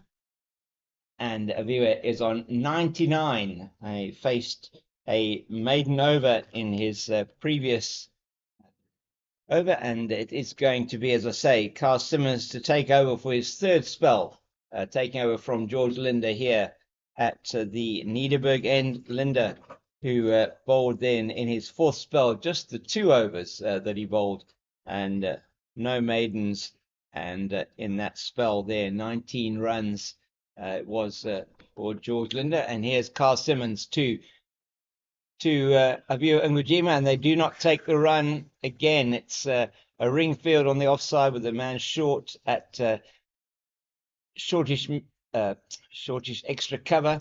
Welcome to Vincent Barnes. Vincent, this is on the verge of his 4th first-class 100. Aviwe Mgajima, he's had a brilliant season. Stuck on 99 for tea. How does that feel? I can imagine. I can imagine getting 99 thinking, just get a single somewhere so that I can face. No. Please, yeah. I mean, yeah. And not go to tea on 99. No, Mikey Copeland having played a maiden over in the last over before tea, and that's again played to the man short at backward point, and that is Valentine Kitime. 3 balls in the over so far from Kyle Simmons. Scoreboard has it as George Linder, but we'll have to correct them. It is Kyle Simmons bowling. And that's just played straight back to him. 2 balls to go in this over. Simmons keeping it tight so far. Mgajima looking for that single. They're saying to him, if you want it, you're going to have to go over the top, or you're going to have to thread the needle here. He just bowls that one, and that's it. That's his 4th first-class 100. Take a bow. Aviwe Mgajima plays it to the deep cut point boundary, raises his hands, and his helmet is bat. He gets a hug from his partner, Michael Copeland. The entire dugout and everybody around the ground here applauding him. It is 103 to him of 183 balls. And it is 284 minutes, 15 fours and 2 sixes. What a well-deserved century to go with his 132 not out earlier in the season. 2 of his 4 centuries have come in this season. That really is a fine, fine knock. Yeah, I'm very happy for Avi. I mean, he's batted well. He's had to work very, very hard, especially against Kyle. A bit of indiscretion here in the field from Western Province. They won't be happy about that. No, Kyle's not happy with that. 2 runs, but it is the end of the over. Sorry, to continue with your thought there. Yeah, he's batted exceptionally well. I mean, he's had to work very hard, and probably the big plus for him was batting with Peter Milan. Yes. Keep him calm. And that does make a difference. I was off commentary earlier when Peter was given out. I'm sitting downstairs, and I thought he got a little bit of a scratch on that. He looked disappointed. He had worked exceptionally hard as well. But yeah, all credit to Avi. He's batted very well here. Like I said, it's been a little bit of a battle with Kyle Simmons, but he's come out on top, and and I'm glad for him. He hasn't had a good start to the season. When Peter Milan got injured, he was sort of pushed up the order. They tried another batter and then pushed him up there, and then came back down the order, which isn't good for you as a batter. No. You want to settle down in a spot, and that's where he is right now, and he's been successful. He got 100, he got 70 odd not out last week. So happy for him. That's still there then on 105. Aviwe Mgajima, Michael Copeland, who faced a couple of overs before the break. He is still to get off the mark. He's faced 8 balls so far, and it's going to be Mtiwa Kaya Nabe coming in for his second spell to Michael Copeland. That's down the leg side. It's a bit of tennis ball bounce almost there from Nabe first up. He's going to have to get his lines and his lengths right here. Michael Copeland just defending the final over that he faced from Mhlali Umpongwana before the tea break. That loss of that wicket of Peter Malan meant that he has to just get in there now. Michael Copeland gauge the pitch. It can be quite difficult first up. Once you're in, then both the batters that we've seen have shown that you can get reward for grafting it out to begin with and then making sure you cash in as you've got your eye in. So it was really good innings from Peter Malan, and you could just sense the disappointment there at the crease when he was given out. Yeah, look, I mean, I thought I had, two noises. His reaction almost, it could be one of two things. It could be, disappointed with the decision or disappointed with himself, for missing the ball. But I thought he got an inside edge after that. But just before the break, George got an opportunity ball from the side, and it was absolutely poor. It was, yes. Yeah, no, I mean, that was. I thought we'd get something different from George. I know he's different trajectory, bowled quicker. And I thought that we could possibly have seen something from George. He really hasn't had a very good spell at all. Unfortunately, the scoreboard has got that last over down, bowled by Simmons, actually down by Linda, but we'll have to go and tell them that. I think that they haven't quite got that 100% right.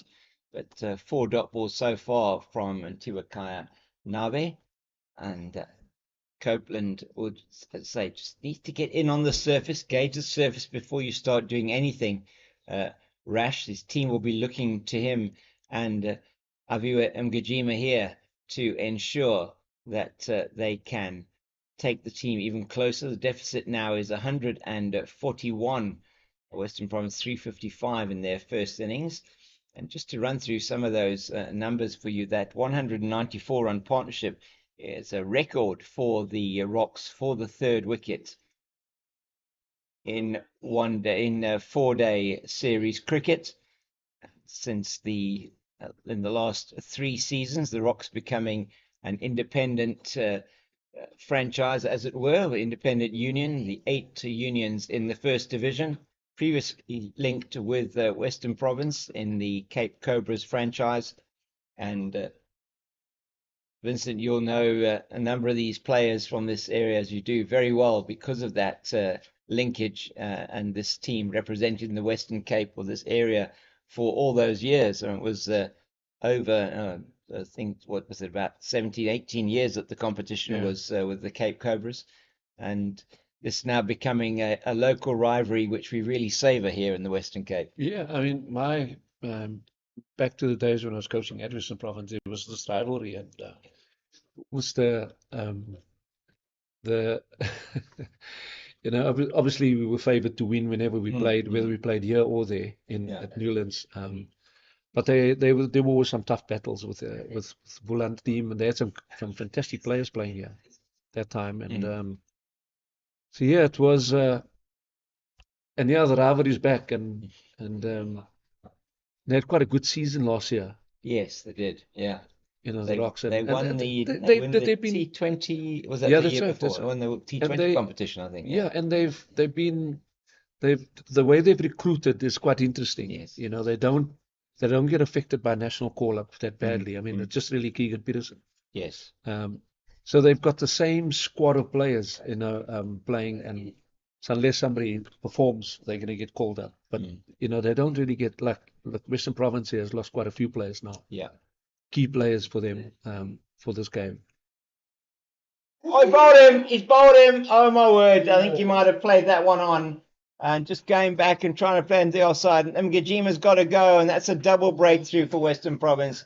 Carl Simmons gets the wicket, and that is a huge blow for the Rocks, and they lose 2 wickets in fairly quick succession here. It was 194, sorry, it was 204 for 3. It's now 214 for 4.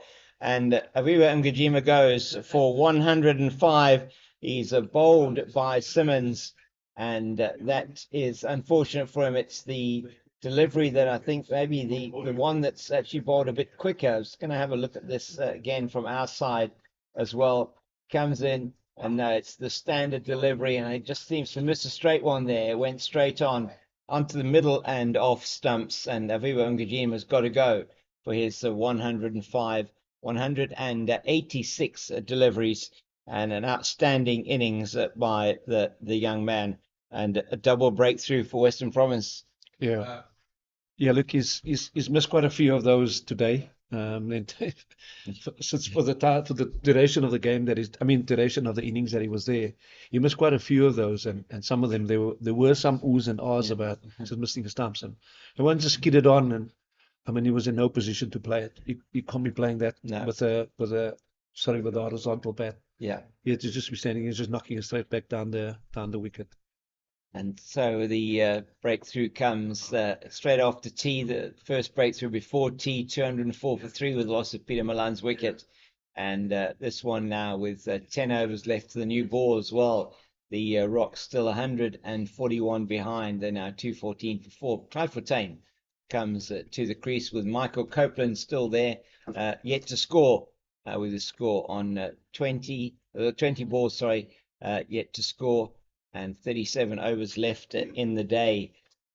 That is, and Clyde Fontaine made his debut 10 years ago. 10 years ago, 73 matches, 117 innings, 8 not outs, just 22 runs shy of 3,000 runs as it's Carl Simmons towards him now.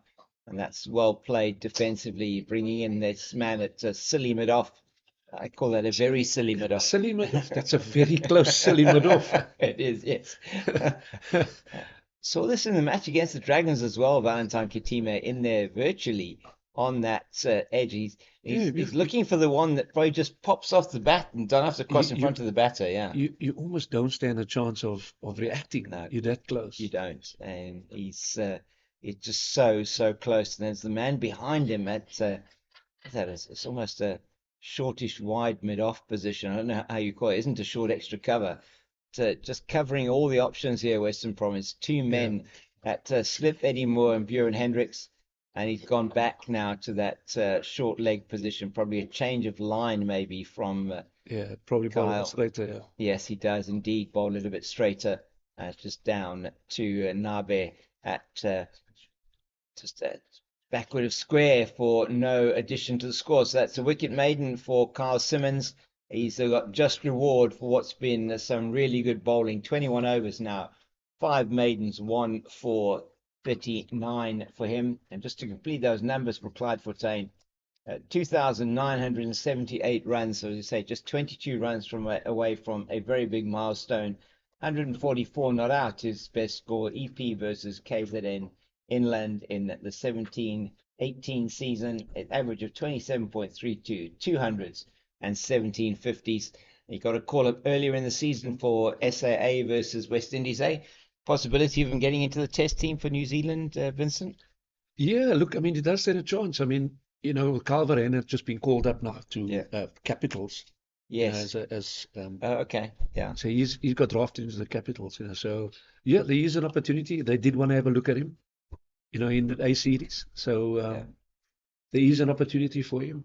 It's going to be an interesting squad of players, though. It will be an interesting squad of players. A couple of players that had the chance in this last round of matches to put up their hand and say, I'm ready and available. I know in the last match at Newland, Shukri Conrad was there, just having a look at the players from Western Province, the Dragons again, and just see what options there may be available there. And that's down the leg side, I think off the pad perhaps, and down to long leg. Simmons does the fielding, and umpire Gumpu does indeed signal that is leg buys. So still not off the mark, Copeland, after 24 deliveries. And Fontaine will be on strike to Nabe for the first time. So 2 no balls, 2 wides from Western Province. Just those 7 no balls it was in the first innings for the Rocks. 215 for 4, and we're 2 balls into the 72nd over.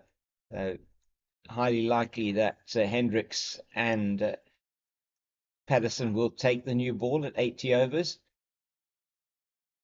Just nicely played to the offside by Fontaine. Gets on top of the bounce of that one. Kitima's in quickly from backward point. So now you've got two new batters at the crease, both without scoring. Yeah, What, game what, yeah, will quieten down again. It's quite interesting that just before tea they lost a big wicket yeah, just after tea. After they've set themselves up beautifully, brought themselves back into the game. that's right. Oh, And now now they've got the rebuild again, and so they've got the run rate over 3, and it's probably going to dip down under 3 again. yes. New ball not far away, so Western Province know that they are potentially just one wicket away from getting into what would be, I know it's maybe a bit harsh on Sean van Berg to say that it's the tail, because he's got an average of 29 in first class cricket. That's nicely played by Fortuin down to the man at deep backward square for a single. He's off the mark with that shot. But Sean van Berg, then Hardus Villian. Van Berg can hang around. He's and been so does a Hardus. good batter. He Hardus puts as well. he puts a huge price on his wicket, so he will hang around as well. Sean's shown this Yeah, season again. absolutely. You can rely on him to get runs. He has often been a thorn in the flesh in the side, should we say, of Western Province in the past, Sean van Berg. But not just the Western Province, a number of teams. He's a bit unconventional at bat, but he does get the runs, and sometimes he can get them quite quickly as well. That's right. So it's 216 for 4 then after 72, but at exactly 3 runs and over. And just to reflect again on what has happened here today, it's been some outstanding batting from Peter Malan and Aviwe Mgijima. Malan falling just before tea, OBW to Mpongwana for 94, and then in after tea, Mgijima going to tea at 99 and not out. He got to his 100 after tea of Carl Simmons, and then in the next Simmons over was a clean bowl by the left arm spinner, and he made 105. So it's now 216 for 4, and at the crease at the moment, Clyde Fortuin, who is facing, and Michael Copeland's going to be Kyle Simmons once again into Clyde Fortuin. It goes back to that one. Good ball from Simmons. I think he's just going to keep it in that channel. Maybe depending on what line he wants to use. He's got this very silly mid-off position still in there. It's nicely played into the leg side. He's made that into the ball that he can actually play down to the leg side. A bit of juggling by Nabe, but no damage, further damage to the score. Yeah, that's Clyde's game. He will take on. He's good, quick feet. Yeah. He'll come down the wicket too. You won't just allow Kyle to bowl to him. He'll take him on. Was very good from him there, just coming down and picking the line up nice and early. Not worried about covering whatever spin there might be. And there's big gaps on the leg sides. It's a 7-2 offside leg side field. Only man on the leg side, a mid-off and a backward square. Almost 45, beautifully played into the covers, but it won't go past Mo Valley at cover. Wasn't a great delivery for us. Very Was silly. it? Wasn't, We are very no. silly mid-off. No, not at all. I wouldn't want to be standing there for that. or the shortcut. It's the take evasive action immediately type of delivery. If you can, you don't even have time to do that because you're watching the bat, aren't you? So past Katime there. I mean, another thing, Vincent. I mean, if you're looking at this, I mean, a short catching position, whether that be slip or whether that be that really crazy position there, right under the batsman's nose, it's just you just keep your eye on the bat. You don't know where that ball's even going to land. No, If absolutely. you don't have enough time. You've just got to make sure you very you're little time to focusing. react. Yeah, I mean, absolutely. He's practically sitting on the. Yeah. He's just off the pitch. It's yeah. It's quite interesting. There's a few balls, and then That's he right. goes a straight line, and, Yeah. and Val goes into a short leg position. That's going down the leg side from Simmons. The bowler didn't really want to have anything to do with that, and no need for the choir to get into action there. But very important in those sort of close catching positions to to just be watching that bat. Your reaction time has to be incredible. No, absolutely. I mean, If the ball does come off of it, or it's a bad situation. yeah. I mean, the ball is probably going to hit you before you can get your hands up, or get stuck under your arm, Yeah, in that's your right. armpit or something. But you could be really lucky don't to have take the time. catch. Yeah, you don't yeah. really have time to Yeah. react. If it gets hit into you, it might be that Yeah. you can then get your hands onto the ball. Sometimes it's a very difficult catching position. And it's Tua Kainabe towards us now from the old stables end down the leg side. And there is half appeal. Neither the bowler nor the wicket keeper were particularly interested. The two slips seemed to be interested, probably off the pad down the leg side. There was a noise, but it sounded soft from where we're sitting. Nabe's just been guilty of straying a bit down the leg side. Yeah, it's interesting when they had the leg slipped there. Yeah. I thought there was a plan, Yeah. but I mean he's just been straying down the leg side. It's sort of sliding out to the back of the hand. Yes. I mean, sorry, out the side of the hand. Yes. Just angling down leg. I mean, it's probably perfect deliveries to a left-hander. And just to update you, fourth wicket has gone down at Centurion. That of Shreyas Iyer. He'd just been bowled by Marco Jansen for 6, and India now 72 for the loss of 4. And once again bowled and got an inside edge onto his stumps. Did Shreyas Iyer. So it is KL Rahul and Virat Kohli at the crease. Kohli 28 off 32. Rahul yet to get off the mark. Big wickets for South Africa early on. 2 to Marco Jansen, 1 to Kagiso Rabada, and 1 to Nandre Burger. Burger getting the wicket of Jaiswal, and Rabada getting Rohit Sharma without scoring, and Jansen picking up the wickets of Shubman Gill and Shreyas Iyer. It's nicely played by Clyde Fontaine, looking very comfortable out there at the moment, and hurled in by John O'Bird from the mid-wicket boundary. He moved around from a square leg. Got an arrow arm, John O'Bird. One of the best arms in the team. Just very athletic young man. Good innings from him yesterday, holding the middle order together as well, and coming in early on and added through to the score being 209. It didn't go on to convert that 50 into 100 That's this time. a pity. Yes. Yeah, pity. Because he played very well yesterday. And you're right, he held the innings together after Eddie left. I mean, Eddie departed. Yeah. I'm just looking at the Indian batting lineup, and they missed that Pujara, Yes. Ajinkya Rahane. Yeah. They missed those type of players. Yeah. You know, they've got a number of players who love scoring boundaries and getting on with the game. Gill, Ayers, and this youngsters open the batting. Yeah, Josh. So they missed. Exactly. They missed those Rohit Sharma as well. Absolutely. They missed that type of batters that they had. I mean, because they would bat for days. And they are always then at risk, you know, from that point of view, if they do lose a couple of early wickets. So Rahul now in with Virat Kohli. Those two have the ability certainly to bat long, and application will most definitely be there. As the end of that over from Tua Kainabe, Clyde Fontaine's on 3. Michael Copeland yet to get off the mark. It's 218 for the loss of 4. 6 overs to the new ball. 74 overs gone.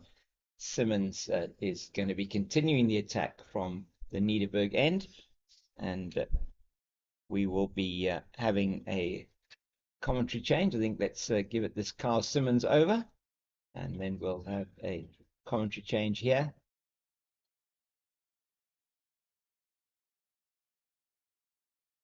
So Simmons coming in for his 23rd over of the innings, 1 for 40. So incredible economy rate from Carl Simmons.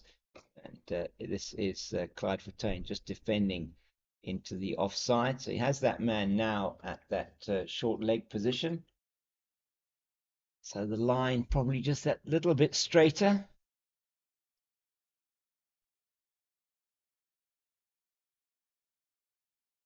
Oh, he got him! Oh my word! That is a brilliant catch from George Linder. But really, what was Clyde Fortuyn doing there? Yeah, look, he's like I said to you earlier, Yeah. he's not gonna sit in the crease there. No. He's gonna use his feet, but obviously wrong delivery to use his Yeah. feet. And then went through with a shot and just got caught at Yeah. cover, Yeah, extra cover. good Short, sharp it was a catch. short cover there. Yeah, Sharp catch, absolutely. very good catch by Yeah. George Linder. And so that is the end of Clyde Fortuyn. So another disappointing wicket loss there by the Rocks, and they've gone from 204 for the loss of 2 now to 218 for 5. 3 scored off 15 balls, and no boundaries for him this time. And unfortunately for the Rocks, and now it will be Sean von Berg will be coming out to the crease, and those 3 wickets falling in reasonably quick succession. Simmons getting reward now for his work that he's been putting in throughout the day. And it is about patience, isn't it, a lot of the time? Absolutely, absolutely. I like that. I like what he did. He with the field, with the adjustment in the field, short leg. He was using that. The strategy he was using was, in the first few balls in the over, he had to slim it off, change it, and you immediately think, well, he's going to be bowling straighter. That's what he did. Yes. And Clyde has come down the wicket and tried to, and obviously the ball drifted into his pads. He tried to, instead of hitting it up the ground, tried to hit it over the cover fielder, who was in a great position. Yeah, absolutely right. And we saw that yesterday as well, with I think with a couple of dismissals off the spinners. It was really the dip that got them in the end. Yeah. Just in terms of how quickly they were, and it sort of popped up. Certainly the first wicket that Michael Copeland got, I think it was Daniel Smith that was the wicket there. In fact, no, Daniel Smith was LBW. But just trying to see who it was that was out, that one that sort of dipped on him. But it was again the situation where he wasn't quite there, and it just went up in the air. It could have been John O'Bird actually that was out like that. It's Simmons now. So the new man von Berg just plays it into the offside, the top half of the bat. So the end has opened up now for Western Province. Have taken advantage of those 2 wickets to fall. I have 2 batters again at the crease that have not opened their account. Comes forward, does von Berg, just plays it to the man at short leg, who is heading to his left, and it goes to his right. Manages to recover Interesting. quickly. If he had stood still, he could Yeah, have run out the tip. he could have been able to. Seen that happen before. No, yeah, short yes, leg a few times. Fielder takes off, the batter takes off, and the fielder from short leg throws the stumps down. That's nicely played into the vacant mid-wicket region for a single, and that's von Berg, who's off the mark, and it's just okay. They've got it right now. So the score is here on our screen. Had got it down as Hardesvillian, and now corrected that, and it is indeed Sean von Berg. It's going to be, though, now Michael Copeland facing up to the last ball of the over from Carl Simmons. It's going to be a good battle, this, against the 2 right-handers. I did well to leave that one alone outside the off stump. And it's the end of the over. So the end of that over from Simmons, he's bowled 23, 2 for 41. He's going to have a commentary change as well here after just over half an hour. You want to? Yeah. Okay. Do you want to stay? Yeah. Okay, I'll do that. Okay. Thank you.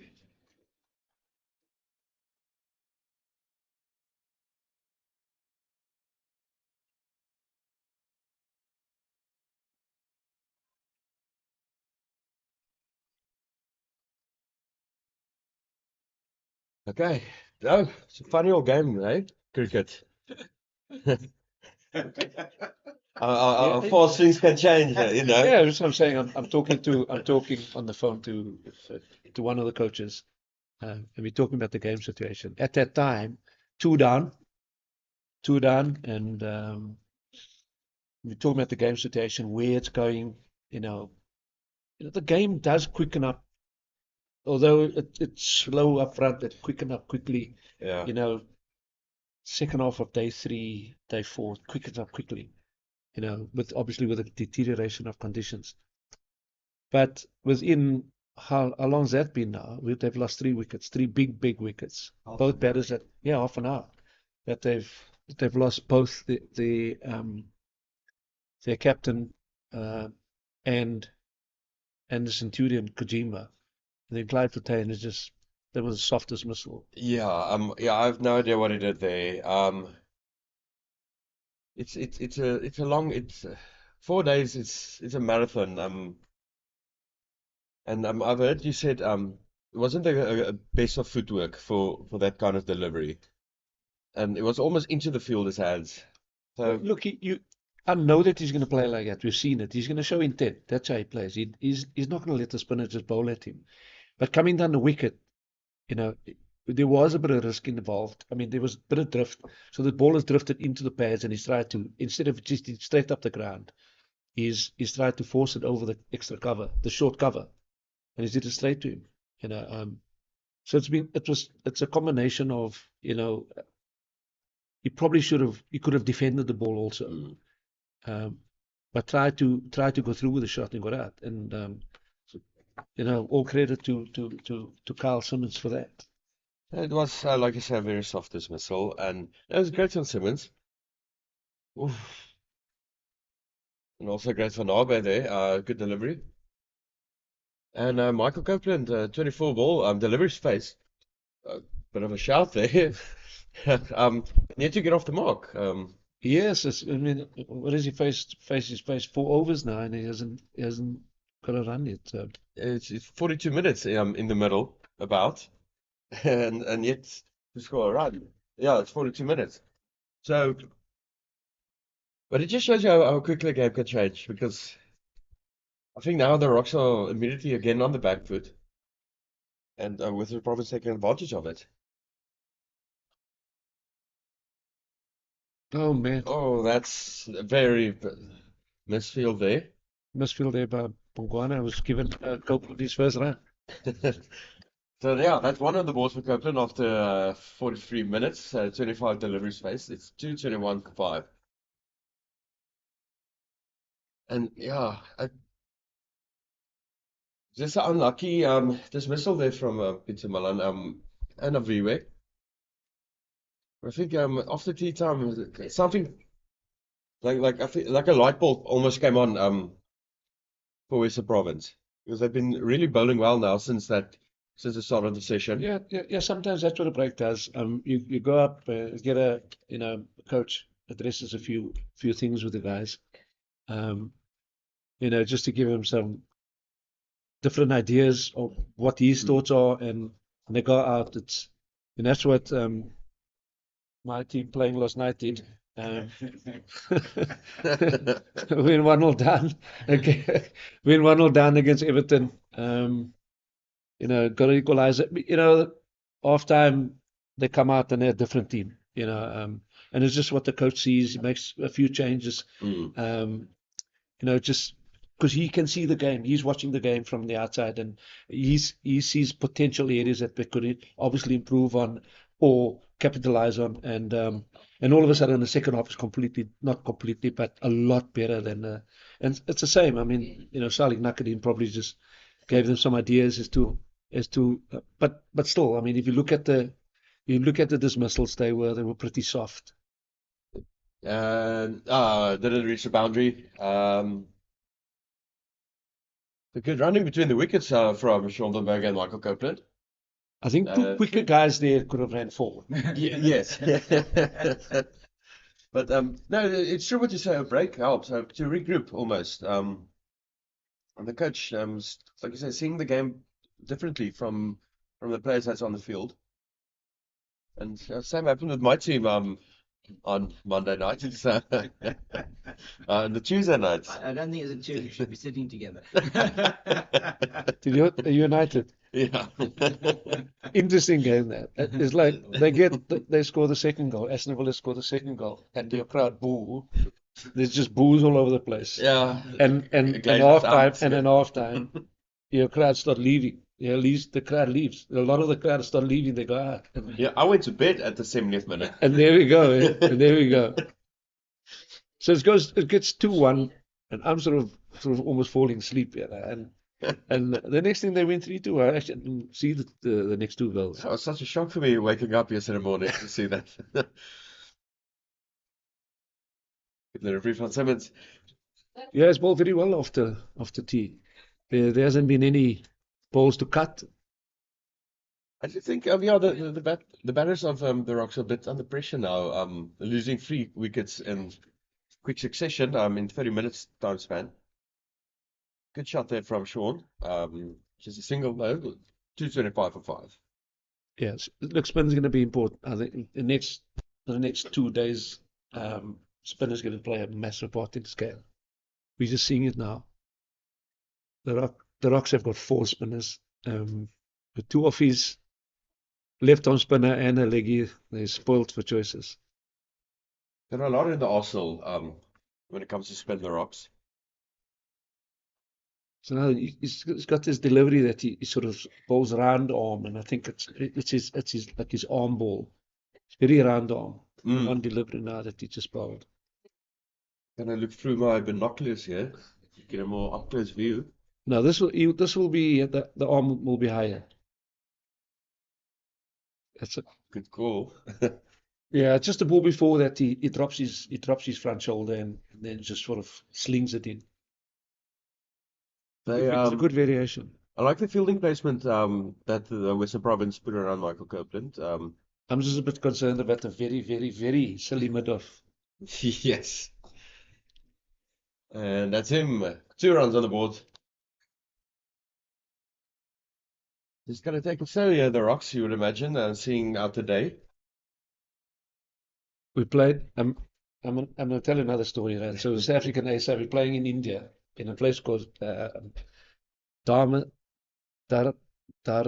Yeah, Dharamsala. Yes. South African A against India A. We play the series. Play the series. First game should win. And we draw the game. But we dominated the game for about 3.5 days. We draw the game. We play the second game 2 strips away, and India have been using it as a bowling strip. We played the next strip. So they go into the game. So we had a rotation policy. So we had bowling attack of Buren, Patterson, Keshav Maharaj, Dane Pitt, and Wayne Parnell. So that's our attack. So the next game, Hudders was due to come in, and can't remember, there was one more seamer. No, Buren didn't play the first game, played the second. So Hudders comes in, Buren comes in, and we have to leave a spinner out. Dane Pitt has obviously bowled very well in the game. He plays the game, and we leave Keshav out. So we've got 3 seamers and a spinner. And they've got 4 seamers and one seamer. 4 spinners and 1 seamer. So every time a right-hander, so they had an offie, leggy, and 2 left-arm spinners. So every time a right-arm faced, they threw the ball either to the leggy or the left-arm spinner. And the opposite way around. And it was ragging. It was turning square. I mean, they had a fielder behind the keeper. Because it was, when the guys were playing and missing, it was going straight over the keeper's head. There was a guy standing right behind the keeper. It was crazy. So I'm just thinking about it now. Here's up. You get a right-hander in. They've got 4 spinners. Get someone behind. Yeah. Yeah, look, I mean, it's not turning that much, but you got an opportunity to do that. And it looks like George Linder is back into the bowling from the old stables end. They don't have a great stint when you bowled from our end. This side, yeah, from an Edinburgh side. Yeah, and I was quite surprised because there's a lot more in the wicket game bowling up. And he didn't bowl very well. He gets cut too much. I mean, this is his 12th over, and already I think that's 56 runs that he conceded. So, I mean, still, it's not a bad economy of 58 runs, and 2 maidens, but not as good as Simmons. He's a different bowler. Mm. He's a lot more, he's a lot flatter, comes almost past the vertical, a lot flatter, doesn't give it a lot of air. He's obviously bowling with a bit of a breeze behind him now. And he enjoys that side. I watched from this side and I thought he'd be a lot better, but he didn't. He just dragged it down and they kept cutting him. Yeah, I remember we had a chat about it in the previous session.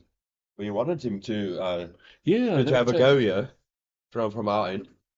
yeah, that was good that they did it just before tea and then, but yeah, it just almost just gave the batters the release they wanted. And yeah, so Michael Copeland really patient, I must say, from him, which is very good from the youngster playing in a 4-day match. He's keeping his wicket, but It's good bowling from George. and yeah, that's the end of the over. So after 78 overs gone, it's 226 for 5 with a run rate at 2.9. So still holding the run rate there under 3 throughout this whole second day. And the Gbets Rocks are looking at a mountain to climb after losing those 3 wickets.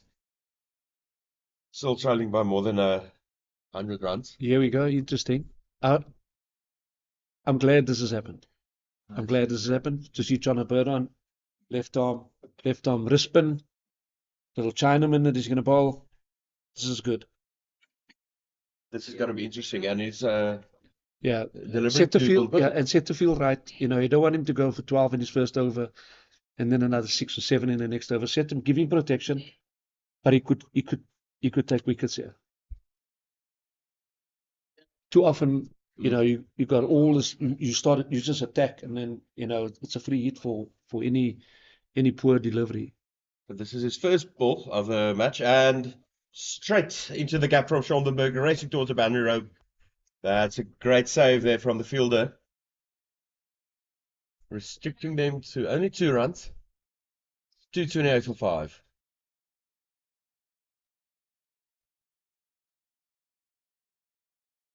Good shot from him. From Yeah, no, Bird. it was a short delivery. Yeah, hopefully Jono can settle down here but giving him protection. There's opportunities for wickets. You've got a slip in place, you've got a leg slip in place, but do give him protection. Here's his second ball of the match. Another good shot there from Von Berg, racing towards the boundary rope. Won't get there. That's 4 runs. 232 for 5. It's a bit more full there from Bird. Not what you want No. with your first stint. Hopefully you can settle down, like you said. Already 6 gone. That's better. And they're just going to steal a single. It's a better delivery, like you said.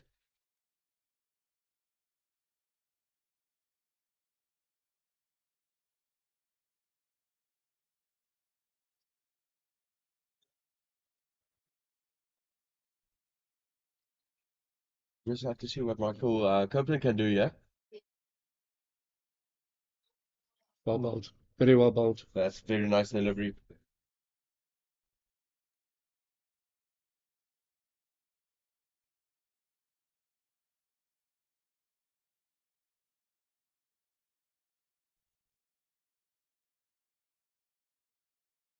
Yeah, just another single for the Gbets Rocks. 234 for 5. With 1 more ball to go in this over. I just think Bird needs a bit more time at the ball to get his head into it. Oh, Mo. In the air, just over Bird's head.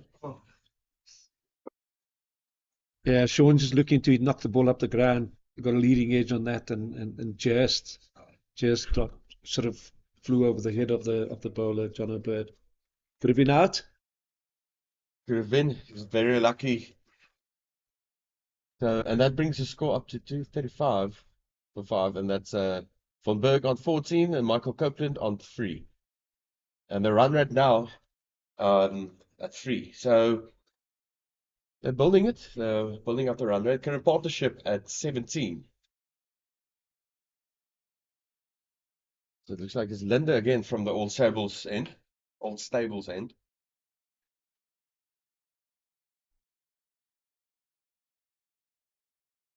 Yeah, Sean's is not a. I mean, people mustn't underestimate his ability as a batter.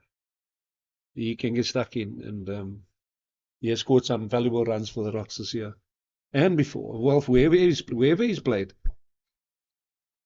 It's been very good this season, especially in the Wonder Cup.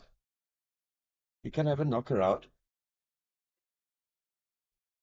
He's probably too quick for him, But leg side, looking leg side. He's looking leg side. Is It's getting probably that. just too quick. George is just too quick for a sweep, to sweep. So he probably won't sweep him. So Where do you think this game's going? at To this, run? Where do you think this game? Current situation. Let's have a look at it. 100 and what is it? 119 runs behind. Where do you think this game's going? it's very interesting.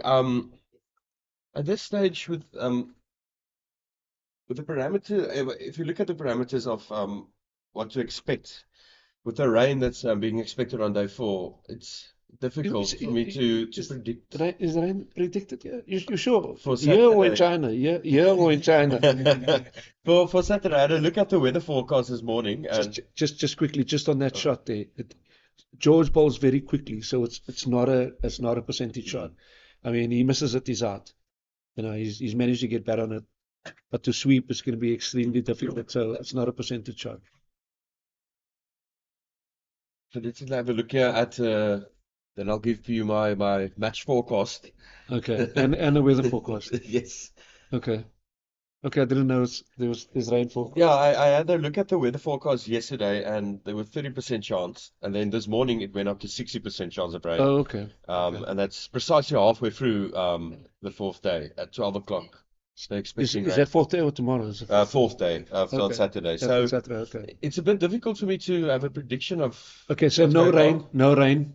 No rain. I would say Western Province will take it. Oh, great shot there from Michael Copeland. First boundary of the match. Yeah, could take the line on. It's quicker, but it's down leg, so sweepers. You could play the shot. I would say if the Gbets Rocks can see out the day and only trail by less than 50 runs, which is going to be, it's a tall order. Because so if you look at the overs left, there's 27 overs. They're going at 3 runs an over. That is 75 runs. That adds. If they don't lose wickets, they get another 75 runs.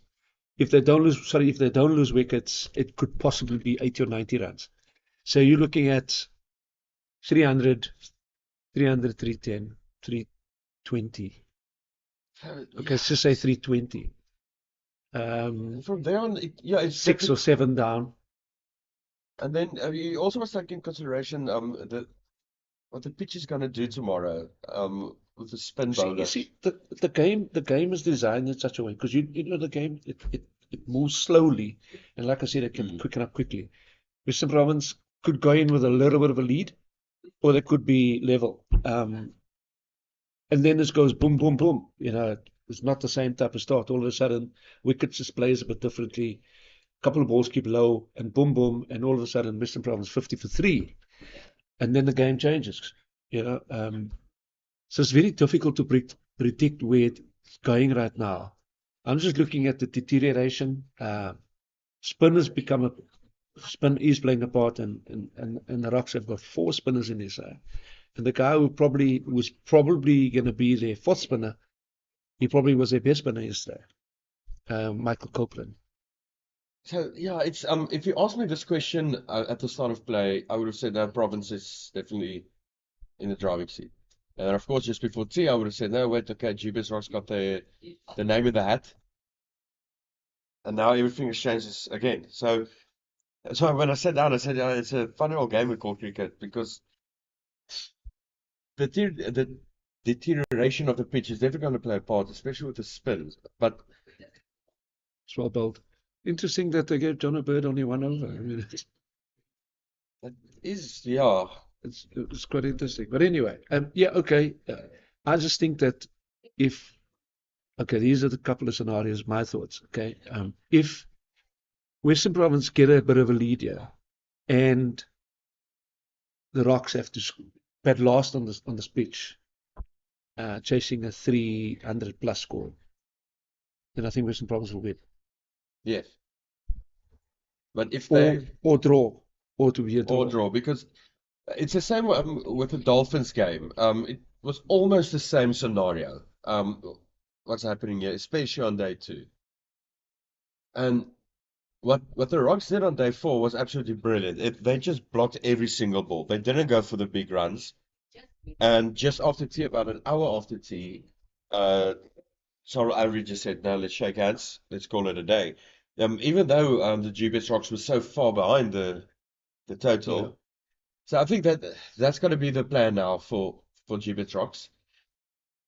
It's just to see out the day and see out the 4th day to pressure them into a draw.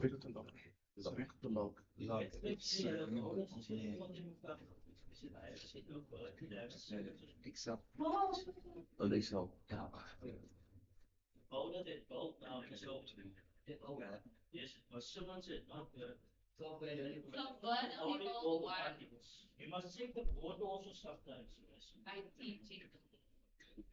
There we go.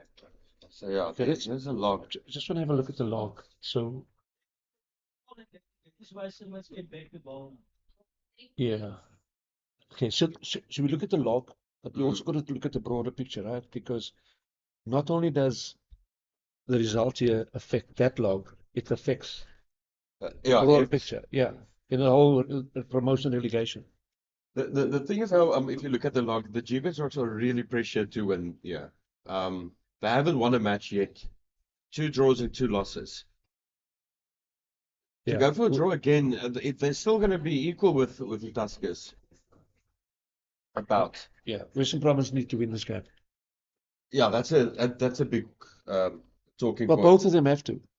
It's Both a of them must have win. to. Yeah. And then to put something more pressure on this match, it's a derby.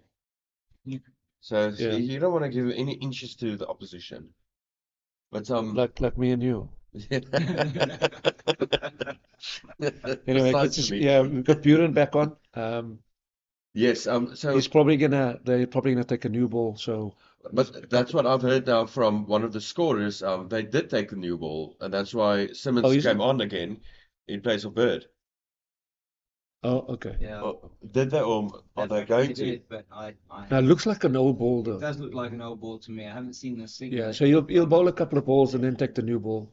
Probably take the new ball. Because I saw the match referee standing at the boundary row, Yeah, he and must I have given thought a it's a new bit ball. too early for a drinks break. So Yeah, we've got 81 overs, so he'll probably bowl a few overs with this older ball. I still try to figure out why they do it, but anyway, I'm just everyone does it. trying to have a look here if I can see. Yeah, it is a no ball. A new ball. Okay. I did see the gold of the Oh, is it? Okay. the Kookaburra logo. So that's No, interesting. Yeah, but no swing. There's no swing. Mhm. Buren's got and he can swing the ball, but maybe it's just he's bowling downwind. The wind's coming over his right shoulder, probably pushing the ball away instead of bringing it back. Here's my scenario of what's going to happen if they're going to bowl the Gbets Rocks out today, and Western Province will have a turn at bat, even if it's for 10 minutes, a couple of overs, Western Province will win, because then tomorrow morning they're going to come all out, or probably just finish the day and pressure the Rocks on the 4th day, if there's no rain. There's a lot of scenarios that's going to happen here. But how's it raining out here, not in Cape Town? Because I saw no rain for Cape Town. We're talking about the weather here instead of cricket. That's quite interesting because this ball hasn't swung. 50% chance now. So probably not going to rain. But it is something you need to take in consideration. Good fielding there, no run from that. It's 240 for 5 with one more ball remaining in this over.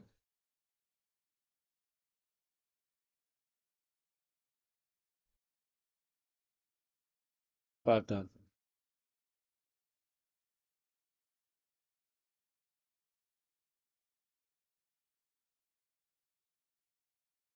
Okay, it's Rahul. Zat.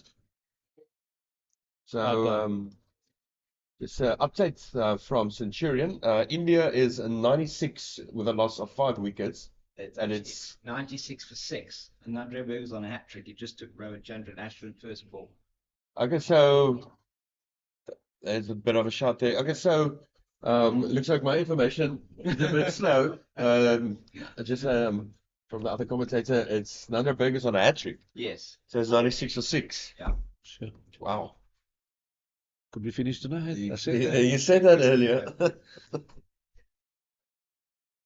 Wow. And they got 27 overs remaining. But he won't be on. He won't be on a hat trick on the first ball of his next over. 96 for 6. And it's Ashwin out for a duck. Being caught by Benningham. So that's interesting what's happening there, Centurion. What's going on with India with the batting? It's strange. They've been struggling in Centurion. Yeah, it's not easy. It's not easy. I mean, it's almost freakish the way played yesterday. But the bowling attacks are different. I mean, we've got that's a serious bowling attack that we have. Up front leading with Rabada. Watkins seemed to have found his mojo, Jansen, and I think it's something to do with the fact that he's got 84 not out. All of a sudden found his mojo and boom, few wickets. That's very big for Nanderberger being on a hat trick as well. Got a bright future ahead of him in his career. He's had his fair share of terrible injuries, and it's good. He's got to stay fit now. Doesn't seem like the newborn is doing anything yet.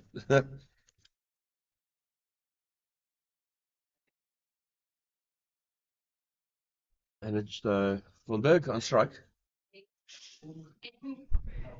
Can't get it away. Another dot ball. 2 more balls remaining in this over.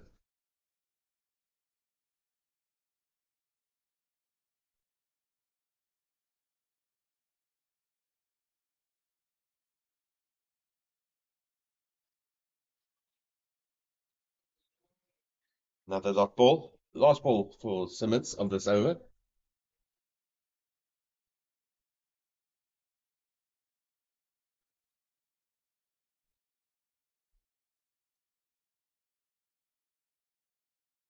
Six overs, 3 maidens, 3 for 9. Yeah. And that dot ball brings it into the 83rd over. It's 240 for 5. And we're going to have a quick commentary change.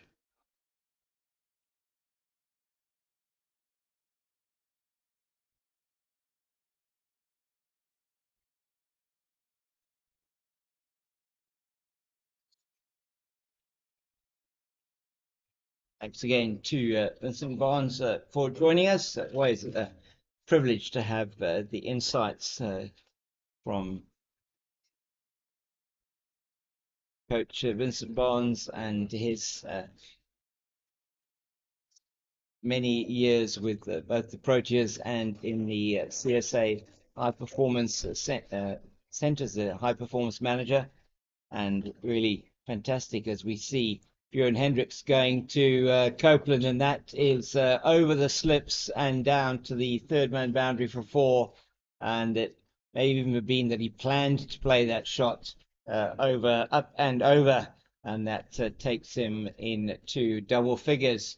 244 for the loss of 5. He's on 11 now with the 2 boundaries, but dangerous ploy perhaps to try and play that one over the slips. Difficult to see whether that was a planned shot or not, and just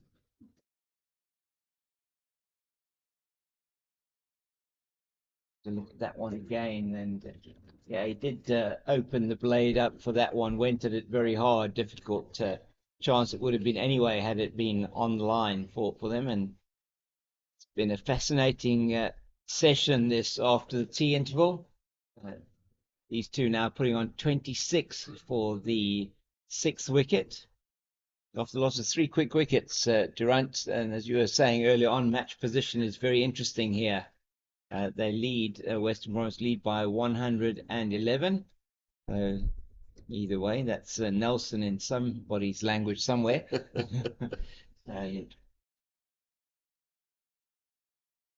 Yeah, so we wait and see. It's the end of the over in at Centurion, and it will in fact be Burger bowling to Kohli. Kohli's on 49, not out. Burger bowling to Kohli for his hat trick. So chances of him getting that hat trick have just gone down by about 90%. Anything's possible in cricket, as you say. Nicely played down to actually off the pad down to the man at long leg, Carl Simmons, who's bowling with a new ball. Interesting that they gave the new ball to Carl Simmons. It is quite interesting, yes. And I just see it's 15 extras that Western Province has bowled thus far. Yeah, quite a few of those in buys as well, with the down the leg side for the spinners. Daniel Smith conceding at least 6 down the leg side there. Good delivery once again, but good leave from Sean van Berg. It's hot out there. Van Berg just making sure that he's getting that sweat off the brow. I think it's almost time for drinks break, if I'm not mistaken. Seven odd minutes. Shouldn't be too long until the next drinks break. And yeah, looks like the hat-trick ball has been averted there in Centurion, but South Africa still well on top there with India 97 for 6.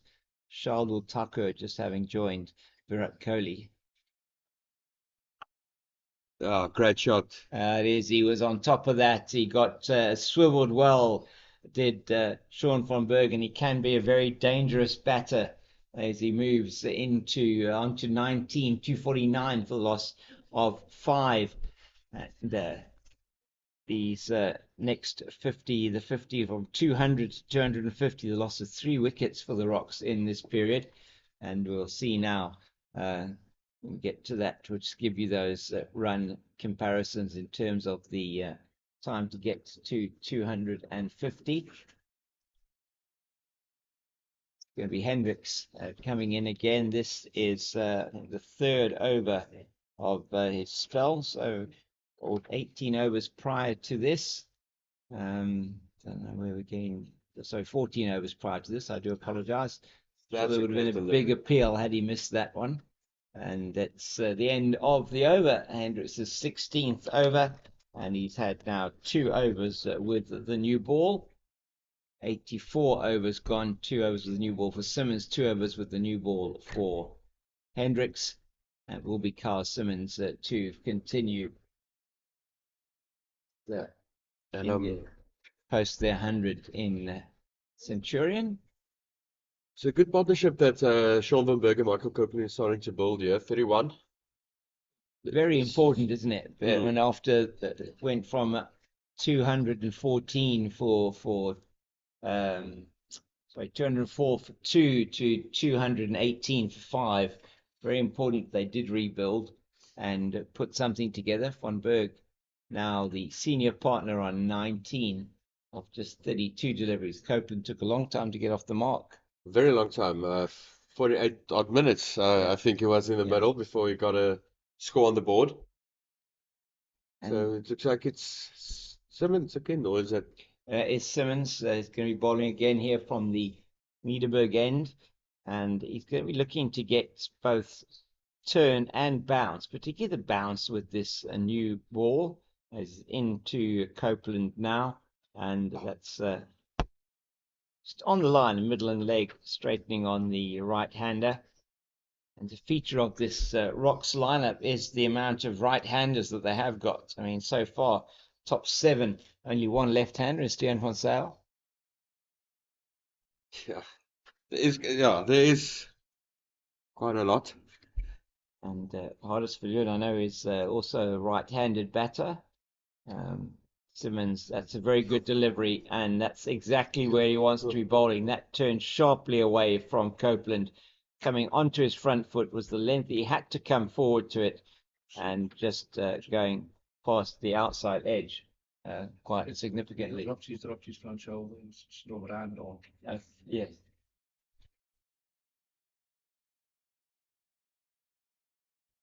Simmons in again, and that is much quicker. Played into the leg side to the man Fielding. at mid-on. That's Dane Patterson does well to get round and field that. Didn't get hold of that one at all, Michael Copeland. Slightly shorter and faster from Kyle Simmons on that occasion.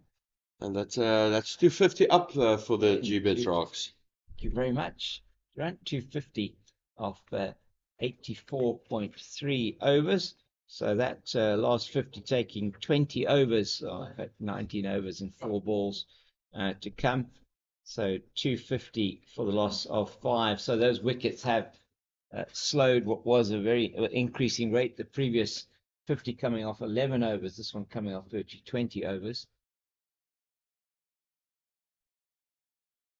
And the whole choir singing. Yeah, he's down the wicket a long way, and whether that what hit him adjacently, it did look like it was in line, but they're very fair that asking for that dismissal when the batter is so far down the crease, they're down the wicket. Sometimes hard for the umpire to give that out, and he was almost a metre and a half down the wicket from the popping crease when that ball hit him. And so I think umpire Lubabalo Muma thinking, no, I can't give that one out. I'm not sure what the ball is going to do. And no doubt they would have asked for DRS had that been available to them. 85 gone at drinks break. It's exactly 250 for the loss of 5. And just to give you that update from Centurion, India 105, the loss of 6 wickets there, and Virat Kohli still there on 55, very good 50 from him, and it is Nandre Berger who's taken 3 for 16 in 7 overs. Kagiso Rabada has taken 1 for 24 on the other 2 wickets going to Marco Jansen, 2 victims. Well, in fact, they just lost the 7th wicket now as I talk to you, and that is Kagiso Rabada has got that wicket. He's got 2 for 24 now. He's just had Shardul Thakur caught by Bedingham at I think it probably was gully or backward point. So 7 down India as they still trail by 58 runs there. We're going to take a drink.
back.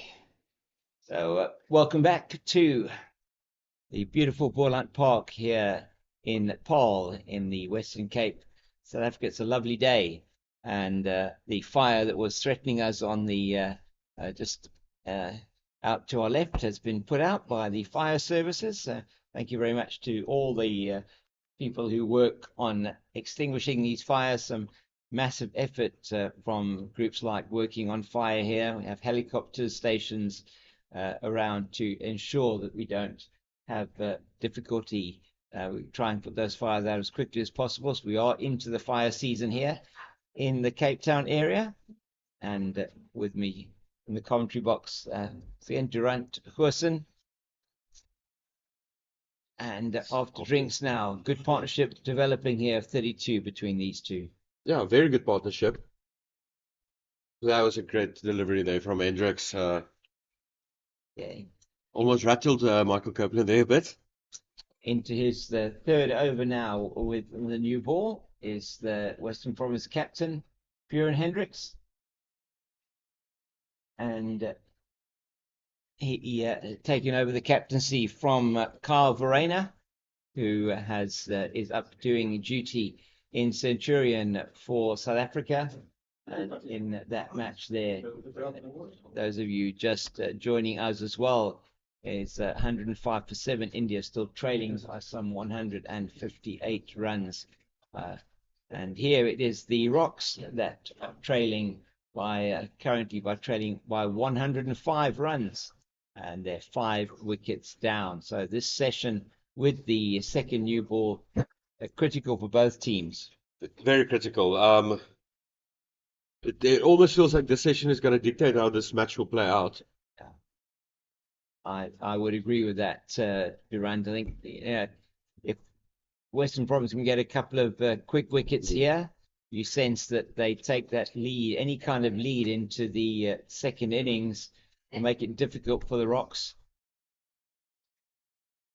Very good delivery, almost. Just angling down the leg side, so they knew there wasn't really any chance of an LBW there. And then if they do, say, take the lead, Western Province, these two can then bat through to the close tonight. 22 overs left in the day. 22 overs, probably another 60, 70 runs. Deficit will then only be about 30 or 40 in the morning for the Rocks.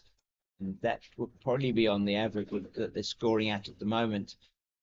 Could make it a very interesting game on day 3 and day 4. Definitely. How it looks now, I'm quite excited for day 3. Yeah, I think tomorrow's going to be a really important day. I mean, tomorrow will determine probably where the game is going to go. A little bit of rain perhaps expected on Saturday afternoon. Do you know how fickle the weather forecast can be, though, this time of the year? Yes, no, that's quite well. So it says 50% chance, but we're in the Boland, so that's probably going to be a 0% chance, 5%. So no, we're looking at day 4, so I'm quite happy about. I do keep a close watch on the weather forecast, Yes. so It's one of those. great shot. Great shot! I thought it actually got hold of me, didn't it? It's very well played by Sean van Berg. Down to the third man boundary for 4, and he's really looked good since he's been out there at the crease. Moves into the 20s. Partnership goes to 37. Very, very important partnership this for the Rocks. These two came together both without scoring when they got together. 218 it was for the loss of 5 after a mini slump in the middle order, and they have taken the score to 255. Deficit now exactly 100, and after play last night at 25 for 2, Western Province would have felt that the Rocks probably wouldn't even get to within 100 of them. I personally didn't believe that that they would be able to do it. And nicely played again by von Berg. And we won't use the phrase "oh year of little faith," but Yes. was a brilliant 194-run partnership between Aviva Mgijima and the captain Peter Milan that took the team from 10 for 2 before the close of play last night to 204 when Peter Malan lost his wicket LBW to Popos Mpongwana. And then that was just before the tea break. Soon after tea, then the Centurion, who went to tea on 99 not out, Aviwe Mgijima, got to his 100 soon after the tea break and was then able to convert that 99 say to 100. Got out then on 105 when he was clean bowled by the man who's bowling now, Kyle Simmons, and a good delivery that went straight on, but perhaps the wrong shot choice by Aviwe Mgijima. Perhaps a little bit of fatigue from his point of view. Clyde Fontaine didn't last long, and it was 218 for the loss of 5. And it's now Copeland playing that to the man at deep cover, but he's not deep enough for them to take a single. There's still an attacking field from Western Province. But in the slips, we have got Captain Björn Hendricks and Eddie Moore, and in fact, it's not captain, it's George Linder. And their routine is quite interesting, actually. They go from folded arms to arms on knees to catching position to folded arms. It's almost like they have a routine going in unison there. And it's almost like they've got a choreographer because they do. it's yeah. Eddie missed the call there, though. I mean, you might have seen that on the screen. He just no, George has just messed it all up now. Yeah. We're going to have a word with them. There we go. That's in now. That's another good delivery. Flighted up to Copeland. Wants maybe to get that ball above the eye line a couple of times. That his eyes light up with the possibility of getting that over the man at mid-off. It does seem like he wants to go for something, yeah? He does go for it, and that's played straight to the man at deep cover. There is no run. Simmons with one ball left in his 28th over. He's bowled by far the most overs of any of the bowlers for Western Province. He's been on the mark most of the time. That time just slightly wide of off stump, and it's the end of the over. Just to give you news from the test match in Centurion, India have lost their 8th wicket. It's just gone down now, and actually was a run out here from it's quite interesting. It says there's a run out there, and they tried to take 2 to get Kohli back on strike, but unfortunately it is Bumrah who's been run out by Dean Elgar and the bowler Kagiso Rabada. So India just slipping further into the mire there as Bumrah gets run out by Elgar and Rabada. 113 for 8. They still trail by 50 on the first in their second innings, and staring at an innings defeat there, India at Centurion. That's going to be a very difficult pill to swallow for them.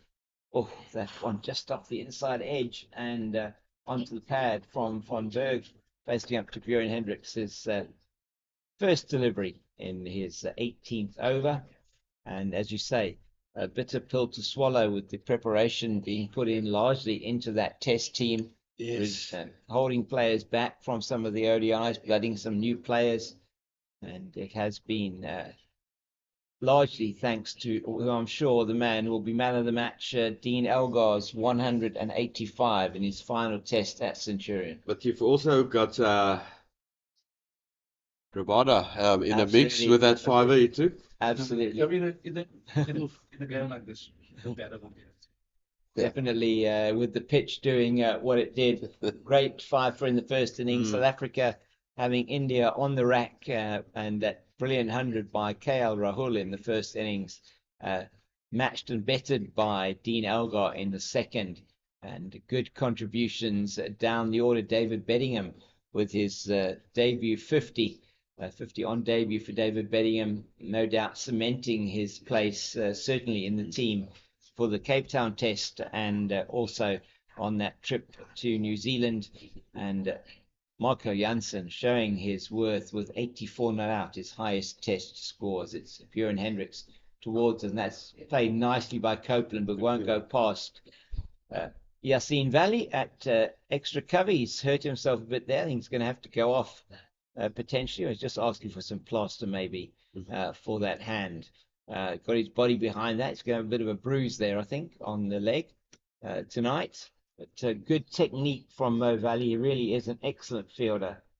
and he got behind that one to prevent what would have been a certain boundary. Michael Copeland hit that very sweetly, Durant. No, very well. He is holding his hand there. It looks a bit discomfort. Just probably a good knock on it. And of course, that previous single that the Rocks took means that they now trail by less than 100 runs. 99 needed There we go. to equal the score. That's a deficit of 99 at the moment. It's 256 for 5. So very interesting. Good partnership here that Sean Van Berg and Michael Copeland's building. Yeah, it's developing into a good partnership for this, the 6th wicket, and they want to stay there. Van Berg, say, an average of over 29 in first-class cricket.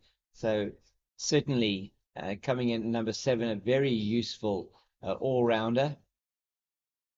Yeah, a bit of a surprise ball, but not as well directed perhaps as Hendricks would have liked. And he's got 1 ball left in his 18th over. It'll be the 4th over of his spell, and I sense perhaps Dame Patterson may be coming on soon from the old stables end. And Michael Copeland really had to duck for that. As tall as he is, he almost went on his knees to avoid that surprise delivery there from Hendricks. So 1 more ball to go. 1 more to go, just a single off the over. And it's Hendricks into Copeland again. And plays that, trying to drive it through the offside, doesn't get it, all of it, and it's Nabe at mid-off who does the fielding. And there is no run, 256 for 5 after 88. Overs 24 to Van Berg, 13 to Copeland, and 38 is the partnership between these two. It's going to be Carl Simmons to continue from the Nederburg end. And just your thoughts now, Durant, on just where we're sitting in this game. It's 19 overs left till the close. I know we've been speaking about it quite a bit. With perhaps just the hard-hitting, hardest Viljoen to come. I still think this match is on a knife edge. It can go either way, especially with this partnership that's building. And like you mentioned, Viljoen still in the pocket for the Gbets Rocks, and we all know that he can hit the ball. He's not one to. Oh, that's a good shot there from Sean Van Berg. I don't think they get it more than one. No, it's good fielding by Valentine Fatima. But to go back on Viljoen is he's not one to stay in his crease and be patient and block the ball. He likes to have the hit, and he can do that. He likes to get the boundaries, especially in the Titans match. Yeah. Earlier this season, he hits a couple. Very strong man, isn't he? Those shoulders are incredibly strong. Very strong. I remember the first time I shook his hand. I thought I'm going to break my hand or something. It's like those cartoons, when the guy shakes your hand and the cartoon character goes backwards, bangs his head, comes forward. Yeah.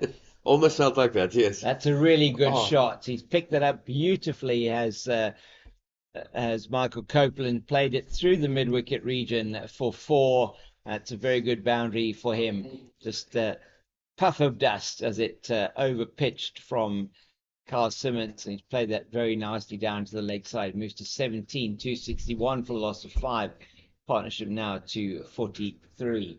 And it seems like the old Paarl faithful here at the Nederburg stand and across from us under the trees really like that shot. Yeah, definitely. There's a group of probably about 15 or 20 people under the shade, not of the coolabah tree, that's the Australian thing, under the shade there of trees on the far side of the ground, the southern end, and just getting a bit of the southeasterly breeze blowing, and nice to see people coming in on this Thursday afternoon. Always get the days mixed up this time of the year with the holidays around. So 261 for 5. It's a gorgeous time of the year for cricket, really. We couldn't have asked for a better day for day 2. Indeed, it is is a lovely day here today, enjoying the cricket here. bringing it to you from Boland Park, and that's played beautifully past the man at short extra cover, and that not able to react in time. That ball was in the air, but not in the air quick enough. Yeah. Thanks so much. Yeah. I'm just saying goodbye to Vincent Barr. Thank you so much, Vincent, for being with us the last couple of days.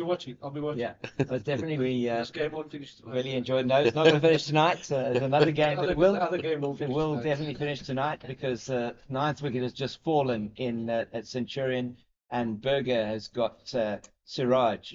He's caught by Verena for 4, and it's he's nicked it behind. It wasn't given out. They've reviewed it, and in fact, he has gloved that ball through to the keeper, and it is Nandre Berger on debut, looking at a 5 for potentially in this match. 4 for 25 now to Nandre Berger in 8.5 overs.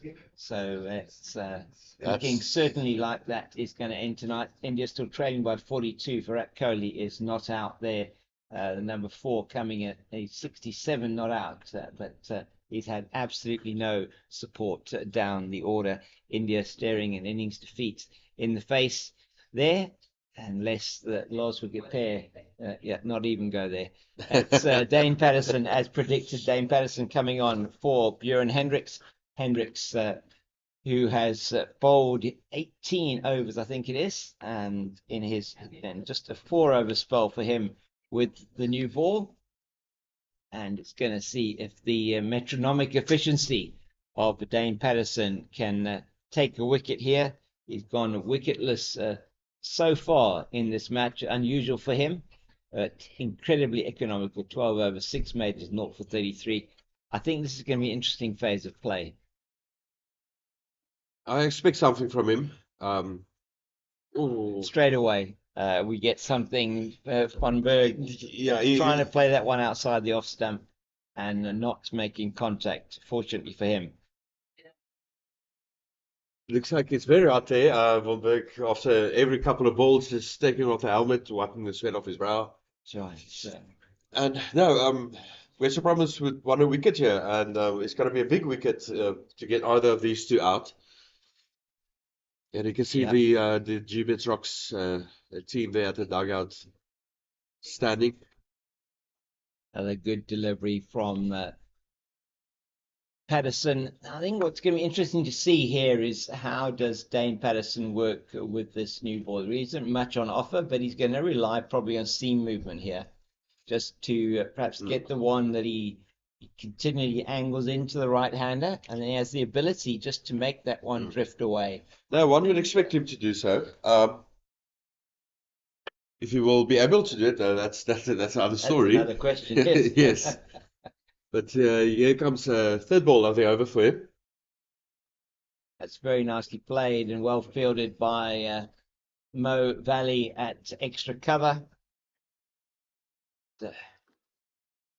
Really, this match is getting interesting. A lot of development happening in these first 2 days. It is very, very interesting. It's as you said, it is poised to be a match where we could see any one. So at the moment, we could still see any one of 3 results as it currently stands. 90 short of the Western Province first innings. Western Province will be desperate to get into the wickets now within the next 11 overs as they seek out the bonus points that they so desperately need if they are going to be challenging at the top of the log with only 2 matches left in the series. Another great fielding there from Mo Valley. Yeah, very good in the field. Valley, just the 1 run to Van Berg. He's gone to 26. It is Copeland on 21. Took a long time to get off the mark. He's got 21 of 71 deliveries, but he is still there. That is the most important thing for the Rocks at the moment. He gutsed out that first period. Oh, and he's so close to being bowled there. My goodness.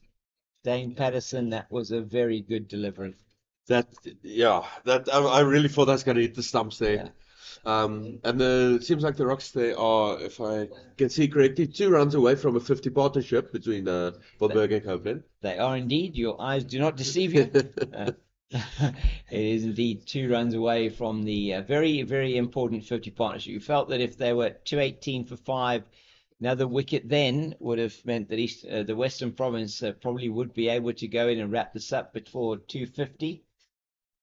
It's very nicely played into the leg side, just 2 straight this time from Patterson, and he lets Copeland gets off the strike, and he goes through for the single. It's been a hot day here in Paarl, been a good day for batting, and that was certainly the case throughout the first and second sessions when the team from the Rocks, batters Mgijima and Malan, Peter Malan, went through the entire 2 sessions without losing a wicket.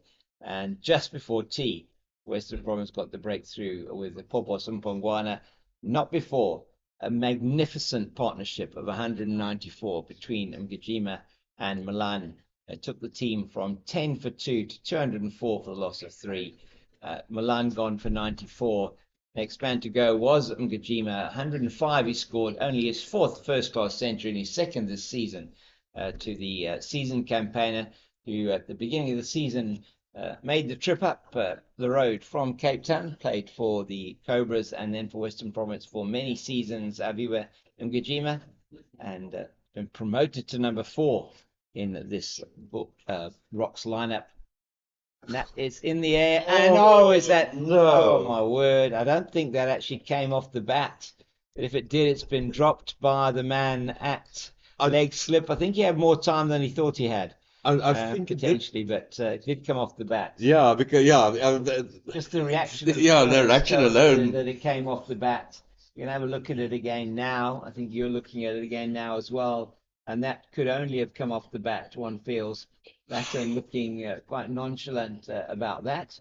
But I think that's Eddie Moore. I think it is at that leg slip position. I think. I'm sorry, it's not Eddie Moore. It's George Linder. Michael Copeland looking quite nonchalant. I mean, it didn't look like he. But I definitely didn't hit that. I think he looked nonchalant because he got such a fright there. Yeah. Like in shock almost. So I think that one did have a little bit of extra bounce from outside that leg stump, and he's just played that nicely into the covers. There won't be a run though, so the danger is still there for the right-hander against Carl Simmons, and George Linder, tall man, just could not quite hold on to it with his right hand going up into the air. That's tickled to the man at 45 on the ball, just backwards, square on the leg side, and Tiba Kaya Nabe, no run from that. And yeah, he's got 2 more balls after this over, and he's really looking for that 3rd wicket for him. He's troubled Copeland this over. And they are making Copeland feel claustrophobic almost Yes, I think at so. the crease. I think so. I mean, I think what I will do at the end of the match today, just ask Valentine Kitime what cologne Michael Copeland wears. I'm sure that he's going to know, and he's that close to him. Kitime just moves for the last ball of the over, and that's beautifully played through the offside for 4. And what has been an over where he's kept him under the cosh most of the over. He bowls him a full ball outside the off stump. He takes full toll of that with the man out of that position in at silly point and or silly mid off, and it goes through 450 partnership is up for these two. 53 off 100 balls, 8 fours, no sixes yet, and 271 for the loss of 5. They trail now by 84. Really outstanding stuff from these two. Both of them on 26. So that tells us just the one extra that has been conceded in this particular time at the crease in their 50 partnership. So 100 balls, 69 minutes. It's been entertaining having these two in the situation. And we've got George Linder warming up while we have Dane Patterson now going to be trying to break this partnership.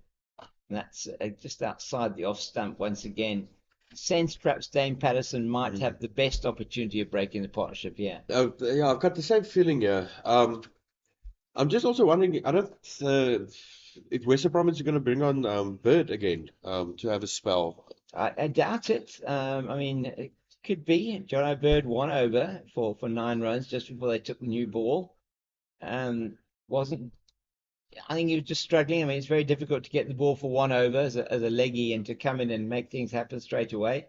Um, that's nicely played by Von Berg, just negates whatever movement might be there for Dane Patterson. And certainly George Linder doing his warm-up here. I do think he'll be on before very long. Maybe from this end, the Niederberg end.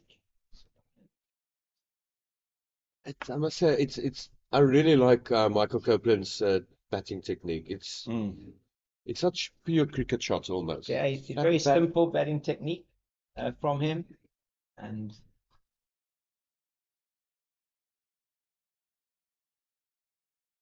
yeah, it's Patterson with his third ball. Yeah, just straight towards the nicely field. played by Copeland. And No new updates there at Centurion. yeah, it's Kohli is now into the 70s, 76 not out. India's still trailing by 33. 1 wicket needed for South Africa. Andre Berger is just been conceded a couple of fours in the over. Berger has 2 balls at Mohammad Siraj now to get, sorry, not Mohammad Siraj, Prasid Krishna to get his fifer as Kohli takes a leg by, and that is exactly what he'll be hoping for. He can deliver the final blow there to India. They trail by 32 runs still to make South Africa bat again, and only 1 wicket in the bank. And Prasid Krishna at the crease with Virat Kohli. Virat playing a lone hand there, 76 out of 131 for 9. So disastrous from an Indian point of view. No, it is. And you feel for Kohli. He's really fighting that high It's up in the air, and it's going to go down to the boundary here. There's nobody here as the 12th man or the 12th men for Western Province, is it? Yeah, I think it is. Down here, just tosses it back to the slip fielders. That was an intentional shot from Michael Copeland over the slip field down to the 3rd man boundary for 4. And Western Province, nothing happening for them at the moment. These two have got in, and that's exactly what it takes. You've got to get in, you build your partnership, and very difficult to dislodge a batter who is here and in. It's beautifully played, well fielded by the man at mid-wicket, that short mid-wicket. That's Bjorn Hendricks, the captain, and he fielded that brilliantly with his left hand. Just He's slowing it still down. on the ground and hopefully not injured himself. He's probably okay, just taking a rest. It's been a hot day. And It just does look like his hand is a bit sore, but yeah, Tiwa Kai and Nabe just going off for a bathroom break. Oh no, sorry, that was Mo Valley coming back on.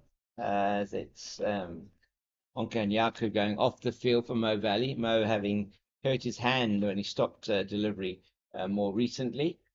And something that I really like from Michael Copeland's approach to his batting spell. Yeah, he really took his time to get his eye in. He did take his time, yeah. Very And much you so. can see it definitely helped him with exactly that previous boundary we just saw. So there is a change of bowling, and it's going to be George Linder back on from this. There's a lot of shouting. I suspect that's South Africa winning. Could be South Africa winning. Could be Virat Kohli that is out potentially there, and it seems like it is in fact Kohli who's been out, caught by Rabada, bowled by Jansen for 76. Marco Jansen coming back into the attack and takes his 3rd wicket, and India have lost the test match there by an innings and 32 runs. So that is just incredible for South Africa. Test match, we haven't seen the catch, but apparently it's an incredible catch taken by Marco Jansen, and that's probably why all the cheers. We're just going to try and see if you are listening to us. Just excuse us for a minute as we enthuse over this. I know we have quite a few of you in India that are listening to us now and viewing this broadcast, and they will be showing us this. It's 3 for Janssen, 4 for Berger, and I think it was 2 for Rabada and 1 run out as India slumped to 131 all out, and South Africa win by an innings and 32 Oh, what a shot from runs. Goldberg. And that's That's gone 6 for runs. 6, has it? Yes, indeed. George Linder once again being punished here. Sean van Berg just taking him and hitting him over the top there. And this is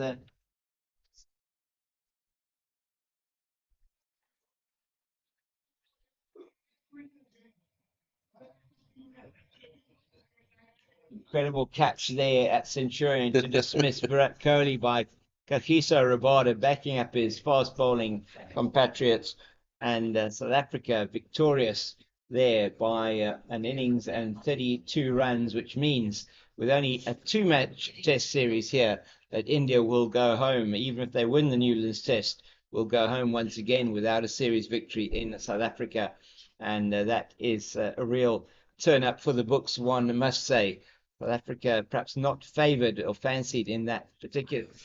A bit of a shout there from the I think he hit that actually. choir. So I think the choir's busy. they're busy just getting themselves, they're practicing, perhaps doing Yes. some of their scales, perhaps if you are musically inclined. Trying to get the conductor a bit bemused almost, and getting in definitely. his head. They're also in the air from Von Berg. It's all happening here in George Linder's over. 1 ball left. He's been hit for a 6. He's been turned down for an LBW appeal. It's popped up in the air close to John O'Bird. And so we're seeing everything happening here. Deficit is 73 at the moment for the Gbets Rocks. They're approaching the Western Province first innings total. And that one's outside the off stump and nothing to report. So the end of the 93rd over. And we now no longer have to give you any more updates from Centurion. What we will do is no doubt give you the player of the match, which we feel undoubtedly will be Dean Elgar for that incredible innings of his of 185 in his final test match at his home venue in Centurion. He has never made a 100 at Centurion before. Never. No, And, in so test. it's in test matches, yes. He's made lots of hundreds. Some of the opposition will tell you they really don't appreciate me saying he hasn't made 100 at Centurion, because they will remember him making those hundreds against them. I can name a couple just off my fingers. So yeah, plenty of centuries at Centurion for the Momentum Multiplied Titans, as it's still Dane Patterson from the old stables, and it's good delivery. Copeland is equal to that one. 64 is the partnership, 33 to Von Berg, 30 to Copeland, 282 for 5 of the Rocks in what has been an outstanding rearguard effort from them, it must be said. It looked like they were in a desperate position at 10 for 2 and 25 for 2 overnight, and then 194 run partnership between Milan and Mgijima. That's Milan, Peter Milan, and now this partnership of 64 between Copeland and Von Berg, taking them closer and ever closer to that Western Province total, and just defensively back. There is no rush. There is no need to get to be starting to try and do anything unusual here. 14 overs left in the day, and we will get all of those in, I'm sure, with spinners bowling definitely at one end. So it'll be a full day's cricket here, which is great. I definitely think if the Rocks can see out the day, that will be very big for them, because that means the Western Province has been fielding for a full day, whereas the Rocks didn't field for a full day. No, not at all. So that's going to be an advantage for them as well. Definitely advantage, and that's beautifully played. It's a foolish delivery. He plays it out. Didn't quite get it off where he wanted to on the bat, but John O'Bird's out there at that deep square leg position. And he moves to 31, does Copeland, of 86 deliveries. Von Berg now really the senior partner here. Man has got a huge amount of experience, has Sean Von Berg. And could not really hope for somebody better to have at the other end, except perhaps Peter Malan, who's got also a significant amount of experience. Try Oh not to my go for goodness, that. what was he doing with that one? And just missed that one. He did trying to play it, I don't know where. Yeah, I'm still trying to figure it out as well. I think he just wanted bat to ball there. I think so. Just wanted to perhaps ramp it over the slips and didn't quite manage that. So yeah, 283 for 5, and especially when the 5th wicket fell, Yeah. it almost felt like the Gbets Rocks were in a desperate situation yet again. But this partnership that Von Berg and Copeland is building is Oh, definitely he's saving them. tickled that one Oh, down the leg side. It's right. going to go all the way down to the boundary for 4. There's no way that Carl Simmons is going to get anywhere near that, and Patterson just losing his line there. And you just feel that the seamers are not they're feeling the effects of a very, very long and hot day in the field. It's still 14 overs left in the day, and days like this are the ones that you dig into all those reserves. You need to keep yourself going. As a fielding team, as a batting team, you've just got to bat your opposition into the ground. Definitely. And it's exceptional from Von Berg. That's not a top order batsman, and he's not someone that the Gbets Rocks will put their faith into to have a knock around the ground, but he's definitely doing it. And especially with Michael Copeland not playing a match this season in the 4-day series, to almost tell the upper management, like, listen, I was here all along, Yeah. and this is what I can do. And he's definitely proving them all wrong. 31 runs, 86 deliveries faced, and that's precisely what you need from a batsman in a 4-day match, first class match. Keeping that wicket, being patient. The more patient you are, the runs will come. Coming in at number 5 for his team, very important batting position. And with him losing here, it's number 6, Clyde Fontaine, for not too many. Been 3, in fact, that he scored. It's been a very, very important knock for the young man, and one that hopefully will mean he'll keep his place in the team for the penultimate and final match of the season, which happens in February. So we get back to 4-day cricket after the SA20, and that is in the middle of February. The first game's starting there. It's played into the ground, straight to the man at short extra cover, John O'Bird. Earlier on, it was George Linder who took a very good catch off Carl Simmons bowling to take the wicket of Clyde Fontaine. And this time it's Linder. It's going to be bowling to Von Berg. Sorry, to Copeland. I do apologize. Well, that was a close to getting through his defenses there, Michael Copeland. If anything, he has looked less comfortable against the spinner than against the pace bowling of Dane Patterson. Definitely. Especially with that previous delivery, he looked a bit shaken and walk off the pitch just to regather himself. And it seems like the Sips had something to say there to him. Oh, that's a good shot. Played once again through the cover. It was in the air. It's not going to go to the boundary. I thought that was actually along the ground. It wasn't. It was in the air, but safe. And they go through for 2. It takes the total now to 289. Or is it 291? I'm just waiting for the scoreboard. No, 289 it is for the loss of 5. So getting close to that 300 before they get to the 100 overs. That's important from a bonus point of view, and also having restricted Western Province to only 5 wickets, and that is far too short and far too wide, but it will be cut off. And I think it's just the one. That's very good fielding from Mo Valley there at deep cover. Good commitment from him to get that ball. Once again, George Linden not getting his line of length right. He just looked a shadow of himself in this match. Very rare to see George Linder going for 5 and over in a first-class match without picking up a wicket. And his economy is a bit, after about 15 overs, 72 runs conceded. It's That's not good at all from his aspect. Nearly 5 and over when the team's going at 3.1. He's in again though for the 2 balls left in this over, and that's a much better delivery. But Sean van Berg easily forward to defend.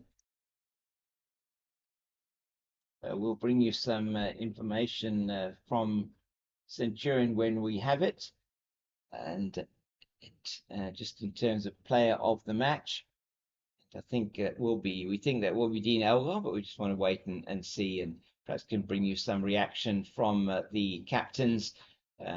Just a reminder there today, Temba Bavuma did not bat, and we did get an update. I did get an update earlier on today from the CSA media. Just let me see if I can just get that for you. And we're just talking about him having continuous medical assessments, saying it was too much of an injury, a risk to aggravate his hamstring injury, his left hamstring injury, had he gone out to bat.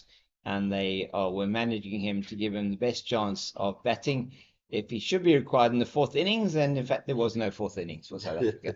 So South Africa winning that test match by an innings, which means that a bit of a rest, a couple of rest days then, as that was only the 3rd day of the test match finishing in 3 days at Centurion. And we hope that means that there'll be more people joining us tomorrow and on Saturday for the final 2 days of this match, which should be heading for quite an interesting finish. Yeah, like I said, the way this partnership is going, I'm getting more and more excited for tomorrow's proceedings. I think Dave Free is definitely going to be the decider. Yeah, you sense that if any kind of lead and then a very good bowling performance with the ball, which will be spinning even more, one feels, on the day 3 and day 4, with the Gbets Rocks spinning lineup, it could be a very difficult couple of days for Western Province. That's beautifully played into the point region, well fielded by Kitime. And Western Province would not have expected this to be as difficult a day when they came out this morning, but you have to expect the unexpected in cricket. No, definitely. And like I said earlier, it's a funny old game. And yeah, so the partnership at the moment, it's 72 run partnership. It's 290 for 5. So they're 10 runs away from 300 up. And the important thing here for both Western Province and the Rocks is that beautifully played back past the bowler by Copeland. I don't know if it's going to go all the way. It does actually go all the way. That chase is given up now, and he gets on yet another boundary, which takes their partnership to 76. I think this will be the end of the spell for Dane Patterson. Is looking quite tired out there. 96th over this is of the innings.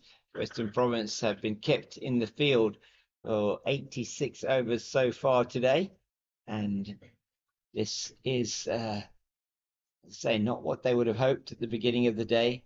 They were blunted and then taken to the cleaners for most of the day by the partnership between Peter Malan and Aviwa Mgajima. 194 for the 3rd wicket, a record 3rd wicket stand for the Rocks in their new guys over the past 3 years. And by far the highest partnership for the 3rd wicket in this Division 1 season so far across all the teams in the division. I think the previous highest 140, was it 143? And so they've gone higher than that. And excuse me, and that partnership was also the highest ever partnership against Western Province. Yep. From the Gbets Rock. So a lot of records being broken today from that partnership of Peter Malan and Aviwe Gujima. So something to certainly write home about and tell your grandchildren in the future. That's a very good delivery. And well played by Copeland in the end. He got his gloves out of the way as quickly as he possibly could. And it's now going to be interesting to see. It's going to be down to the spinners, I think, to try and get this wicket, get into the more into the tail of this Rocks lineup for Western Province. They'll be feeling they just need one ball to make a difference. one piece of magic, perhaps. They've been missing that a lot of the day. There have been a couple of chances that they should have taken. Probably the most critical chance, the one when Simmons dropped Mgajima when he was on 33 after only 30.2 overs. That's again well played. Good delivery from Patterson, but the batters are set now. They've got the measure of this wicket, and that's what we've been talking about most of the day, Durant. No, definitely. No, it's been absolutely phenomenal from the batting side. And again, Western Province, they look a bit dejected. A couple of heads hanging low. I'm sure they are. It's been a long day out It's in the been a field. very long day. I know that it's been here in the commentary box. It's a warm day, but it has been really very, very pleasant watching this cricket. It's been outstanding. It's certainly from a Gbets Rocks point of view, the atmosphere and the feeling around this ground is really upbeat. We're talking to some of the backroom staff here, people involved with the Boland Cricket Union, and those that are with this Gbets Rocks team, the premier team for the union here, and they are exceptionally happy with the way the day has gone, and so they should be. And it's just another good run there, just to the right of Valley at deep cover. Linda will want to try and pick up his first wicket. He's been expensive. Just hasn't happened for him today. 15.1 overs, 3 maidens, 0 for 73. Still 11 overs left in the day, and we've got 42 minutes which to bowl those. So, and they're just making a little bit of a change to the field for Copeland. They've still got that man in at short leg, and a catching position at short extra.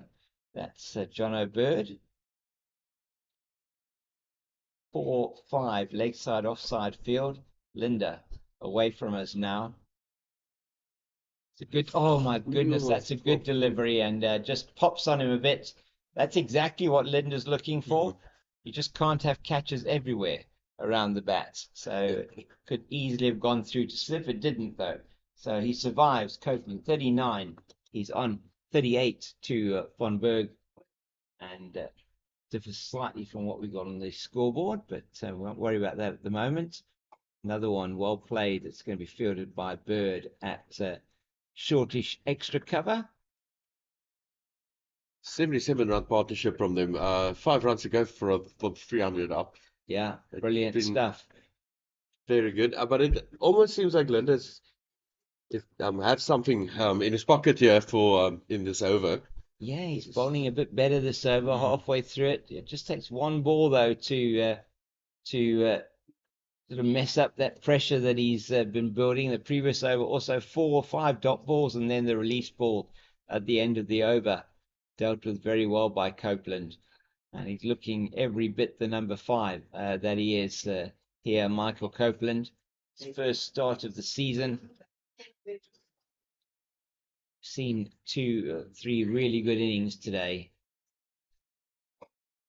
and this is another one of them. He really struggled early on. Felt that any minute he was going to be getting himself out, but he's fought through that period. Took over 20 balls to get off the mark. He's able to now reap the benefits of that on his 38 off 100 deliveries.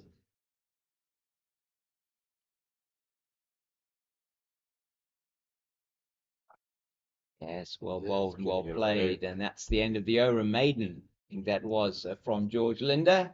In fact, no, I think maybe 1 run off it. There was 1 run off it, so 16 overs, 0 for 73 for Linda, and he will no doubt be bowling again the next over. Hands on hips at the moment, and it is going to be Mhlali Mpongwana. So we call that one in terms of the end of Dane Patterson's spell, and that was a 4 over spell for Patterson, and he bowled no maidens in that spell. 49 runs in total, so just in terms of the spell that he has just bowled, another 16 runs, 4 and over in that spell. So 4 overs and 0 for 16 for him in that spell, and it's going to move Mhlali Mpongwana, the golden arm, for Western Province, the man who took the wicket of Peter Milan, and unsurprisingly, from the information we're getting here from Centurion, Dean Elgar, player of the match for his 185, and he's just saying he wants to enjoy it, just smile and enjoy the moment, and he's smiling and waving definitely, and he as the man himself, he's complimenting his bowlers from taking the 20 wickets. It was a juicy wicket, but he was just saying, focusing on just playing the ball nice and straight.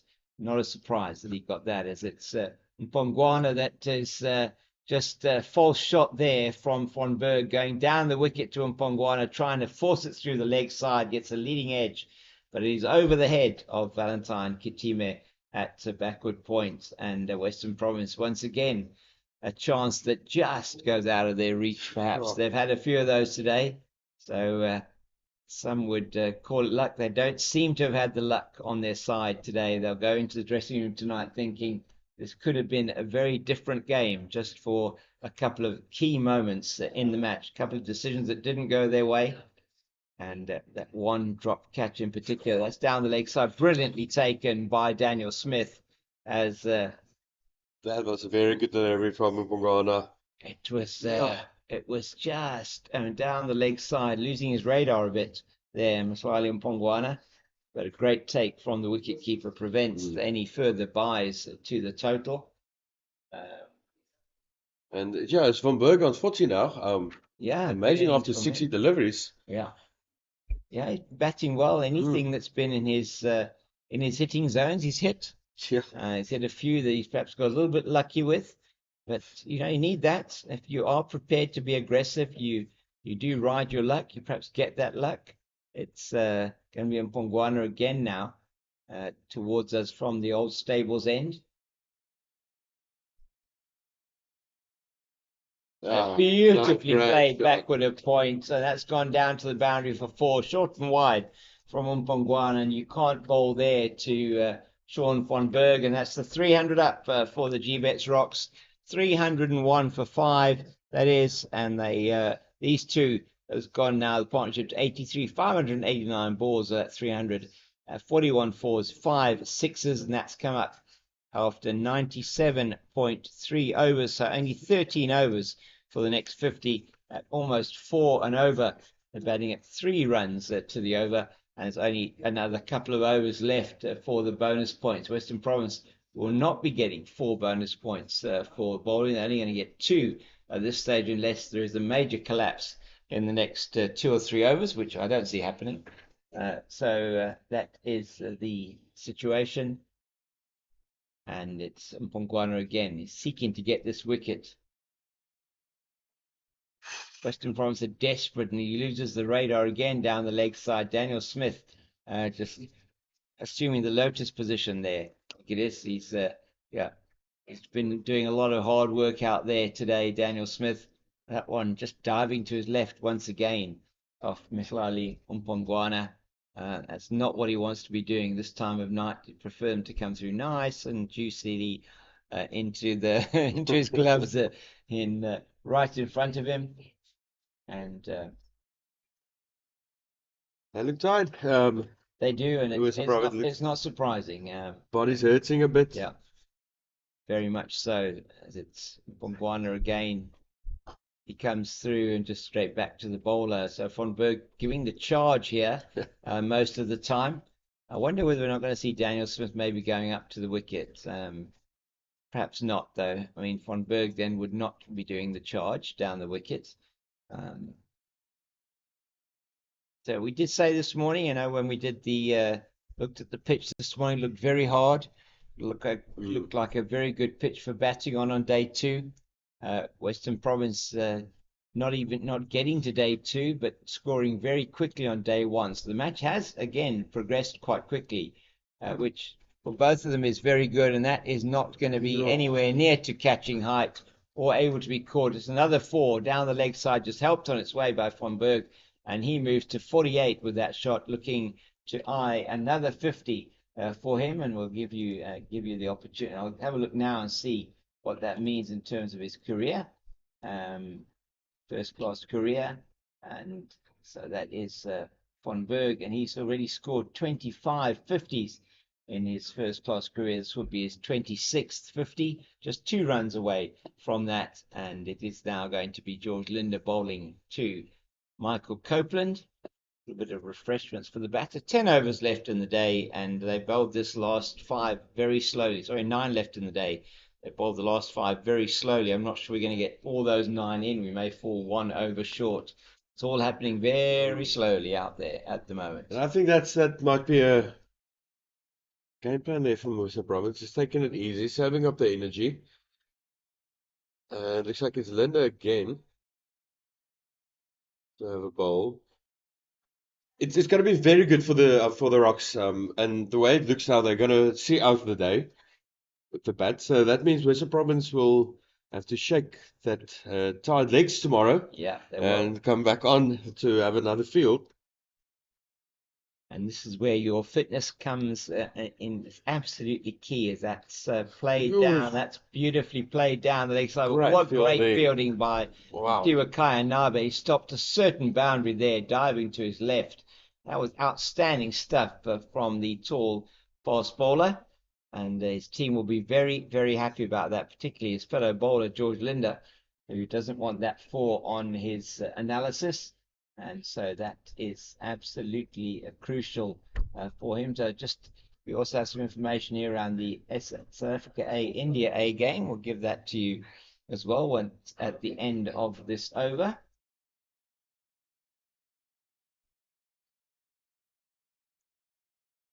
And that's very well bowled by Linda, just keeping von Berg on the crease. This partnership 88, and what crucial runs these are. A deficit only 49 now for the Gbets Rocks. They'll be feeling that they're going to get a lead in this match if they just carry on like this, and it certainly looks possible. 88, this partnership, as I said. That's a good ball from Linda, but it's going to go down to long on for a single. Trotting in to pick it up is Dane Patterson. Literally, that was a trot in to take that up, pick that one up. He's going to toss it back to Linda, and all change in the field now for Copeland. We've still got that short leg in place. That's Valentine Kitime under the helmet. There's a leg slip. There's a man at slip, and small margins have been in this game between getting the wickets and not getting the wickets, and that's a poor delivery once again. Just cut through the covers. George Linder, his nightmare day continues with the ball short and wide, and it's just going to be punished, and it is. A very good shot from Copeland takes the partnership to 93, and it is 43 to Copeland, 49 to von Berg. And Western Province looking dejected out there. It's been a hot day in Paarl, and they still have to survive another half an hour of this, from their point of view, purgatory. And from the Gbets Rocks point of view, they're in 7th heaven here. No, definitely. And I'm sure they're looking at their scoreboard and saying, hey, there's still 9 overs to go. That's right. And we're about 40 away from equaling. So that's right. 44 runs behind. They could get on even terms before the end of the day, maybe with 5 wickets down.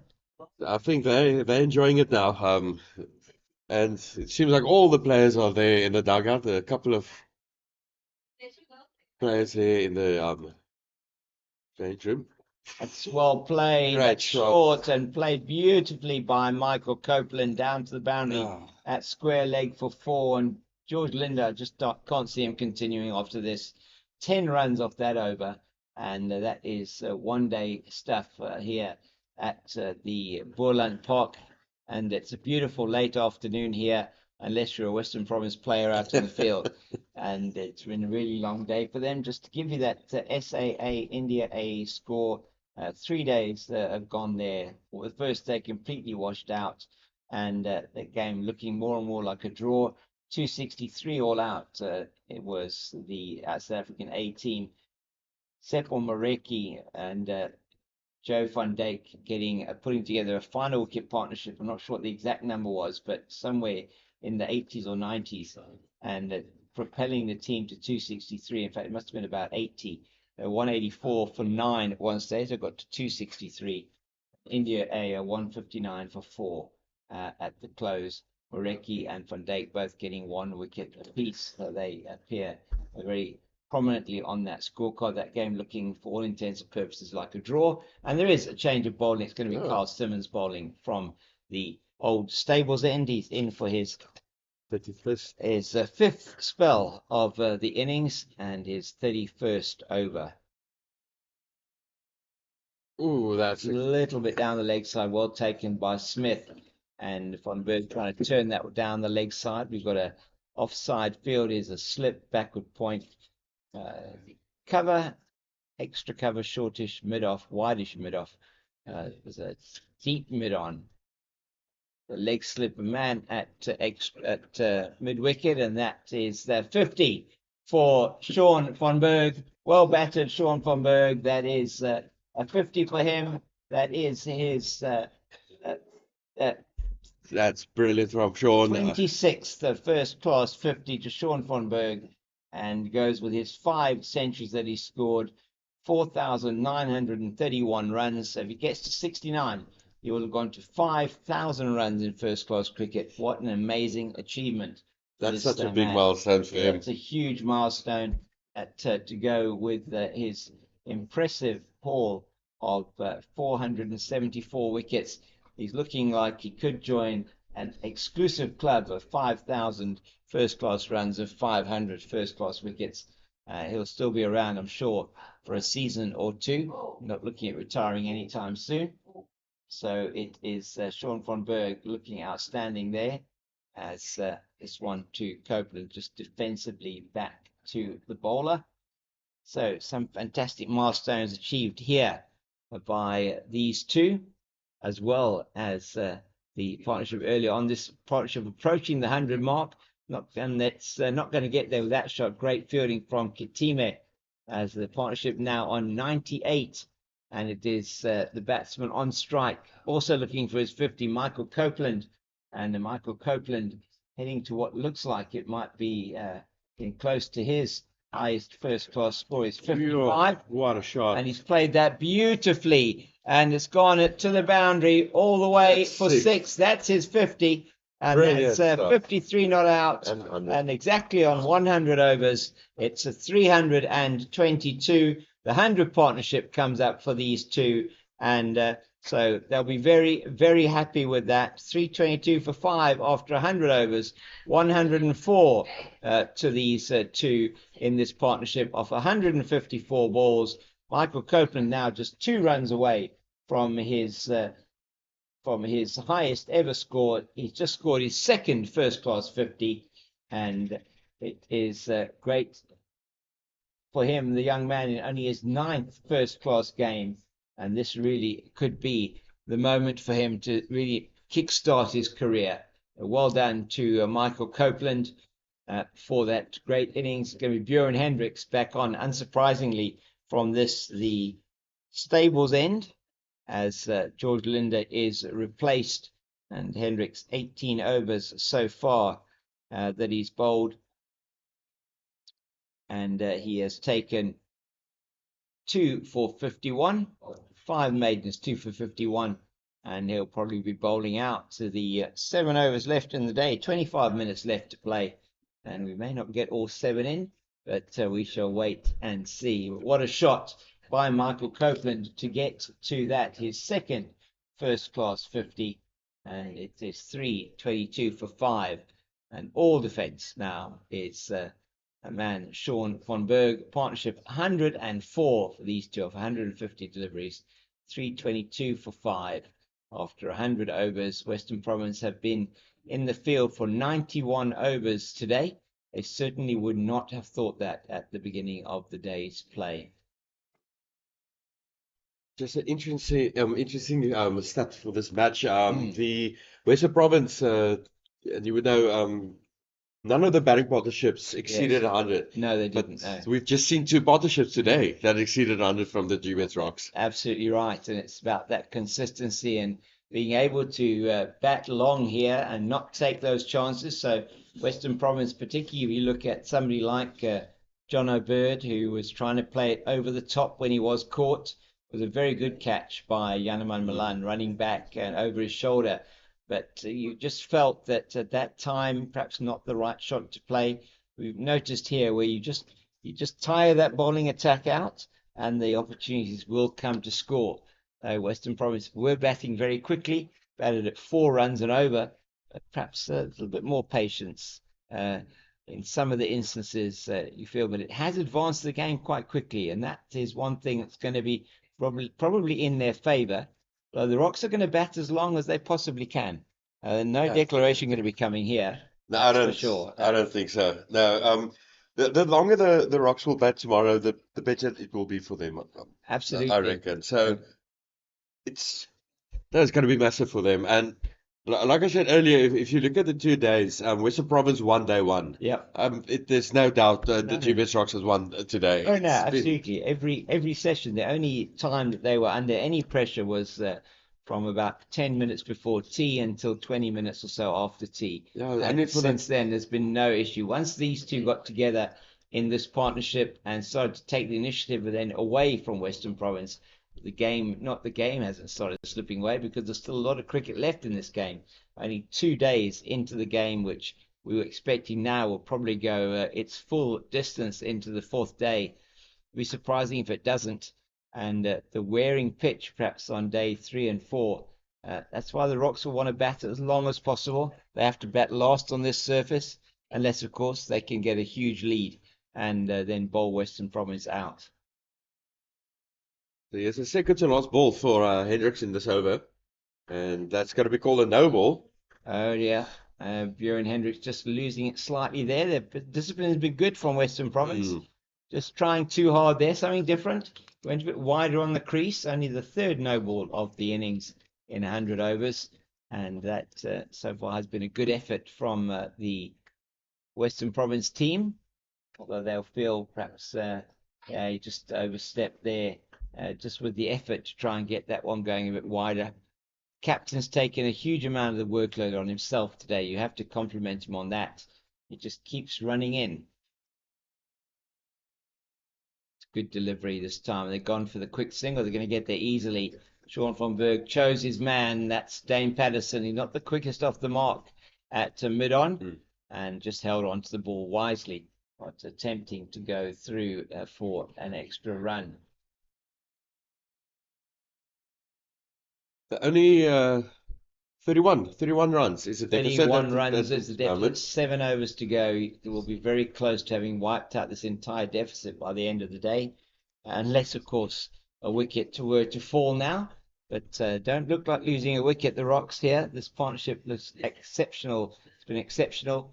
And once again, Copeland, lovely, well behind that delivery, and there's no thought of any danger for the young man. So second first-class 50 for Michael Copeland. Brilliant. How good is that for him? And it's been a really good batting performance from him. His team needed him today. Yes, and it just shows you the talent of this young man and the bright future. And especially with his first match back and his first match in this 4-day series. Phenomenal from Michael Copeland. So really, really good to see, as we're going to have Carl Simmons once again from the old stables end. It's the end which we look out towards the National Highway, the N1, which takes the vehicles from Cape Town out towards Paarl, out towards Worcester, and looking south from this northern end of the ground, the Nederburg end. 324 for 5, 31 runs short of the Western Province first innings total. Oh my goodness, he just gets a hand on that, and that, if he hadn't have got an edge on it, I'm sure he would have been stumped. It was certainly was an attempt to stump him there, and that was a good ploy. He got something on it and stopped very well by Eddie Moore at that first slip position. It was a very good delivery from Simmons. Almost catching Scholdenberg out there. He did. He nearly got him. It was Daniel Smith waiting for that one, actually. It just went under his bat. He managed to get a bat on it, squeeze the bat onto it, and get through that, because it really did look like he was going to be stumped. Could potentially have been stumped. He was so far down the wicket. And that one completely lost by John O'Byrne. He wouldn't have got to it anyway. That was he completely lost that one. Probably in the sun. Didn't see it either. It went like a tracer bullet down to the boundary there. And he's still looking for the ball, is John O'Byrne in the trough there, behind the fence. I've seen some of the groundsmen earlier in the previous session having a brush there to get the water out. Right, and that ball has got wet again there. It looks like just tossing it back to Mpongwana, who'll give that to the umpire to have a look at. It does look, yeah. That's a second ball. Second ball that's got very wet there in the. I don't know. I think he might feel he's okay with that one, umpire Gampu. Yeah, you really want to change a ball with 6 overs ago, and they're having a complaining, Umpire Captain Bjorn Hendricks, not very happy at all here. I think Western Province will have something to say after this game around what some of the stuff that has happened here. Not only the position with the ball getting wet because of the condition of the trough there, when you can see that it's got water in it from here, but also the fact that the entire outfield was mown this morning, making the outfield much faster than it was yesterday. A lot of balls holding up in the outfield yesterday, and certainly wasn't dry, the outfield, but it was very, very long, the grass. It's now a much better surface for the ball to race along to the boundary. So a couple of situations perhaps that they will feel quite aggrieved about, and they're very aggrieved about the ball right now, Western Province. An appeal earlier on today where they felt that was should have been given out, caught behind Peter Malan off Carl Simmons. Just a few little niggles here that aren't not making any easier for them. I find it weird that there's irrigation going on around the ground so close to the field during a match. Yeah, they were irrigating the banks earlier on today, and I do think that's quite strange. Because like I said, that's a second wet ball, second incident of something similar, and might play, and Western Province will obviously think that will play as a home ground advantage for the Gbets Rocks. Yeah, and it was done on purpose almost. I'm sure it wasn't, but I mean, it is something that they will be looking at. As Michael Copeland, 53 not out, highest score in first class cricket is 55. The umpires once again are being asked to look at the ball. Umpire Gloomer now looking at the ball once again. And through the binoculars, I just want to see what's going on there. Yeah, let's have a look and see what they are looking at. There's a conference on the field. It's just taking quite a lot of time as well now. 5 overs to be bowled in the day with only 15 minutes left, and they are that's Mpongwana tossing the water bottle back, and they're going to be wanting to take off the field. They are not going to swap the ball. And that is just the way that ball was thrown back by Bjorn Hendricks. He's not happy at all. It still looks new, but I understand why there's a grievances. Yeah, I think they're very unhappy with the fact that there is a lot of water in that particular trench, and it's going to be John O'Byrne to come back on for the last couple of overs here. With his leg spin, we're bowling to.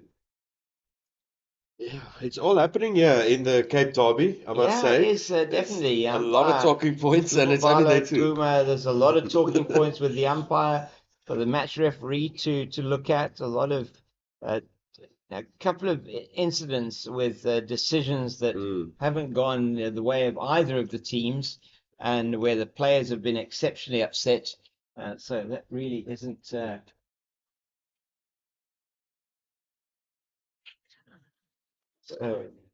it's going to be John O'Bird coming on now from the Niederberg end of the ground. And it's going to watch John O'Bird bowling now with this action of his, and that one's short and wide, and he's played down the ground. Well stopped here by Valentine Kitime. It was flat battered down the ground, short and wide from John O'Bird, and just his first delivery, perhaps battling a bit to grip the ball. Very good fielding from him, I must say. It was outstanding stuff Yeah. from Valentine Kitime. Got his best, almost his best field on the ground there, so it was exceptionally well done.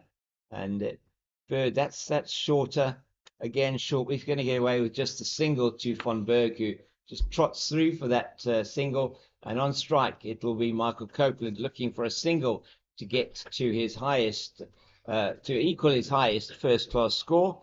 And a couple of big milestones in this game, and this for him will be another one. He's only his second first-class 50, and now looking for another milestone for him. And that's a much better delivery from Bird, and played into the ground back to the bowler. To go back to all the possible talking points, and it's only day 2. I think if we're gonna have a program like a match review program, it's gonna be like an hour long of just everything that happened in these 2 days alone. I think so. That one got a bit of dip on there with Copeland towards the end. It was a full toss. I don't think he wanted to take the risk of trying to play it and miss it. So Bird getting a little bit of drift and a little bit of so that one is way too short. Was played straight to the man at extra cover. George Linder just going down to his left to get that one. Hasn't been the best day for Linder. He had a good day with the bat yesterday.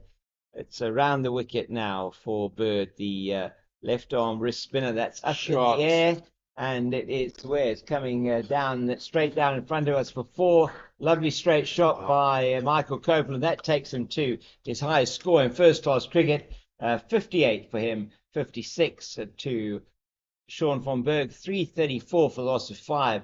Deficit of only 21 on the first innings, and it's been very important for the Rocks to get to close to and beyond this total of Western Province, considering they're going to have to bat 4th on this particular pitch. And it just looks like Von Berg and Copeland is really enjoying themselves out there. It looks like backyard cricket for them at the moment. Yeah, it's certainly not Western Province that's enjoying themselves out there. 5 overs to go, 11 minutes, in fact, 10 minutes on the scoreboard.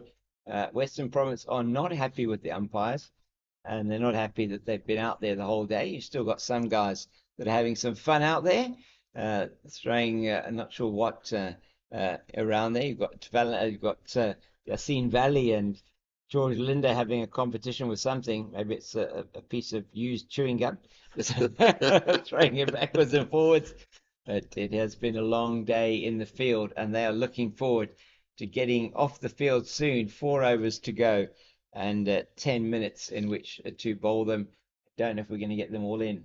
I think so. Stadium clock says 9 minutes ago, so it does indeed. But Carl Simmons is going to be coming in to Sean von Berg.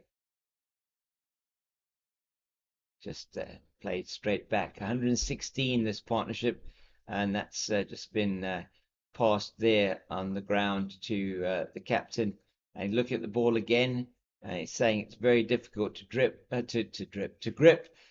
because it's dripping wet. And it's going to be Simmons once again, arm around the shoulder of his bowler there, Captain Buren Hendricks, and that's good to see. Still encouraging him at this late stage. No doubt Western Province will be making certain pleas or talking to the match referee at the end of the day. I think that's a certainty. Carl Simmons just doing a little bit more footwork with the ball. He's not happy with that ball at all. not attempting to Mm-mm. play any quicker than he needs to today.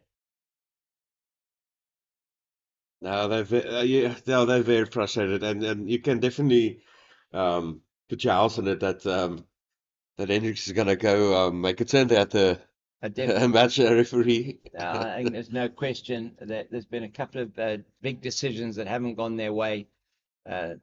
One that perhaps did go their way, or Peter Milan, but certainly a couple of really big calls that didn't go their way, and that's angled in with that round arm action by Carl Simmons. He's really frustrated, and down to Yassine Valley. It's all happening very, very slowly now, which is understandable. You don't like to see that on a cricket field, but you do sense it is understandable. There's been much talk out there. Lawrence Matruis, the match referee, may also have something to say just around conduct on the field over the last couple of days. There have been incidents that they may want to talk about, but that we'll leave for the match referee and the umpires and the captains to resolve. We cannot comment further than what we see on the field of play. The Rocks have done exactly what they were supposed to do today, just grind a team into the dirt, let them stay on the field as long as possible. And now in the 104th over, it's well played by Copeland. He moves to 60 with that shot, no, 59 with that shot, and that's his senior partner. highest score. Is 55, Yeah, his previous 55. high, so he's moved on to his highest score in first class cricket, and he'll remember this day as well, I'm sure, for quite some time. A nice belated Christmas present for him, Definitely, I would imagine. definitely. Yeah, no, you can see Simmons. It's very frustrated at the moment. Yes, and he's had a long spell. He's bowled a lot today. I mean, he bowled 1 over overnight. He's bowled nearly 32 overs today. He must be tired. Going to have to come back tomorrow. The Rocks have done exactly what they needed to, these two, after going down to 218 for 5, put together a partnership of 118 to get the Rocks really. I wouldn't say they're on top in this game yet, but they are certainly have been in the ascendancy today. Things can always change incredibly quickly. It does mean that Western Province are going to have to bat well in their second innings to set up what could be a fascinating final day here at Boland Park. But that will be yet another fascinating day tomorrow. It's been a very, very interesting day today. And John O'Byrne is going to continue. That over from the spinner took 4 minutes, which is a long time for a spinner. That is over. exceptionally long for a spinner. But it's understandable, like we said. Like, you mentioned you don't like to see it on the cricket field, but at a certain point you need to have sympathy with the team that is frustrated. Yeah, they'll end probably. There will probably be 2 more overs left. We're going to probably end up 1 over short for the day, which in itself is a good achievement. It's been a very, very hot day out there. Many teams would have come nowhere near bowling 98 overs in a day, and that's actually a much better delivery from John O'Byrne, just angling into the right-hander. He moves to 60 with that, does Copeland. So in brand new territory now. He's gone into the 60s. She's never been in before. Uncharted territory for him. Absolutely. 337 for the loss of 5. So certainly looking like they're going to end maybe 10 to 15 runs short, maybe a little bit less than that at the end of day 2. Good delivery from the left arm wrist spinner. It takes some time as a wrist spinner and even as a finger spinner to just get into your work and just to get the feel for what where you are, what you're doing. And he's not a regular spinner. John O'Byrne does play quite a bit in the nets. That's a much better delivery. Just angling into his stock delivery will be angling into the right-hander. If he does have a surprise delivery, it'll be the one that then goes away. Sorry, the struck delivery, the one that comes into the right-hander. It's a good delivery there. Von Berg looked to have a big shot from that. Yeah, he's not bowling badly at all in this over. Not trying to take him on. That's another one with nice bit of drift and just angling into the right-hander. Von Berg's been outstanding today with the bat, and him and Copeland having taken the team from 218 for 5 now to 337 for 5. That's a much quicker over. John O'Byrne, nothing doing except being played back to the bowler in most instances. I think there will be one, maybe even 2 overs that they'll get in for today, as it's all happening quite slowly. It's going to be, I think, Carl Simmons to bowl that last over, just trotting across to bowl the over. 17:58 on the stadium clock, so definitely this will be the last over of the day, and they will have bowled 97 in the day, even with the extra half an hour, and that is considering it would have been a number of breaks in play today with the heat. Is a good effort by the Western Province bowlers on a thankless day for them in the heat. They kept out there by brilliant batting from the Rocks team. They know the conditions here, and they've done exceptionally well. In particularly the partnership between the 2 players, Aviwa Mgijima and Peter Malan, scoring 194 for the 3rd wicket, a record for the Rocks, and the highest partnership for the 3rd wicket in this season of Division 1 cricket. Also the highest ever partnership for the Rocks against the Western Province team, and it's been outstanding from their point of view. And that's just played straight back down the ground, and that's picked up by Mtuakaya Nabe. I think it is there. It is indeed at mid-on. What was that? Nyaku on the field for somebody. Got 2 sips in by the looks of it. Yeah, just the last 3 deliveries of the Ooh. day's play, and just to Bjorn Hendricks's left, he puts his left hand out and just half stops it, which is just as well, because it would have gone through to the boundary for 4. Yes, I heard that knock from here. Finger, yeah. Yeah. And that's Nabe who cleans up behind. We do have, I think, a substitute on the field. Or is that Valentine Katima there? I think it could be Katima actually that's there at mid-on. And stadium clock just ticked over to 6 o'clock, so I would assume this will be... Yeah, be the last ball coming ball. up.